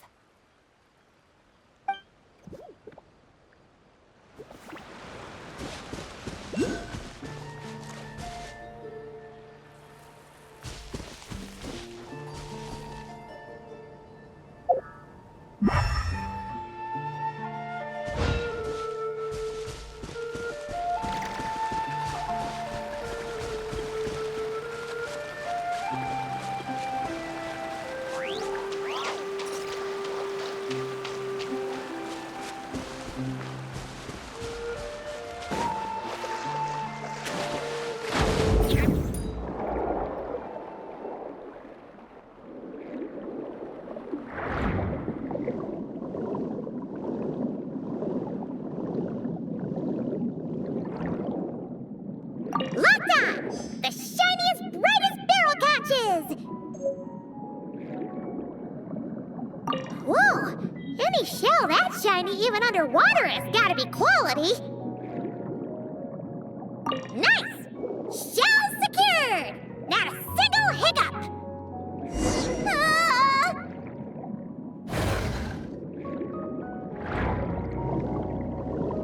Ah! What was that? Poca might really be in trouble! Let's go back and check on her!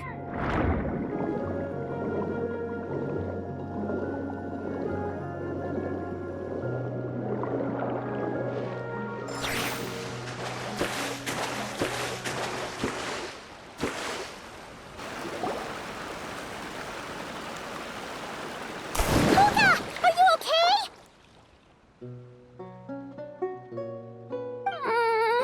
I never imagined I'd dig up an armored crab digging for gems.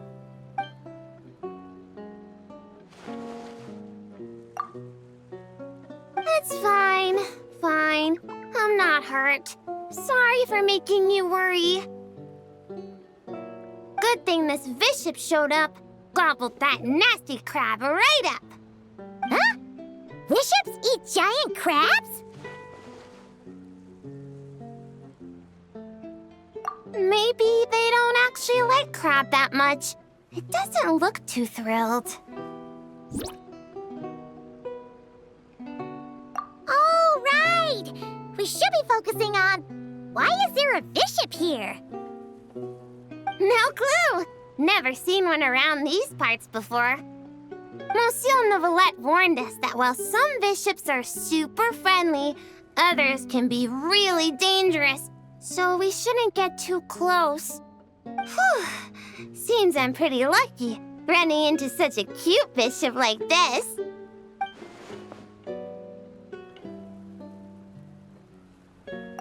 Man, be sure to give it a proper thank you the next time you run into it, okay? Yeah, for sure. And I'll treat it to something tasty, too. Only thing is that I'm not sure what it likes. Definitely not giant crabs, though. Tidalga? Wouldn't have thought such a big bishop would like something... Whoa! Tidalga! When'd that get there? Huh? So, this pile of Tidalga isn't yours? Nope. Haven't even had a chance to dive in yet. Did some kind soul overhear us and leave it here? Looks like I really am super lucky today. Can't believe that fashion magazine horoscope was actually accurate. Then may the stars watch over us, that our gift may arrive safe and sound. Oh yeah, here! These are the barrel conches we gathered. Are these enough?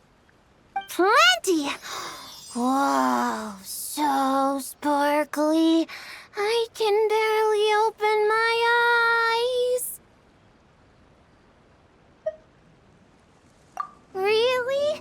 Then I'm buying a pair too. Should help with gem hunting. Don't buy his nonsense. Not a word of it's true. Well then, with my gems, your barrel conches, and the nice fairy Tidalga, my mission here is complete. If everything goes this well, the clothes should be ready in a couple days. Hey, when we deliver the clothes to the Palais Mermonia, will you two come see what we made? Let's meet up at the Palais Mermonia then. A whole bunch of us Melazines will be there. Sounds great! We'll be looking forward to hearing from you. Wow! It's been a long time since Paimon's seen the Palais Mermonia this busy. Kuka wasn't kidding. There are a ton of Melazines. Huh? Something's off, though. Everyone feels kinda... tense? Excuse me, miss? Mr. Gestionnaire, do you enjoy your work here in the Palais Mermonia?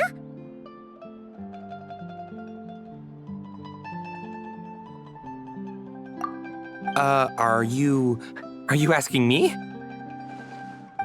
Well, about that, I can't really say that I'm happy, or particularly unhappy. Though I've been here for some time now, I still feel as though I only just started. Got it.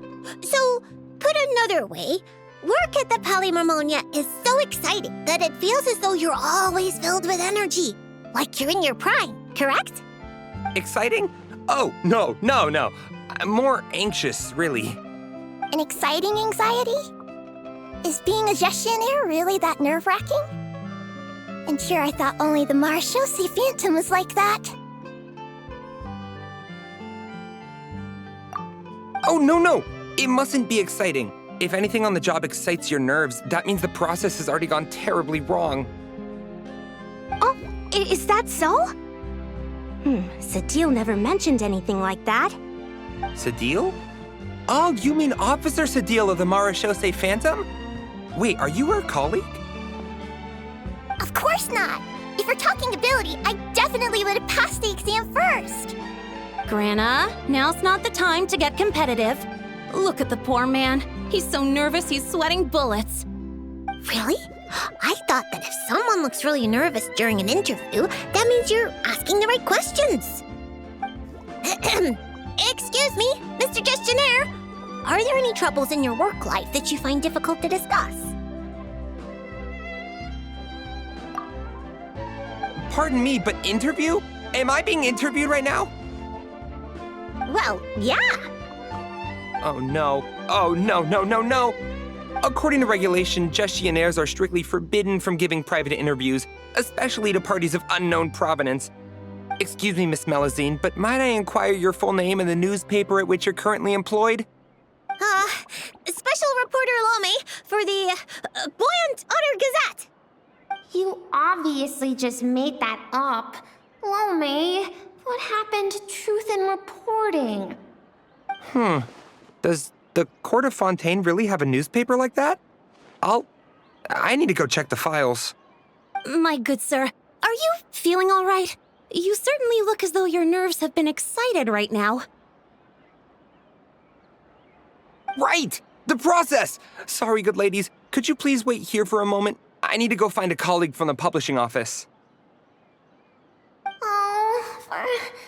Oh, we were just going to ask him how to get to Monsieur Neuvillette's office, yet somehow it turned into a practice interview for Lome.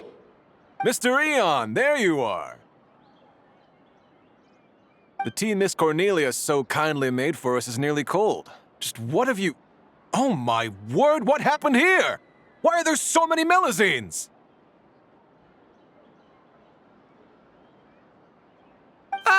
Mr. Royalte, please give me a hand. I can't possibly take care of all these Melazines myself, much less give an interview while I'm at it. Interview? I never saw any such thing on the schedule. Which newspaper? The Buoyant Otter Gazette. Oh, really? Yet what you're holding certainly doesn't look like an otter. Of course not. This happens to be the one we're looking for this time.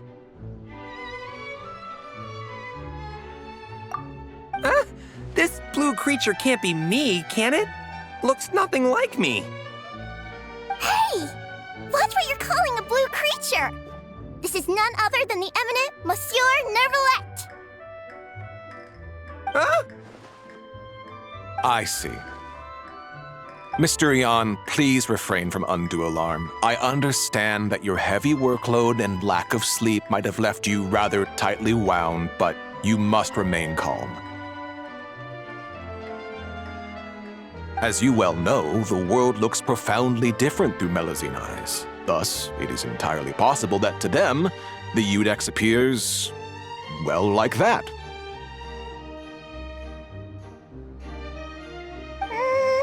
Pretty much. Monsieur Neuvillette actually looks a bit different to every Melazine. So we split the difference. Ah, you split the difference. I see, a most judicious approach. In that case, might I inquire what matter you wish to see Monsieur Neuvillette about? We're here to give him a gift. Gun salute! 21 gun salute from Monsieur Neuvillette. Whew, that was a close call. We almost told someone else about the secret gift again. A gun salute? Inside the Palais Mermonia? Inside the Iudex's office? Mr. Royalte, please calm down. You're also becoming unduly alarmed. Can you say something? Paimon's getting scared. Please don't make Paimon beg. Stop rubbernecking. It's not that Paimon can't sympathize, but it looks like Royalte's really about to call the guards. And if he really calls Neuvillette over, then the surprise they worked so hard to prepare will be for nothing. And things will get way more awkward. What do you mean, this? Do what exactly? Traveler! Paimon! Huh? Mr. Royalte? Pardon me, but are you with them?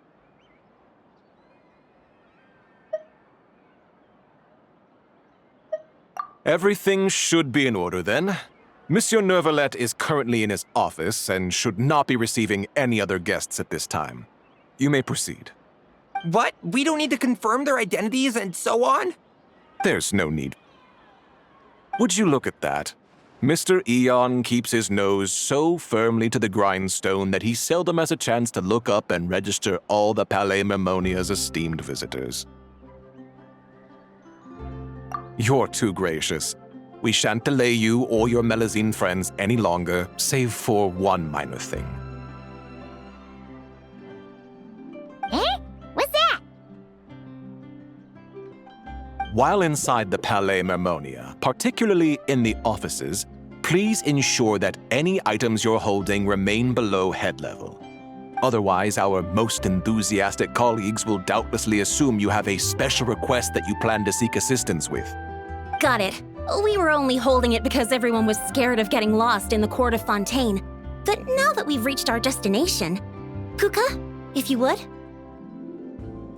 Sure, Flo.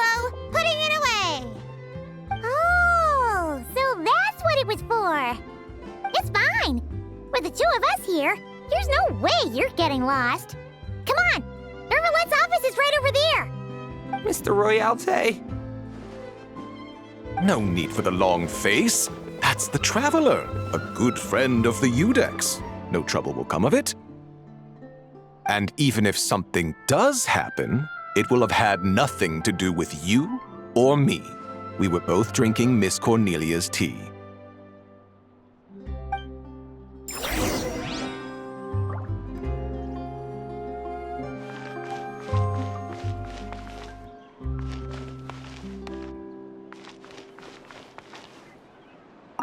Communicating with Melazines always requires a bit more effort. The usual methods simply aren't very effective. There's something else I've been wondering. Can't seem to wrap my head around it. And what's that?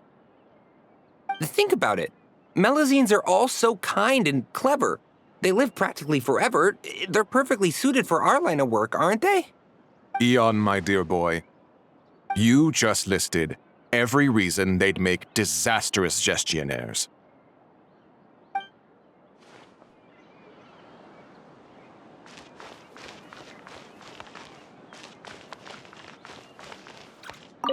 Okay then, please lead the way to Monsieur Neuvillette's office.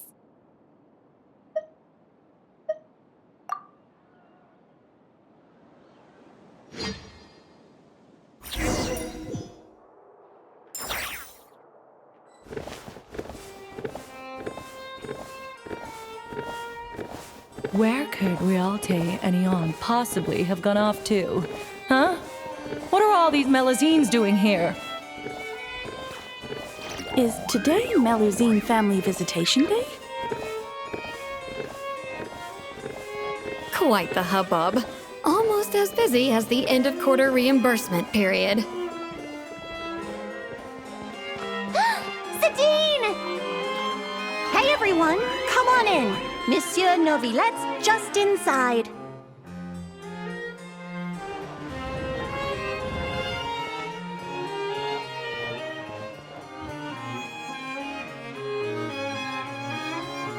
Ah, I thought it might be you. I had heard Melazine voices and went to the window for a look, only to find the angle was wrong and I couldn't see a thing. I trust you encountered no difficulties on your way? No, not at all. Well, not exactly.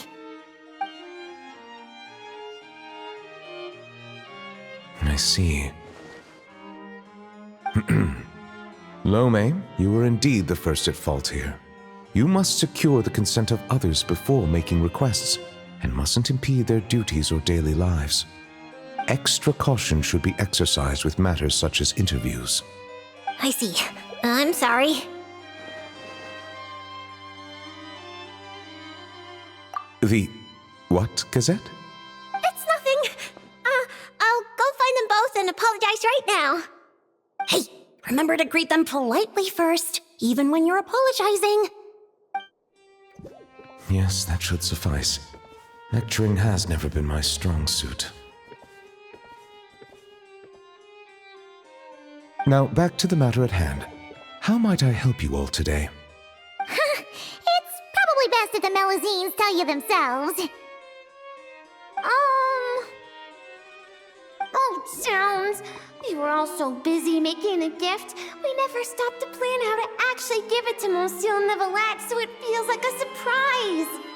It'd be perfect if we could actually give a gun salute right about now. Kaboom, boom! It'd be totally... Wait, no! No gun salutes allowed in offices, right? If only Lome was here. She's so carefree. Lome, come on. It's our hour of need. I'm back! Those two gentlemen are both great people. They not only didn't scold me, but they even served me tea, too. Huh? Why haven't you given him the clothes yet? I already finished 2 whole cups. She just said it like it was nothing. Clothes? That's, Yeah, you're right.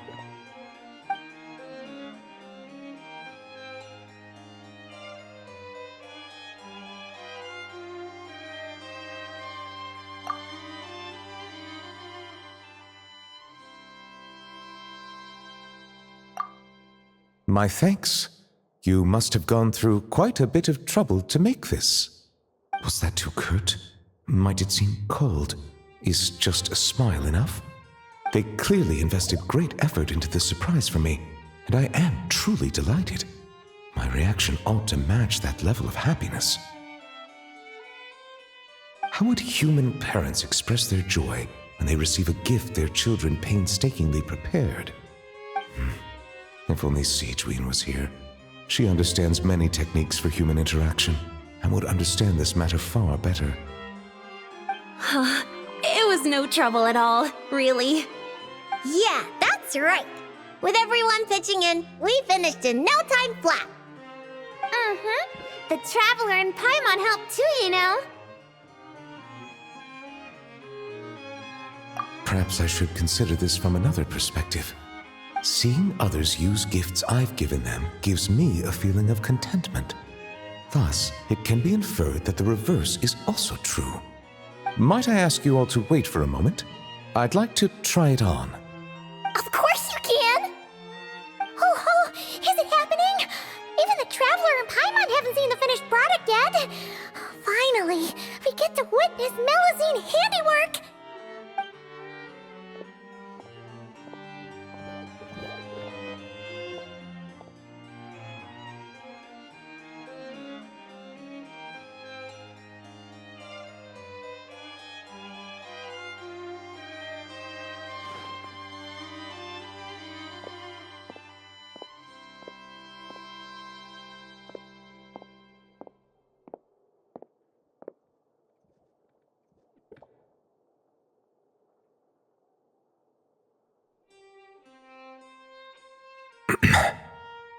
Well?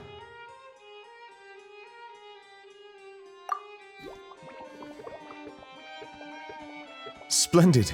Both the Melusines and I are delighted to hear that. Oh, it looks gorgeous! Plus, now Paimon gets what solemn relaxation is. Ah, indeed. It is aptly suited for non-official occasions. Moreover, if I'm not mistaken, this outfit seems to have a certain exotic feel? Keen eye. That's our Monsieur Neuvillette.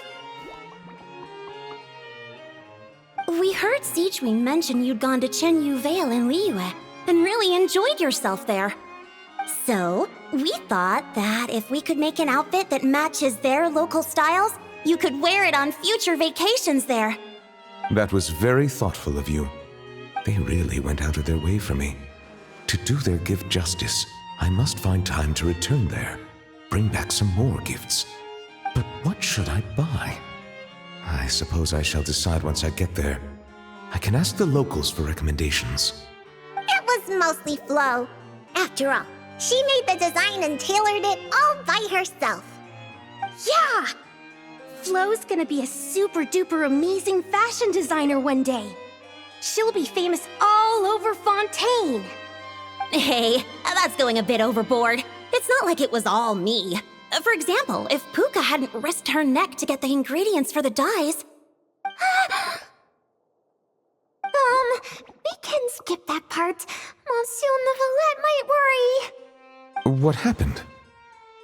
It's really nothing. Okay, fine. Here goes. A bishop that likes Tidalga. I see. I understand. You are truly fortunate the Traveler was there to help. But next time you go out, it might be safer not to go alone. Okay, I understand. Also, listening to your story, it seems you were aided by a bishop? Yeah, I'd love to see it again. Give it a big thank you. Hey, you guys think that maybe it was the one who left the Tidalga? I'm a bit concerned about her well-being lately. As I don't have any pressing duties, perhaps. We've stayed too long, haven't we? We really should get going while it's still early. Excellent. In that case, allow me to accompany you.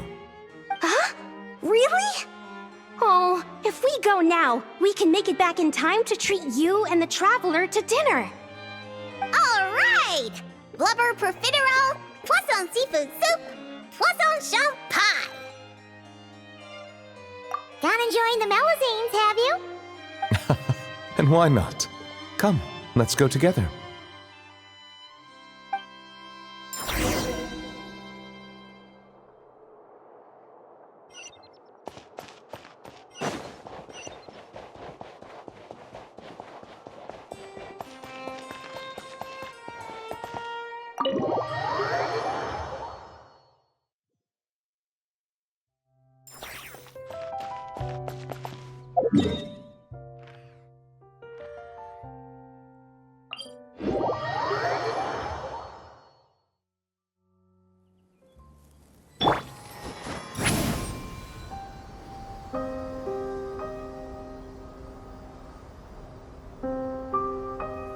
Watch out! I'm telling you, I saw it in a magazine before. You sure? You're not making it up, are you?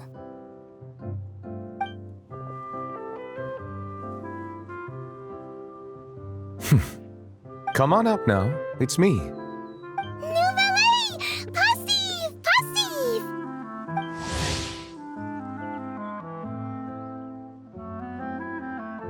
Whoa! It's Passive! So, you know Neuvillette? Passive? This is how you address her then?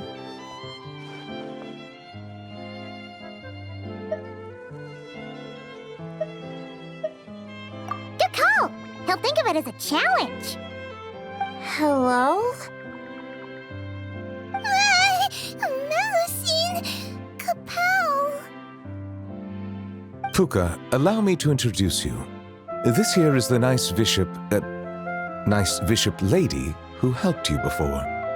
Whoa! Bishops can turn into Melusines? That's so cool! Now we can hold hands. Thank you for saving me.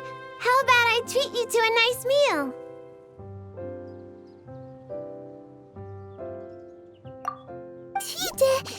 Tidalga? Hmm? Yeah! Tidalga! Tidalga! Tidalga! Tidalga! Tidalga! I take it you really like Tidalga? Wait, that means you gave us your favorite food. Wow! Thank you so much! Thank you, Passive. Passive! Neuvillette! Kapow! If that's the case, why not picnic here with us? I'll handle the food. I caused everyone so much trouble back at the Palais Mermonia. It's the least I can do. Then I'll prep some Tidalga for Passive.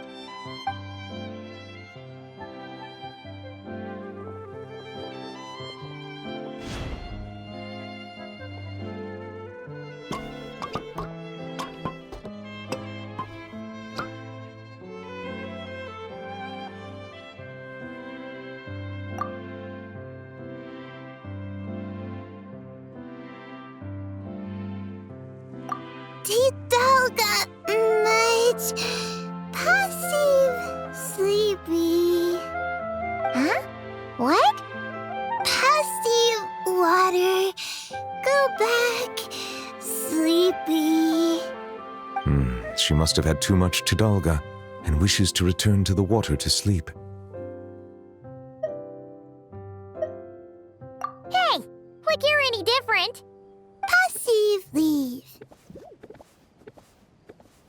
Wait! Hold on a second! Huh? I don't know where she lives, or when we'll see each other again. If only I could give her something to remember me by. Oh, I know! Here, for you! Ah! Neuvillette, Passive! Neuvillette, good thing! Amazing! She recognized it right away! That is most certainly a very good thing. The board, I mean. Melusine! Passive! Melusine! Good thing! Neuvillette!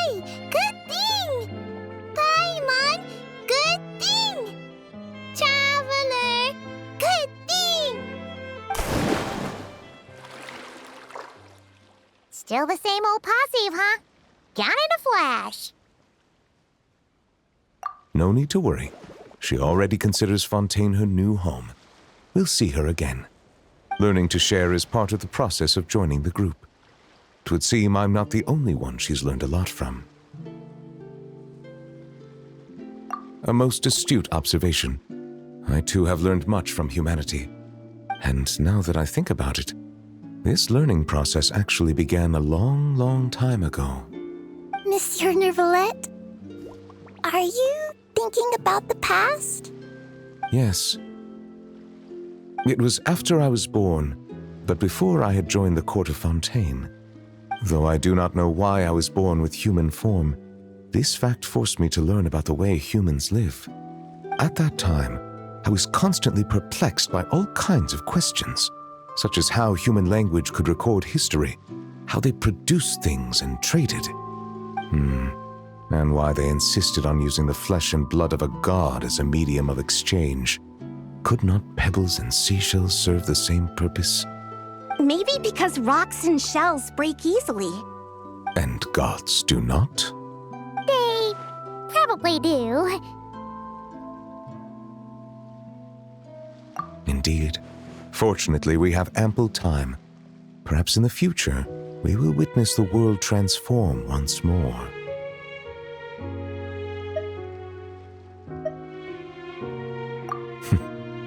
Very true. Time flows where our gaze does not linger, showing the way to those who are lost. Rather than dwelling on such things, it is far better to live in the now. On that note, I believe it is high time I began planning my next vacation.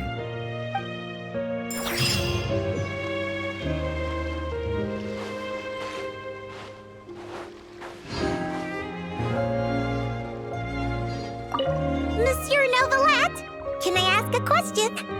Of course you may. I've heard that Liyue has fire wrapped in paper. Lights that can grant any wish. Is that true? Fire wrapped in paper? Wouldn't it break? And isn't that dangerous? Yeah, that's right. If your wish is to burn the whole house down, then it might come true. Whoa, Puka. Where'd you learn to joke like that? I wasn't joking. Well, there is something like that. They're called Shao lanterns. They aren't dangerous if properly handled, but they do not actually have the power to grant wishes. I'm sorry. You don't need to apologize. Simply listening to me describe them would be quite dull. How about I bring some back for you once I visit Liyue? That'd be amazing! And it'd be even better if you can take some more pictures this time! Consider it done.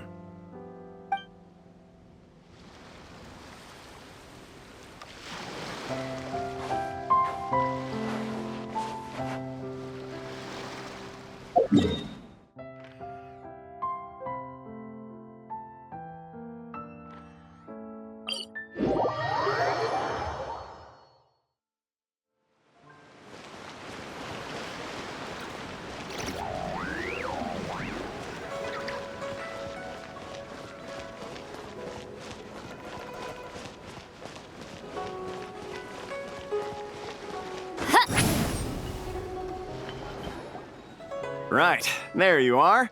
All your Shao Lantern parts crafted to order and every piece individually waterproofed. Each is wrapped in 5 to 6 layers of oil paper, so you could toss them in a pond to soak for a week or so and they'd still be fine. My thanks for your diligence. Rest assured, I shall compensate you for your labor and expenditures in full. Oh, come on, my good fellow. No need to be so polite. Doing business means always putting the customer's needs first and foremost. Oh, right. How'd you find the tea you bought last time? Could I interest you in some Chenyu Adepti as well? We just got a new batch in, freshly dried, top-notch stuff, every leaf. I see. If there's a discount, then...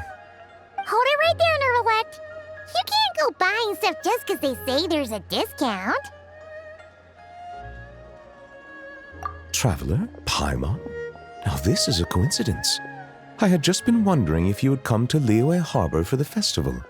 I wish you a happy lantern ride. Hey, were you buying Shao Lantern parts just now? And you even had him waterproof them. So, does that mean... Yes, I intend to give these to the Melusines. They have never seen such lanterns before, and I'm sure they'll enjoy them. I would still like to buy a few more to hang outside the Palais Mermonia. However, doing so would create a dilemma. Would it not be unfair that the Palais Mermonia is the only place with Shao lanterns? Perhaps I should return and have the Gestionnaire make a bulk purchase, so Shao lanterns can be hung over the entire Court of Fontaine and Fortress of Meripede. If you let the Gestionnaires handle it, we'll be lucky to hang up any lanterns they buy before next year's Lantern Rite rolls around. Also, point of caution, Your Honor. It might not be the best idea to hang them in Meripede. They won't fly high within our walls, and I doubt many of the wishes the inmates will write will have a chance of coming true. They're unlikely to wish for anything in the public interest anyway. Let's try and keep the Lantern's reputation clean. Yeah?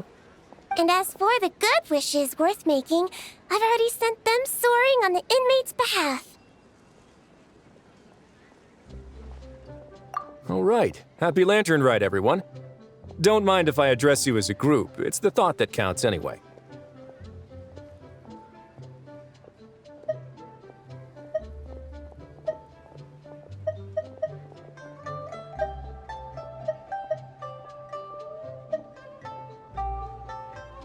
Hey!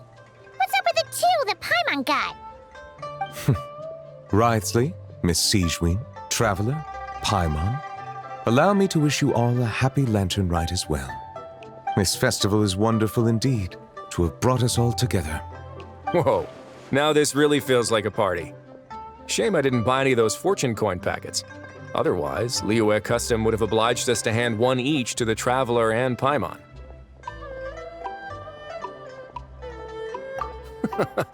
Fine by me.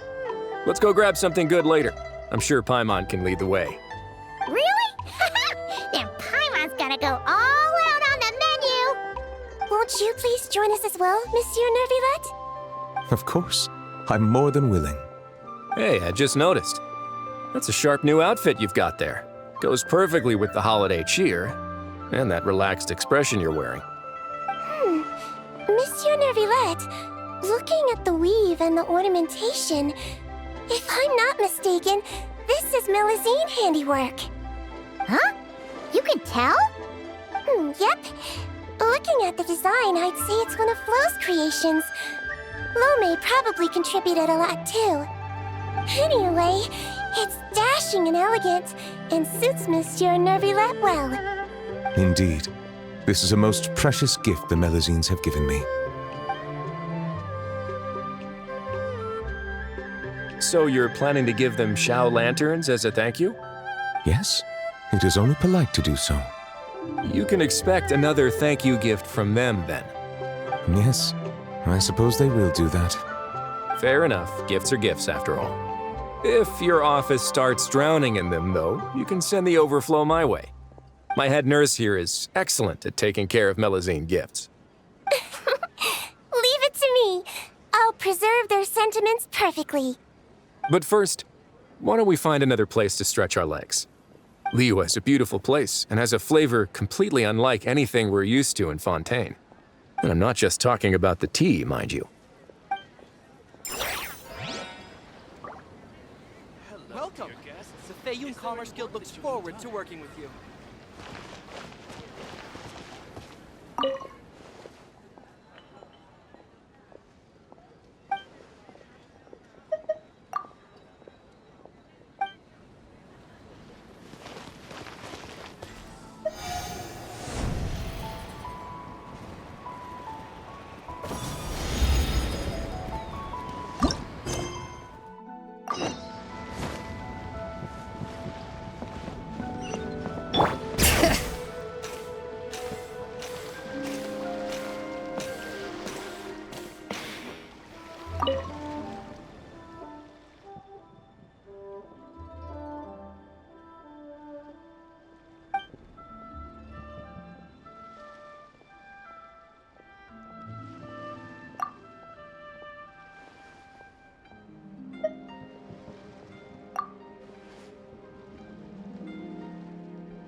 How many forging commissions do I still have to finish? Let's see. 1, 2... not so many as I thought. I'll get to them tomorrow.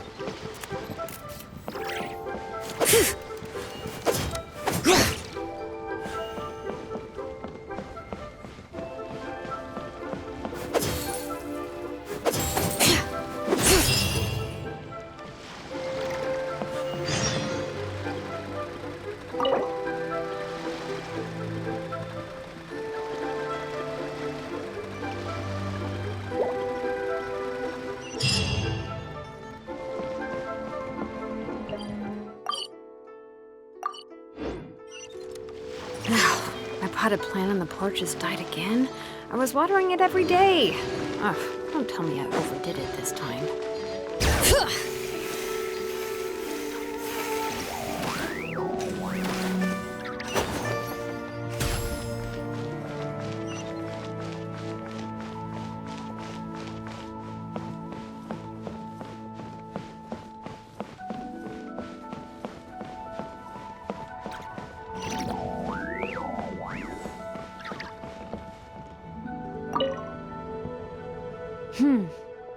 To encounter you here amidst Liyue's celebrations is unsurprising. Happy Lanternlight. Indeed, I submitted the request to Miss Pingxi. Evidently, you are the professional photographer she mentioned. Very well. I trust you will take excellent photographs. Let us begin. In that case, please advise me on an appropriate pose while we prepare.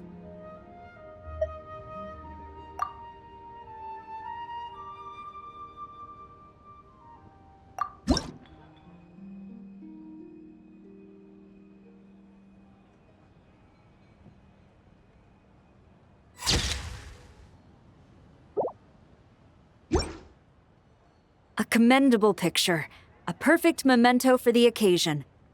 My thanks. I will treat it as one of my personal effects and take care of it accordingly. Thank you. Happy Lanternlight to you as well. But if I may ask, does the Millelith always maintain such strict vigilance during Lanternlight? To maintain such strict discipline even amidst the festivities, I'm impressed.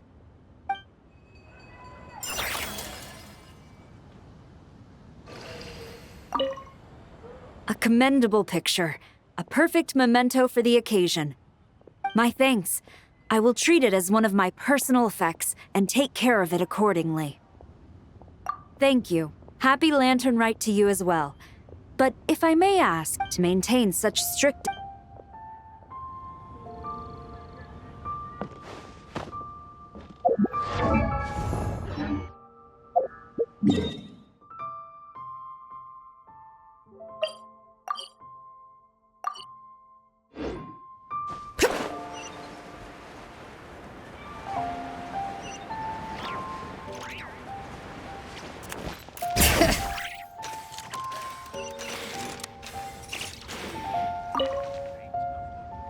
Whoa. The craftsmanship of these Xiao lanterns is something else. How does Lanyan do it?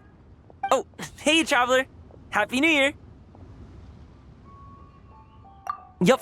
Took me ages, but this one's turning out pretty decent. I'm gonna paint Manzai on it, too. Oh, and I gotta make one for Pops. Whew, that should do it. All that's left is sending it off to the sky.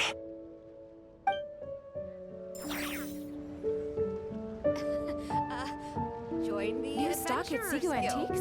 You'll have a blast. Wow, it's really up there. Next up. Happy Lanternlight to you, too. Hope you have a prosperous new year.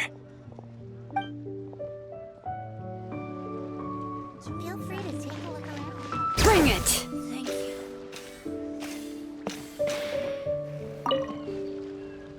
Traveler, what a pleasant surprise. Happy Lanternlight. Ah, I did ask Miss Pingxi to help arrange a commemorative photo shoot. You must be the photographer she had in mind then. Wonderful. Looks like I'll be bringing back some lovely photos from this year's Lanternlight. All right then, Master Photographer. What kind of pose do you think would be the most photogenic?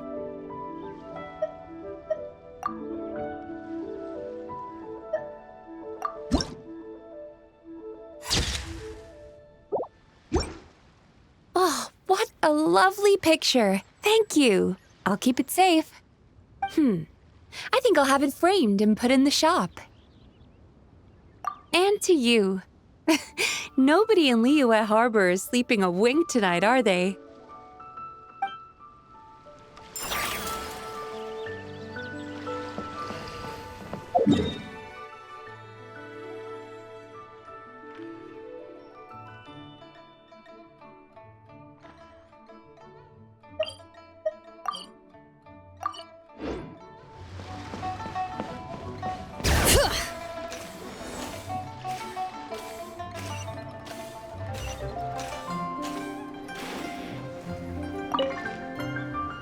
Another one finished.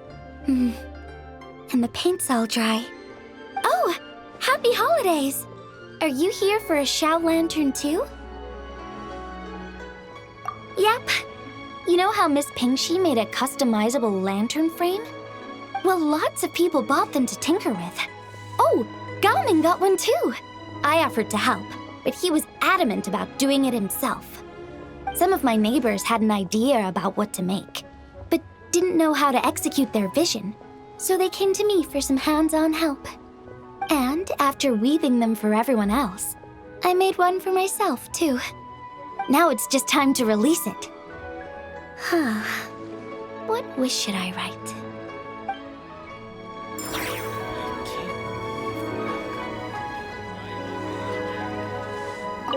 Now I need to deliver the rest of the Xiao Lanterns. Next is... Happy Lantern Rite! Be sure to enjoy yourself.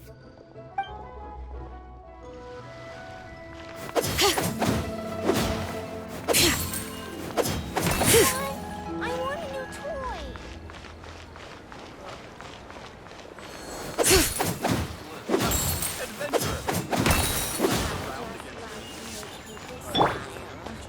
I can't believe it.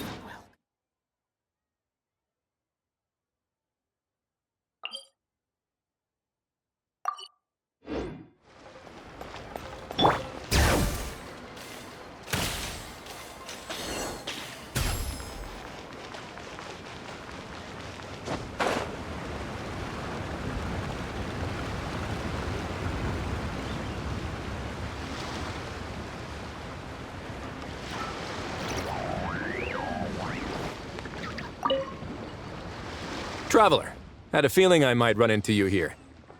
Allow me to extend a traditional Liyue greeting. Happy Lantern Rite. Correct. I requested one from Miss Pingxi. Seems she really did secure a professional photographer. Shall we, then? Take a good shot. I plan to stick it up on my office wall when I get back to Fontaine. Sure. Do I need to strike a pose, or... Suggestions are welcome, Traveler.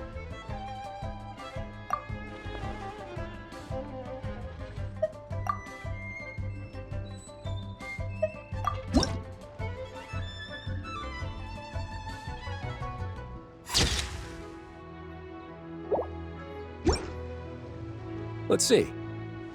Not bad. Pretty standard shot. If you look at it from the neck up, it could even pass for a mugshot. I'll be keeping this. Really appreciate the help. Oh, and to you too. I'll still need to buy some gifts later. Other than tea.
you make a lantern like this and release it, will the wish really come true?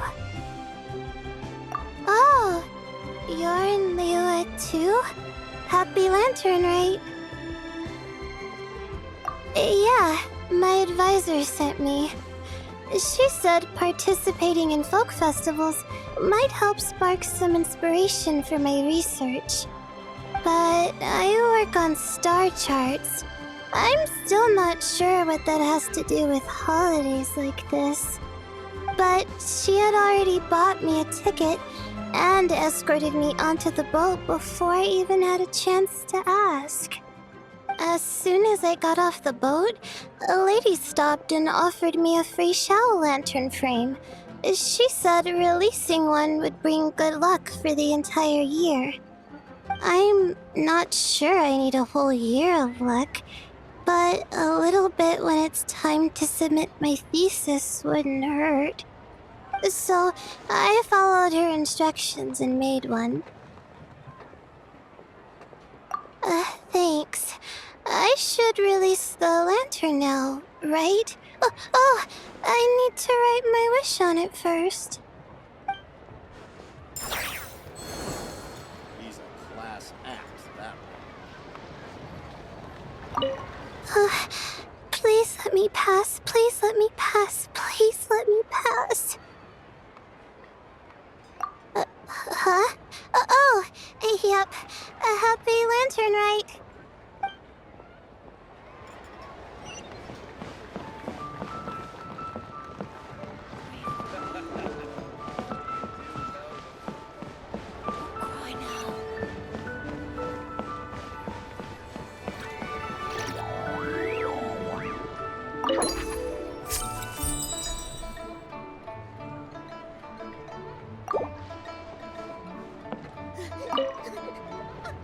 Traveler? Happy holidays! It's been some time since we last spoke. You could say that. I had already planned to come to Liyue to research floral essences, so when I heard there was a merchant ship heading here, I decided to join them. I had no idea I'd arrive just in time for Lantern Rite. In deference to the season, I've decided to put all work aside and simply enjoy myself. I even asked a young lady to teach me to craft Xiao lanterns. In fact, I was just about to release it. Thank you. She told me it's tradition to write down a wish before releasing it. Still, I'm not quite sure what to write.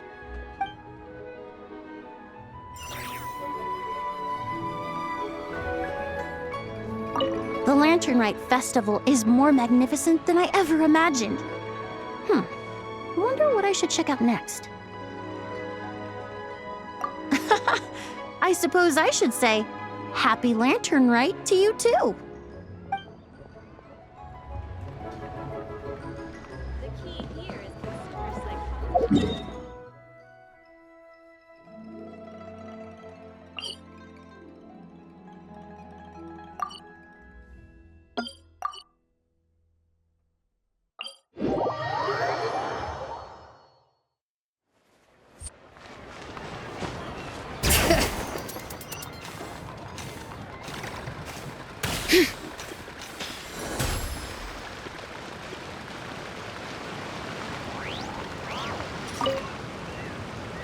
Happy holidays, traveler. The Duke mentioned we might meet you here, but I didn't expect our paths to cross so soon. Yep. He invited me to experience Liyue's Lantern Rite with him, and also to finally use up all the vacation days I never got around to taking. We met a very kind lady at the harbor who said that if we'd like, she could arrange for a professional photographer to take our picture as a keepsake.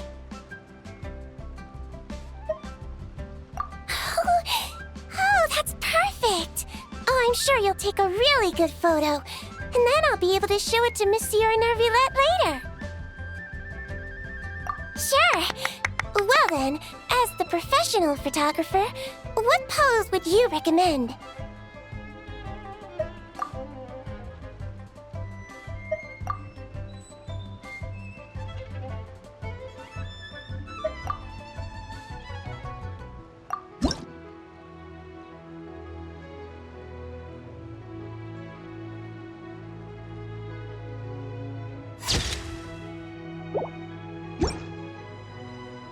All done?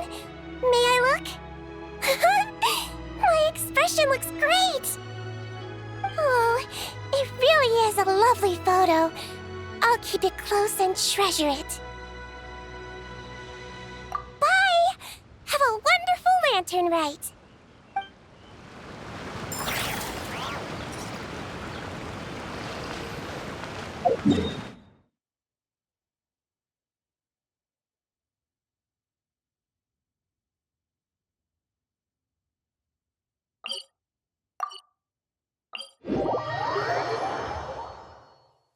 Perfect weather for a nap in the workshop.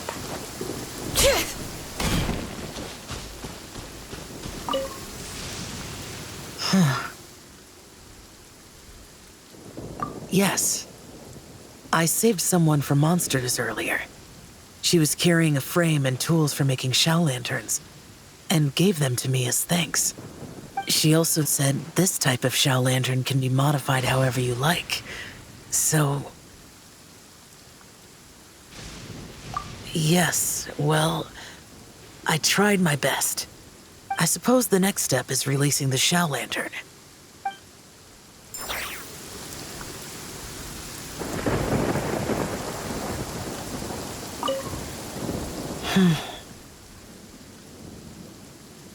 Happy Lantern Rite to you as well.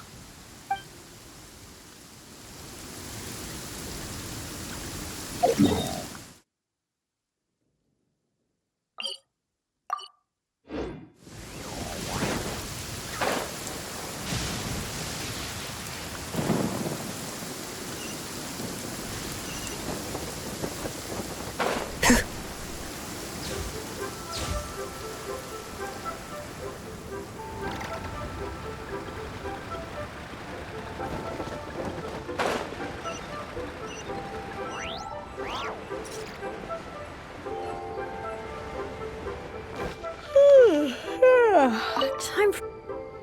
Hey, psst! Over here! Over here! Oh, I knew you wouldn't miss Lantern, right? I was wondering when I'd bump into you. No. I can't be working at every Lantern right now, can I? I really am here on vacation this time. Yup. Miss Pingshi said she'd find a professional photographer to take a good portrait photo. Hey, wait a sec. Don't tell me... Oh, it really is you! That's perfect then! Come on, take my photo. Let's see who's better behind the lens. So, ready to start? Alrighty! Can't take a picture without posing for the camera, though.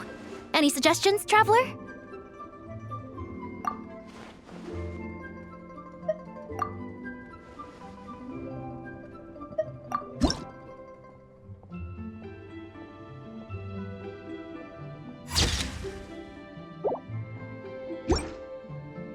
Done? Did you adjust the lens and check the lighting? Make sure the focal length was properly set? Let me check. Wow, you actually nailed everything! Oh, a shot like this is front page quality! Next interview, I'm definitely bringing you along. Imagine the amazing shots we could take together! And a very merry lantern rite to you, too! Oh, hang on, that doesn't sound quite right. Whatever. Have lots of fun!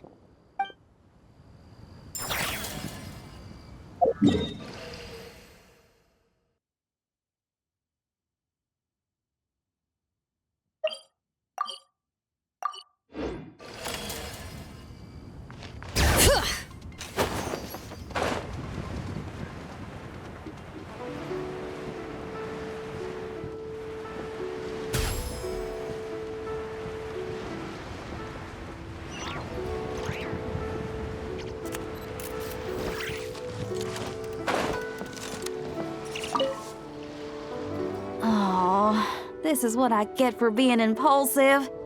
Making a Shao lantern's no joke. Traveler?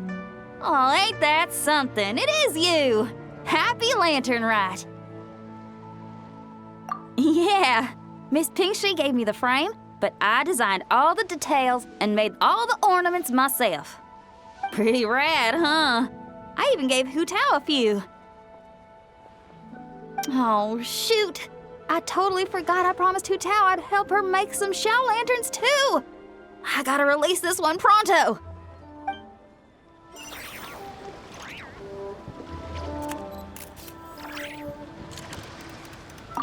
Okay, I gotta go find Hu Tao now. First stop, Wangsheng Funeral Parlor. Catch you later. Oh, and happy Lantern Ride to you too. Shame Hu Tao's busy this year. I would have loved to put on another show.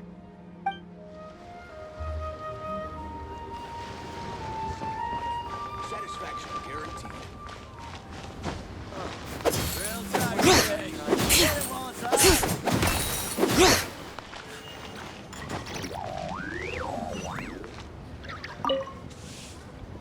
Liyue's got so much delicious food. What should I eat next? Oh, how about boiled fish? No, wait. I need to take a picture for everyone back at the tribe first. Traveler? Oh, wow. So you're the pro photographer that lady was talking about? That's fantastic. You're so talented. Of course you're good with a camera, too. Sure.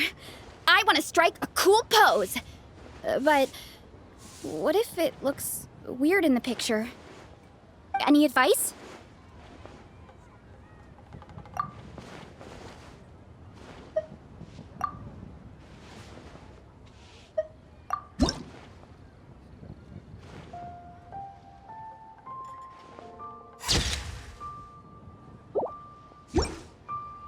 Done already? Well, let me see. Whoa, told you they'd be good! Now, would it be the best spot in the orchard to hang it? Thanks! Next up, some more delicious food. Starting with... boiled fish.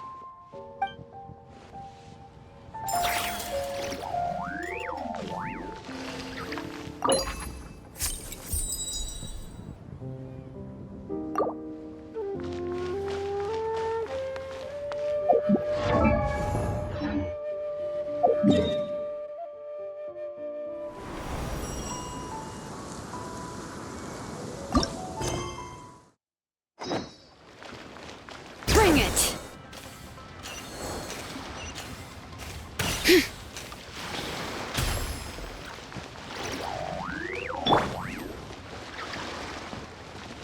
Rise like smoke!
I